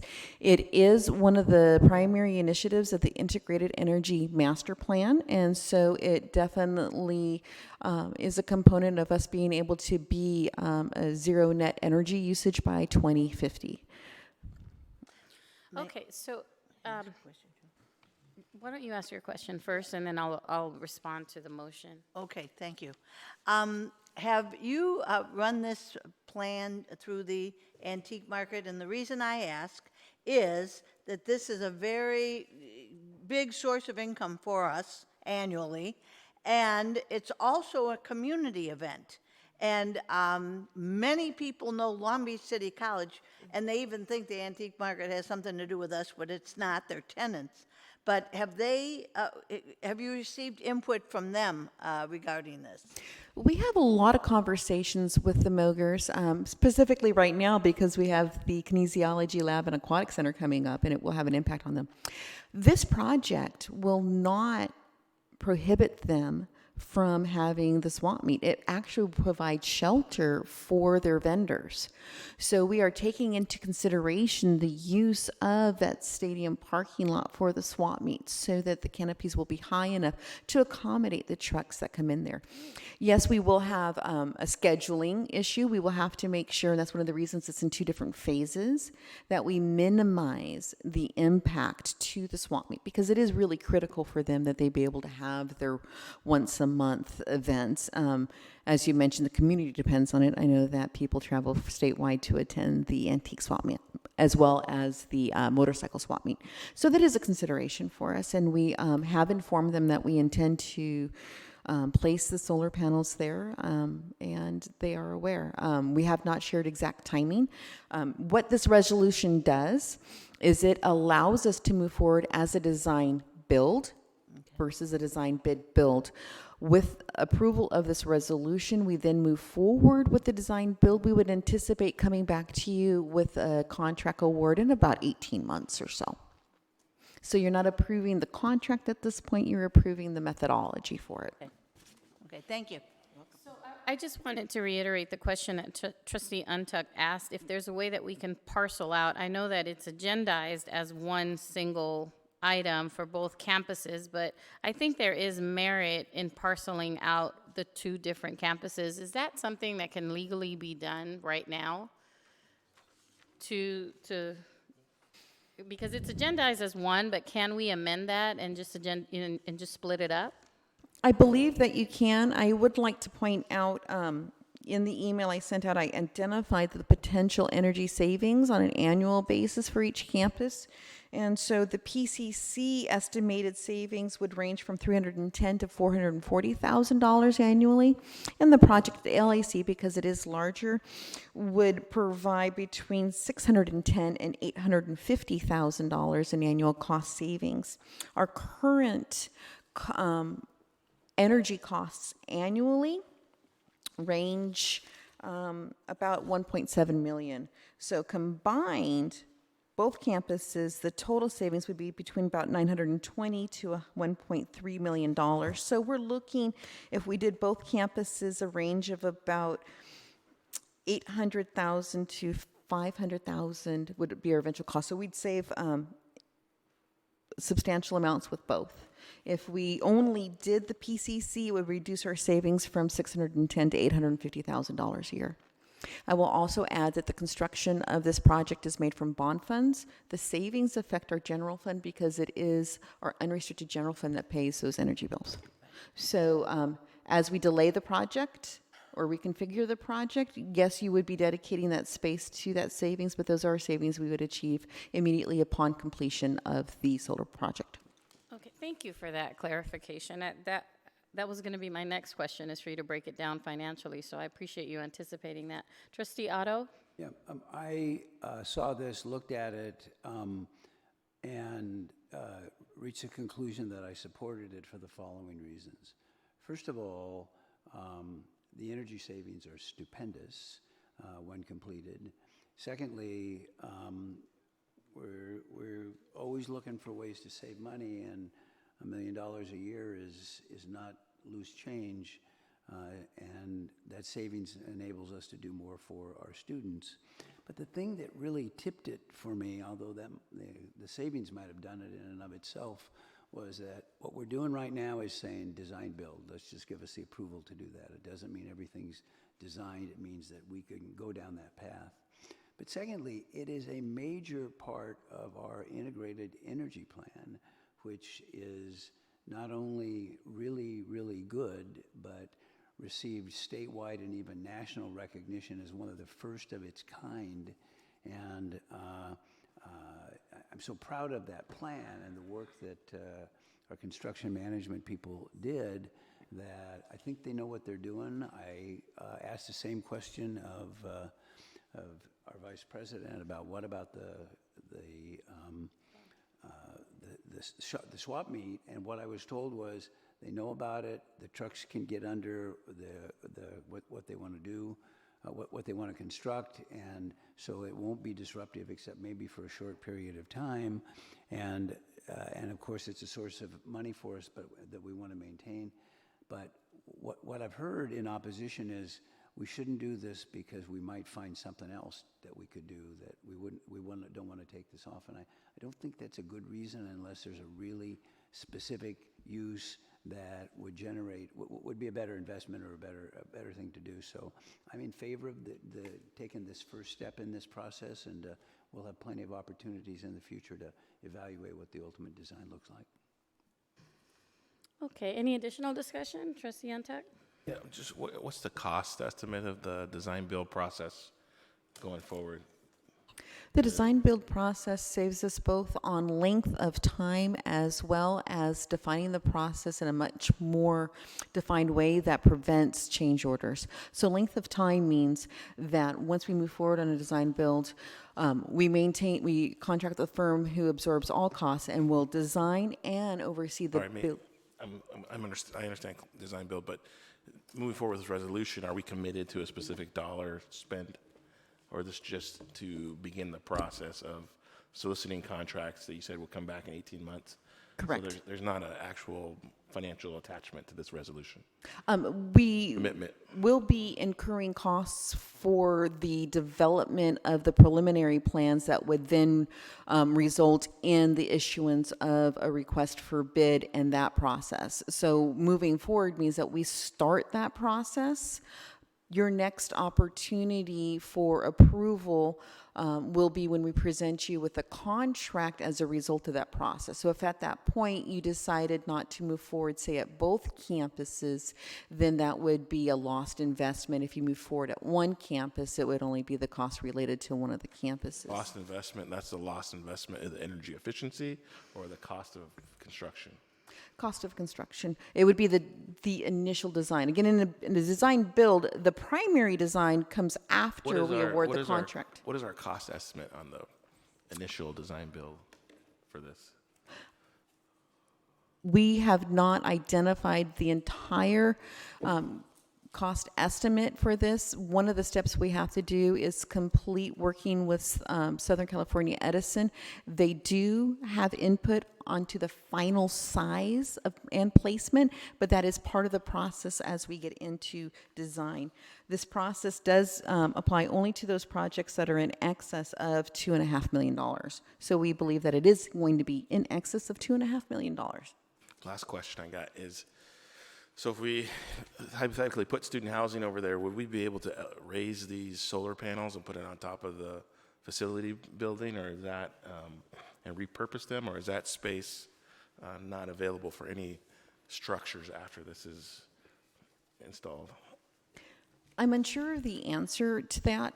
I will say that at the LAC campus, our architectural design does not allow for placement of solar panels on the roofs because of the Spanish missionary roof styles. So that's why you don't see the panels on every roof. You see them on the parking structures here. PCC, they're much more easy to place on the roof, so a lot of it would depend upon the design of whatever potential structures would be erected there. Thank you. All right, any additional discussion on this item?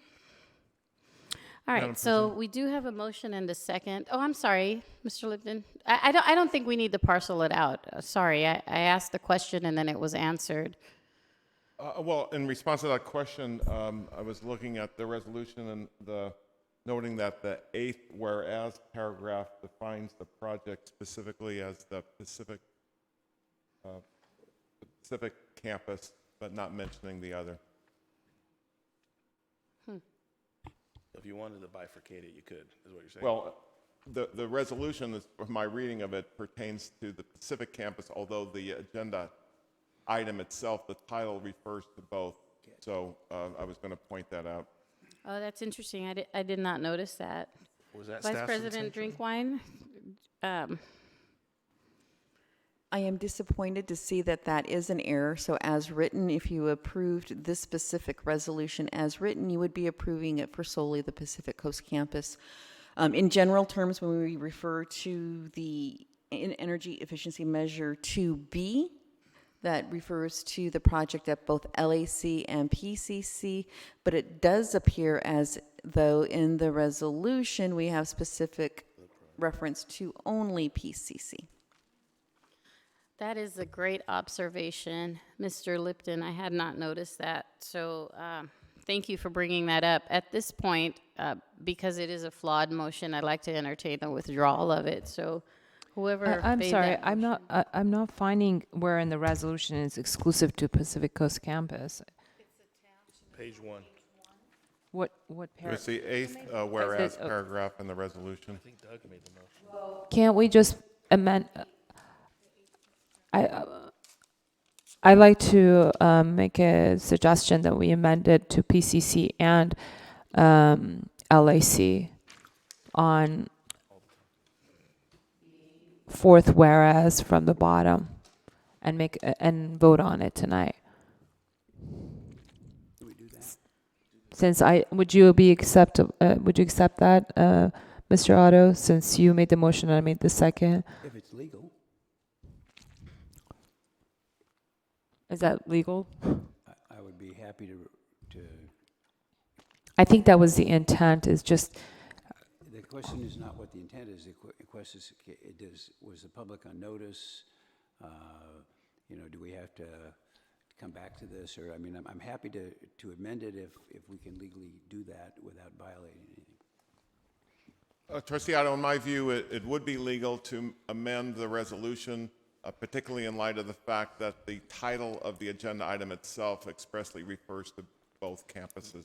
So then I would be in agreement with a friendly amendment to change the language of the 8th paragraph, the 8th whereas paragraph, from district staff has identified a district work of improvement commonly described as the energy efficiency measures photovoltaic project at PCC and LAC as being suitable for the design build process. Just adding the words and LAC. yes. Okay. Can we call for the vote? I have a question.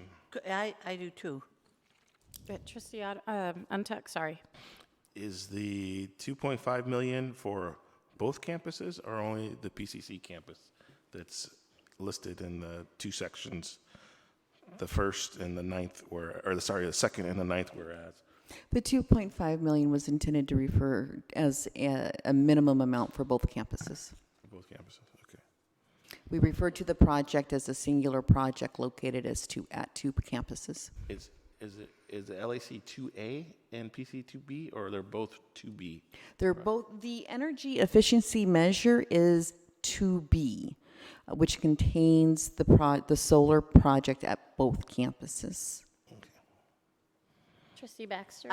I guess I'm having a hard time with voting for this because in your resolution, you only, as Mr. Lipton pointed out, you're only discussing the Pacific Coast campus, and I have to tell you, and you can do that legally without having it in the resolution? So we just amend what it? you just said. I believe what Council said was because the action item references both campuses, a motion to amend that paragraph of the resolution to include And both I heard, campuses. I'm sorry, I did hear that. My question is, you'd have to change this whole resolution. You have to add 2 words to it. You have to add 2 words to it. And it's 2,500,000 for both. Yeah. Yes. Okay.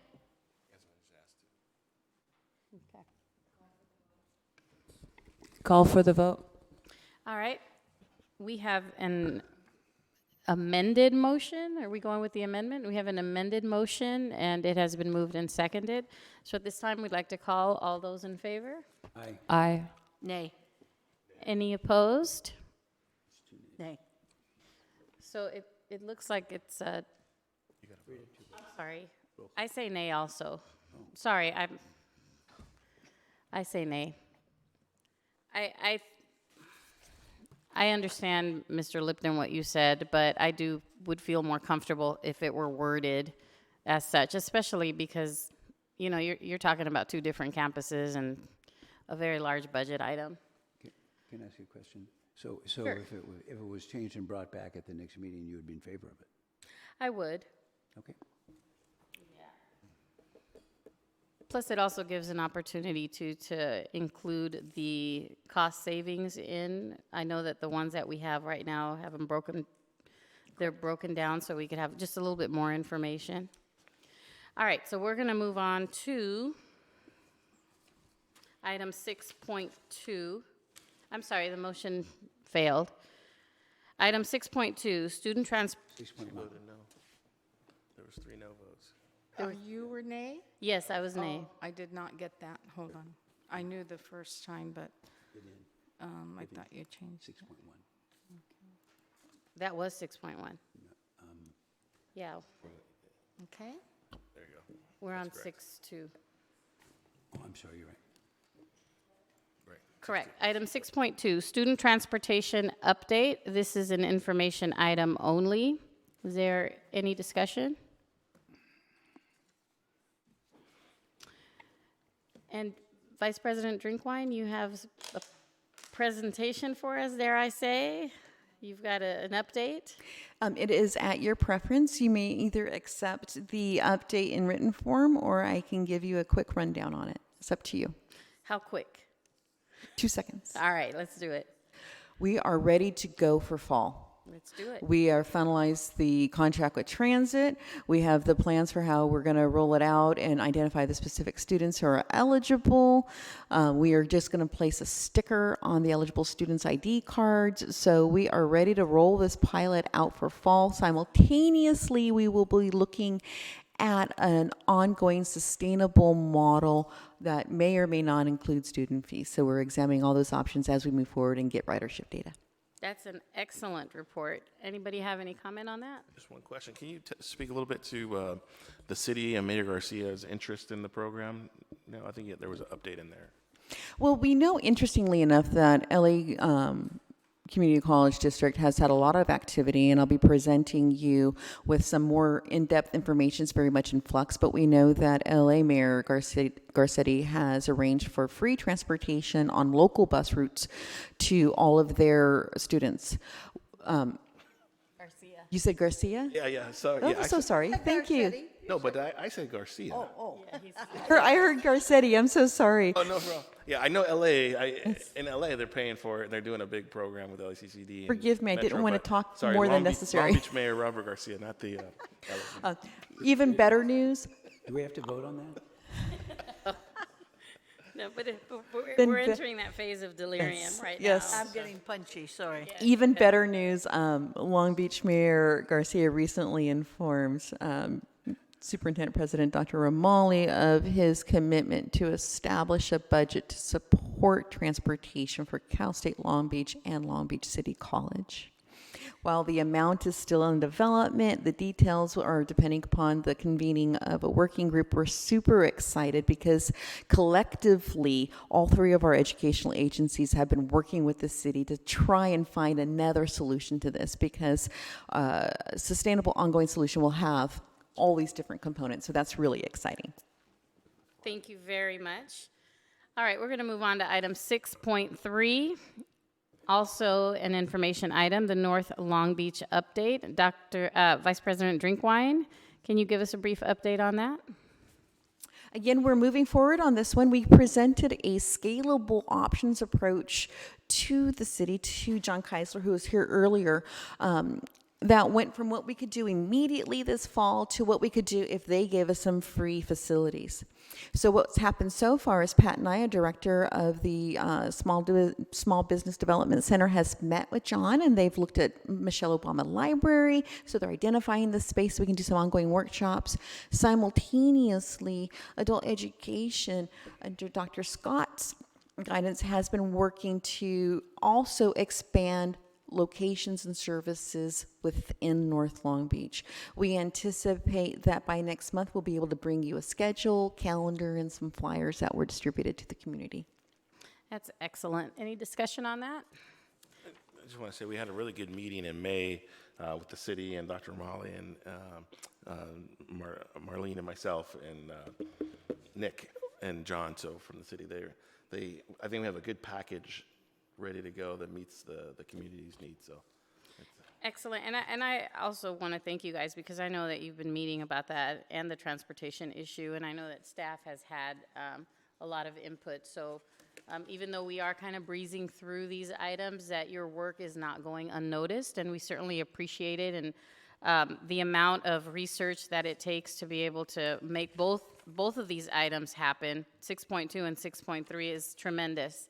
So just because we're going fast doesn't mean we don't appreciate it a lot. So thank you. All right, moving on to item 6.4, students with housing and food insecurities, another information item. And once again, Vice President Drinkwine. Lots of great progress there as well, largely as a result of the dedication of Dr. Munoz's, Vice President Dr. Munoz's efforts with his staff, that we realized collectively as we started looking at exploring housing that we needed to do a better job in understanding our population of students that are facing housing insecurities and providing them with direct services. And so he's created the Office of Basic Needs. And I don't want to steal his thunder, but I will tell you it will be at both campuses. It will be an umbrella office that will provide direct services with disadvantaged students in a way that's very respectful, and provide them with immediate access to community agencies, the food bank, and a plethora of services. It will also collect the data we need to have to better define these students, because it is our intent to restructure the RFQ for a feasibility study for student housing. We want to start that process in September. We know that whoever gets that job will take a long time to come back to us with a really robust response. What we learned was our last RFQ was far too broad, but because we are establishing this office, we'll have a better information about our students, and we'll have a far more feasible and relevant plan for potential solutions moving forward. That's great. Is this also the, have we officially called this the Office of Basic Needs, or is this separate, independent of that? This is the Office of Basic Needs. That's awesome. So I'm excited about rolling that out full force. The one thing that I would like to ask of staff, if it's possible, is I'd like to make sure that there's something in writing and posted that speaks to the privacy of students seeking these services. And I know how difficult it is when a student is homeless or hungry or experiencing a basic need. For them to take the first step to ask is a big deal, but then they need to feel as if their privacy is being protected and respected. And a lot of students need things, but they feel like they'll be outed or ridiculed, or their need will be publicized. So I'd like to make sure that the college community is receptive to that, and that we understand that students' privacy with these matters really needs to be respected. Absolutely. Anybody else? Yes, please. Vice President Malauulu, I have two questions. Regarding that, we're doing some of that vetting right now, and we cannot, and I'm not talking about me, the person who vets the students cannot look at anybody's record or talk to them until we get their written permission. So those kinds of things are being done. But my question is, what kind of person are you looking at to operate this basic needs center? What kind of background? Are you looking at a counselor? Are you looking at a social worker? What kind of person? Do you recall her background? I know she worked under Rashida Crutchfield at Cal State Long Beach, but I don't recall her background. Off the top of my head, and I'm sorry, at 10:25, I don't remember. You don't know. I But don't recall. if somebody's going to do this pretty quick, I assume you're going to hire somebody as an interim or an LTE or something like that. Correct. Vice President Munoz does have someone that he feels confident in, that he has already identified, who is able to step into the role. Oh, you have identified someone? On an interim basis, correct. Okay. All right, thank you. Those are good points. All right, anything else on those items? Trustee Antec? Yeah, thank you. I'm excited to see this moving forward, and when Dr. Munoz is back and hear more details. I live in the 90805 zip code, which is adjacent to Compton College, and I get Instagram and Facebook ads about their basic needs program, that I can sign up for CalFresh, that they have housing vouchers. I hope as we're going forward that we can carve out some of our marketing budget to make sure the students on campus and then across the community know what's there. Because when I was here, I was a teen parent, and you're kind of struggling, and you're in and out real quick, and you're kind of overloaded. And so any way that we can make sure that we're getting it out in a format that's digestible to the students. I've seen people who all they do with their company, young people, is Instagram marketing, and they're like flooded with demand for their business. So hopefully we're thinking about that when we move forward with this, and letting people know what services are available at both campuses. And I think that also speaks to the fact that there are students who might not have a place to live, they might not have food to eat, but they have a cell phone. Yeah. And they can communicate, and they can receive, those ads that pop up based on your geography and your location. There's a lot to be said about that, and that's unfortunately how a lot of our students are recruited to, things we don't want them to be recruited to. So let's have them be recruited to this. So thank you very much. I appreciate the work that you're doing with that. One other thing, and I'm not sure if this is something for Vice President Dr. Munoz, but I was reading something that actually was Michelle Obama. You talked about her library, where she talked about the garden that she grew, and how, I might not have the number right, but, a bazillion pounds of vegetables were grown and given directly back to the community. So I don't know what it would take for our college to explore something like that, but if we can grow food and be able to feed our students, I'm sure we might not grow a bazillion, but if we can get close to that, if we can provide a daily snack, something to students, or something, a salad, Could Maybe I we can respond to explore that? Absolutely. Right now at the Pacific Coast campus, Food Finders is delivering food to our students. It goes to the Child Development Center first, and then it goes to the College Center second. Also, I was at Rotary today, and Holly Carpenter spoke about the Carmelitos garden.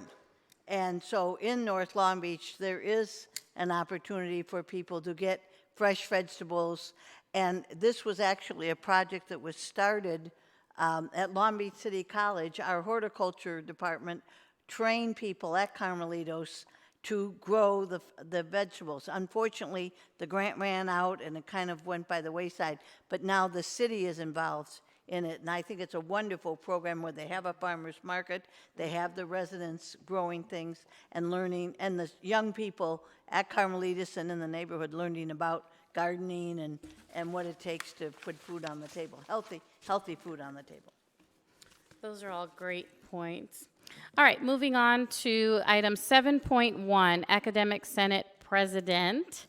Welcome, Jerry Florence. You've had an incredible first meeting. So thanks for hanging in. I just want you to write this down, and hopefully we can beat this, but it's 10:28 when you give your first report. Something to aspire to. Thank you. In good the evening. morning? Long Beach City College should be proud of the fact that we have one of the oldest academic senates in the state. Since 1965, faculty have stepped up to take the lead in curriculum, professional development, student success, and campus governance.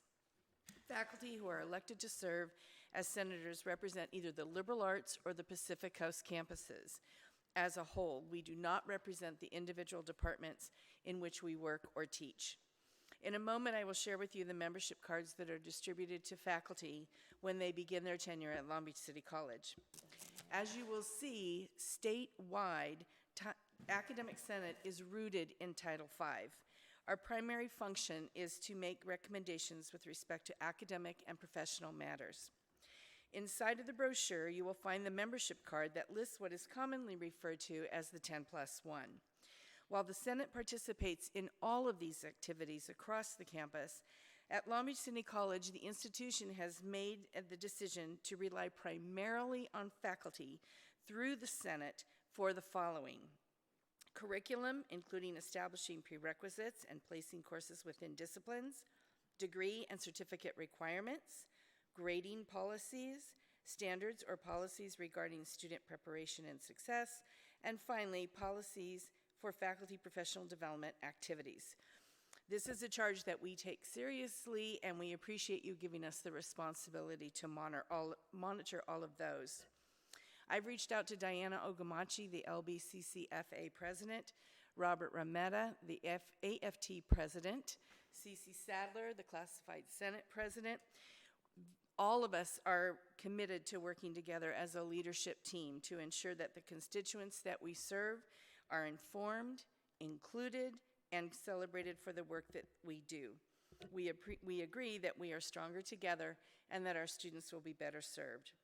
I would like to acknowledge and warmly thank the outgoing Academic Senate President, Jorge Ochoa. He completed his 2-year term as president, but he will remain with us on the Senate as an active PCC senator. The Senate considers itself fortunate to have the ongoing support of the Superintendent President, Dr. Reagan Romali. You are a champion of faculty, and you are a champion of the Academic Senate, and we thank you. The Senate also enjoys a strong working relationship with Dr. Kathy Scott, our Executive Vice President of Academic Affairs. Her experience as a former classroom instructor and as an Academic Senate member is incredibly invaluable to us. She and I have worked closely on faculty professional development, and I am looking forward to continuing our collaboration as I take on the role of the Senate President.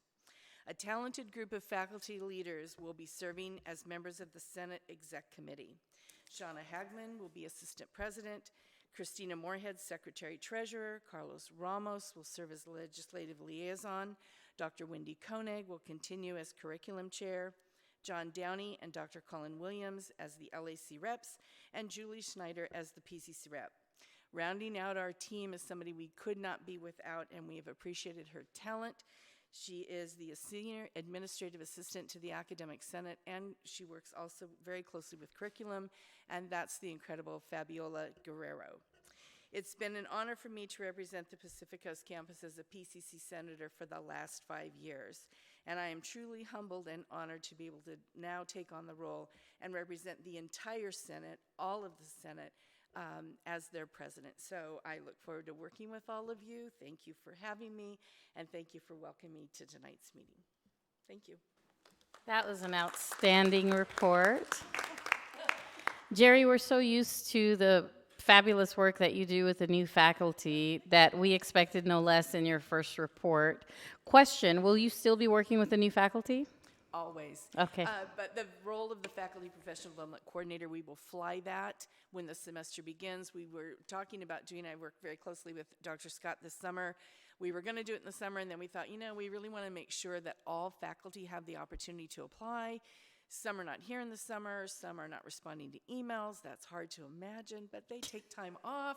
And so we want to fly it and give everybody an opportunity to do it. So yes, I've stepped in. I'll run the new faculty orientation in August, and we'll kick off the College Culture Fridays. The Senate exec is all pitching in, so it'll be a very smooth transition, but I'm looking forward to letting somebody else have the joy that I've had for the last 5 years as that's faculty great. professional development. Thank you. Thank you very much. Sure, Trustee Antec. Just want to say congratulations, welcome aboard. Excited to have you.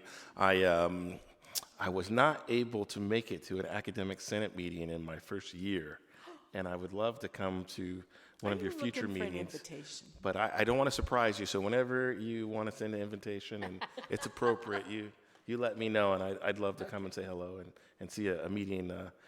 Hopefully it's 4 or 5 hours long. That's just my report. Okay. That's just my report, and then other things, sure. Well, thank you. Thank you. Welcome aboard. Good deal. Thank you very much. Okay, our classified Senate president, welcome, Cece. We're happy to have you and have you be a part of this great fun that we're having. Thank you. But I attended pretty much every board meeting of the last year, so I'm old hand. So I really like something that you said earlier this evening, Trustee Malauulu. You said, thank you for the opportunity to serve, and I wrote it down because I'm going to really remember that. That's a really good comment. And I'd like to thank the entire college community for supporting us in the last 2 years. Administration, trustees, and the Academic Senate especially has been incredibly supportive and helpful to us. And our former president, Ann Engel, is going to be a tough act for me to follow. And I don't know if you know this, but it's in the consent agenda, but she's starting a new role as senior network administrator. And I really want to congratulate her for that. And coming up in our about 2 weeks, we have our second annual retreat, which will include the Classified Senate Council. And we're also always include the representatives, the classified who represent us on participatory governance committees. And we're going to be hearing from LBCC's new student equity manager, Nevon Watson, about transformational equity. And we're going to have some time to have some longer conversations that we don't normally have, able to have on brainstorming and goal setting. So we're kind of setting aside a whole day, which is going to be really great. And the last thing is I really want to make sure everyone takes some time to look at our website because it describes the purpose of classified senates in the state of California, and we're still having people coming up and saying what do classified senates do and what's their purpose. And it also has our meeting schedule and a list of the members of our council. So for members of the public, you go to the LBCC homepage and then the About tab, and then College Leadership. And just one final thing, we have a new web and social media coordinator, which was my position. Her name is Alexis Garriott, and she's from LAR. And she's hit the ground running with our social media and everything else, and she's going to be, take it to a higher level than I ever had time to do. So, Trustee Intuk, you can still continue to like all our tweets and include us and tag us, which has actually upped our profile a lot, so that's been really great. So, thank you very much. Outstanding. We expect expect no less from both of you. And I just want to say, and I know we said this last year when Annie joined us, but it's so nice to have you guys be a part of the table. And when I hate, as an English teacher, I hate saying you guys. I hate that. I get mad at people when they say you guys. Or gals, I hate that too. But it's so nice to have, you know, the Academic Senate has been a part of this dais, but to have the Classified Senate have a seat at this table is just really refreshing. And I know that we're already 2 years in, but thank you. Thank you very much. All right, let's go with trustee reports. Who would like to start us off? Trustee Baxter. Okay, I'll start off. First of all, another thing you could call Jerry and Cece, our LBCC alumni, who went through the Student Affairs program and are outstanding examples of that situation. Okay, that opportunity. All right, these are the things I've done since the last meeting. On July 4th, I sold fireworks at the Lakewood Pan American Scholarship booth and had a lot of fun. We raised money for scholarships, and several of the recipients this year are coming to Long Beach City College. They have to be a resident of Lakewood in order to qualify for the scholarship.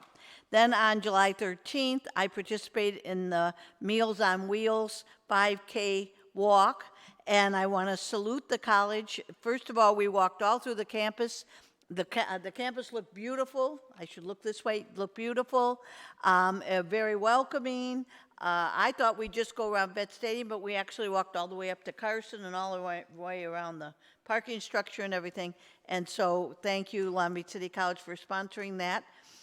Then on July 18th, the fabulous State of the College took place, and one of the guests at my table thanked me for inviting him and said how impressed he was, and I was impressed, and I was so proud of our institution, and I think everybody left there feeling very, very excited about the coming year and the things that are going on at the college. Then on July 19th, I attended the CCEJ, which is California Conference for Equality and Justice Audit Committee. Always very interesting to sit on other nonprofits and see how they operate. And then I wanted to call 3 things to your attention and also the community, because I know you're all staying up late to watch this wonderful meeting.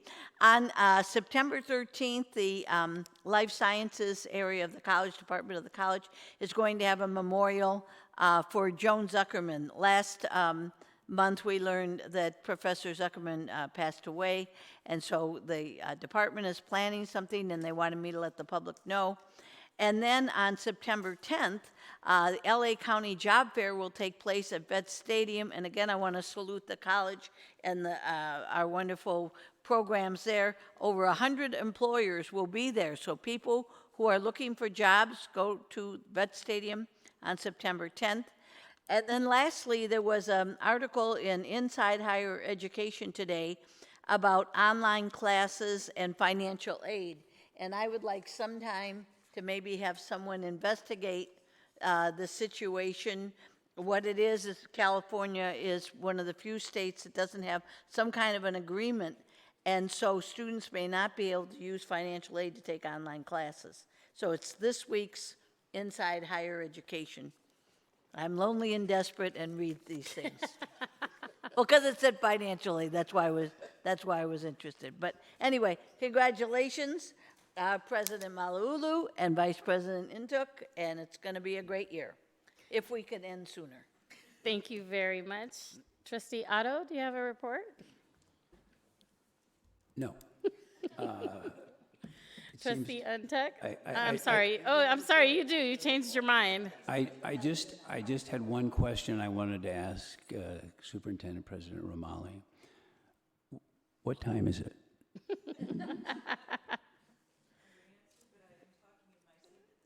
Okay.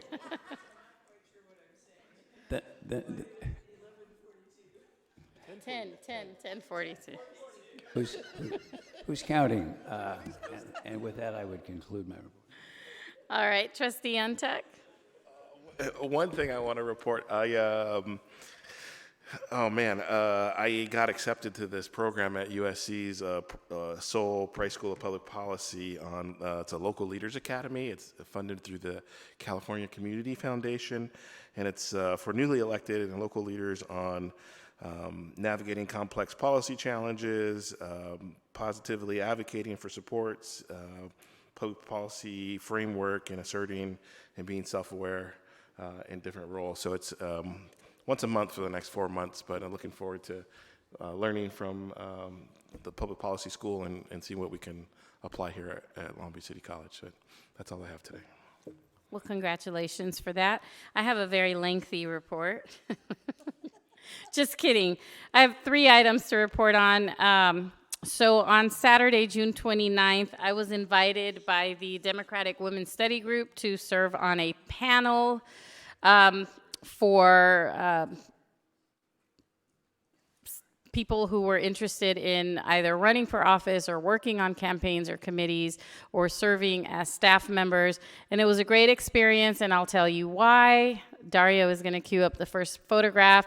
There were some students there. A couple of them were LBCC students, and there were high school students. And I love the opportunity to interact with students, and I really miss that, not being in the classroom. So, of course, I always kind of gravitate toward the young people and ask them what they're doing.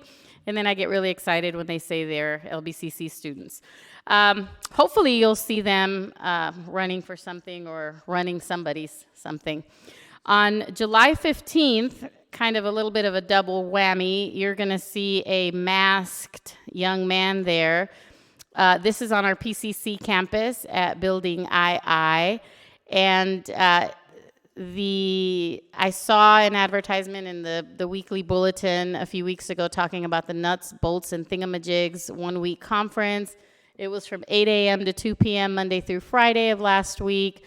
And that young man, you can go to the next slide, is my oldest son. And he was taking the class. So he learned a lot. He made a lot of things. He made his own toolbox.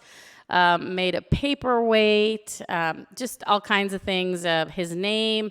So he learned a lot. He took a field trip, and it was free. So I'd like to thank, as a parent now of somebody who took a class here at LBCC, I'd like to thank everybody who has a role in providing these free opportunities for the community, and I'd like to make sure that we highlight that even more because, what a tremendous opportunity. And then last week and this week, my 2 boys are taking a swim class here on campus, techniques in swimming, and I can't walk past a golf cart without seizing the moment. So we took a photo, but I actually didn't drive the golf cart. I just saw it, sat there, and told the boys they were fresh out of the water. So it was a good time, and I just love that. Again, the public has opportunities to use our campus, whether it's the pool or a class. I love that. And the last thing is I just want to commend Dr. Romali and the rest of the staff with the State of the College last Thursday, which was fantastic. I love the change. I love how it became a dinner party flavor. And I love the intimacy of the event. We had it for so many years at the gym, and it was huge and gigantic, but it just didn't feel as intimate, and I love the change. So kudos to you and kudos to the staff for making it happen. I am looking forward to seeing kind of the State of the College Part 2 when we incorporate the staff and do something similar for them. Other than that, Cece, thank you for highlighting that comment that I made, but I am grateful for the opportunity to serve as chair. I always tell my kids to wait your turn, to not be in a hurry, to not rush things, that everything does happen in due time. And I spent the first couple of years as trustee absorbing, learning, listening, watching. I had great examples with Trustee Kellogg and Trustee Otto and Trustee Baxter and the leadership roles that they served. And I hope to be able to incorporate some of their leadership styles into mine. And with that, I hope to run more efficient meetings and to be appreciative of your time. Let tonight not be the example of what the rest of the meetings will be. I promise, my commission and my other board meetings, I run a pretty quick meeting. So tonight is just, practice. So thank you guys very much. I'm really excited. I hope you're enjoying your summer, and we look forward to seeing you guys back next month. Now, we're not done yet. but we have to hurry because the lights are going to cut off. Does that mean none of the votes counted tonight? We might have to revisit. So I did get past a note that the lights will, literally the lights will turn off. So we're going to be quick because we have staff here. So moving on, board travel. Nothing to report on board travel. Item 7.4. Item 7.5, any trustee committee reports or formation. Moving on, are there any public comments on non-agenda items? Item 8.1. Item 9.1, there is no closed session necessary. And by the way, I'm not the type of person who needs to read everything on the paper, so if I'm going too fast for you, stop me. Item 10.1 is the adjournment. We are adjourning. The next regular meeting of the Board of Trustees will be held August 28th, right here. Closed session at 4:30, if necessary, open session at 5:30. This meeting is hereby adjourned at 10:48 p.m.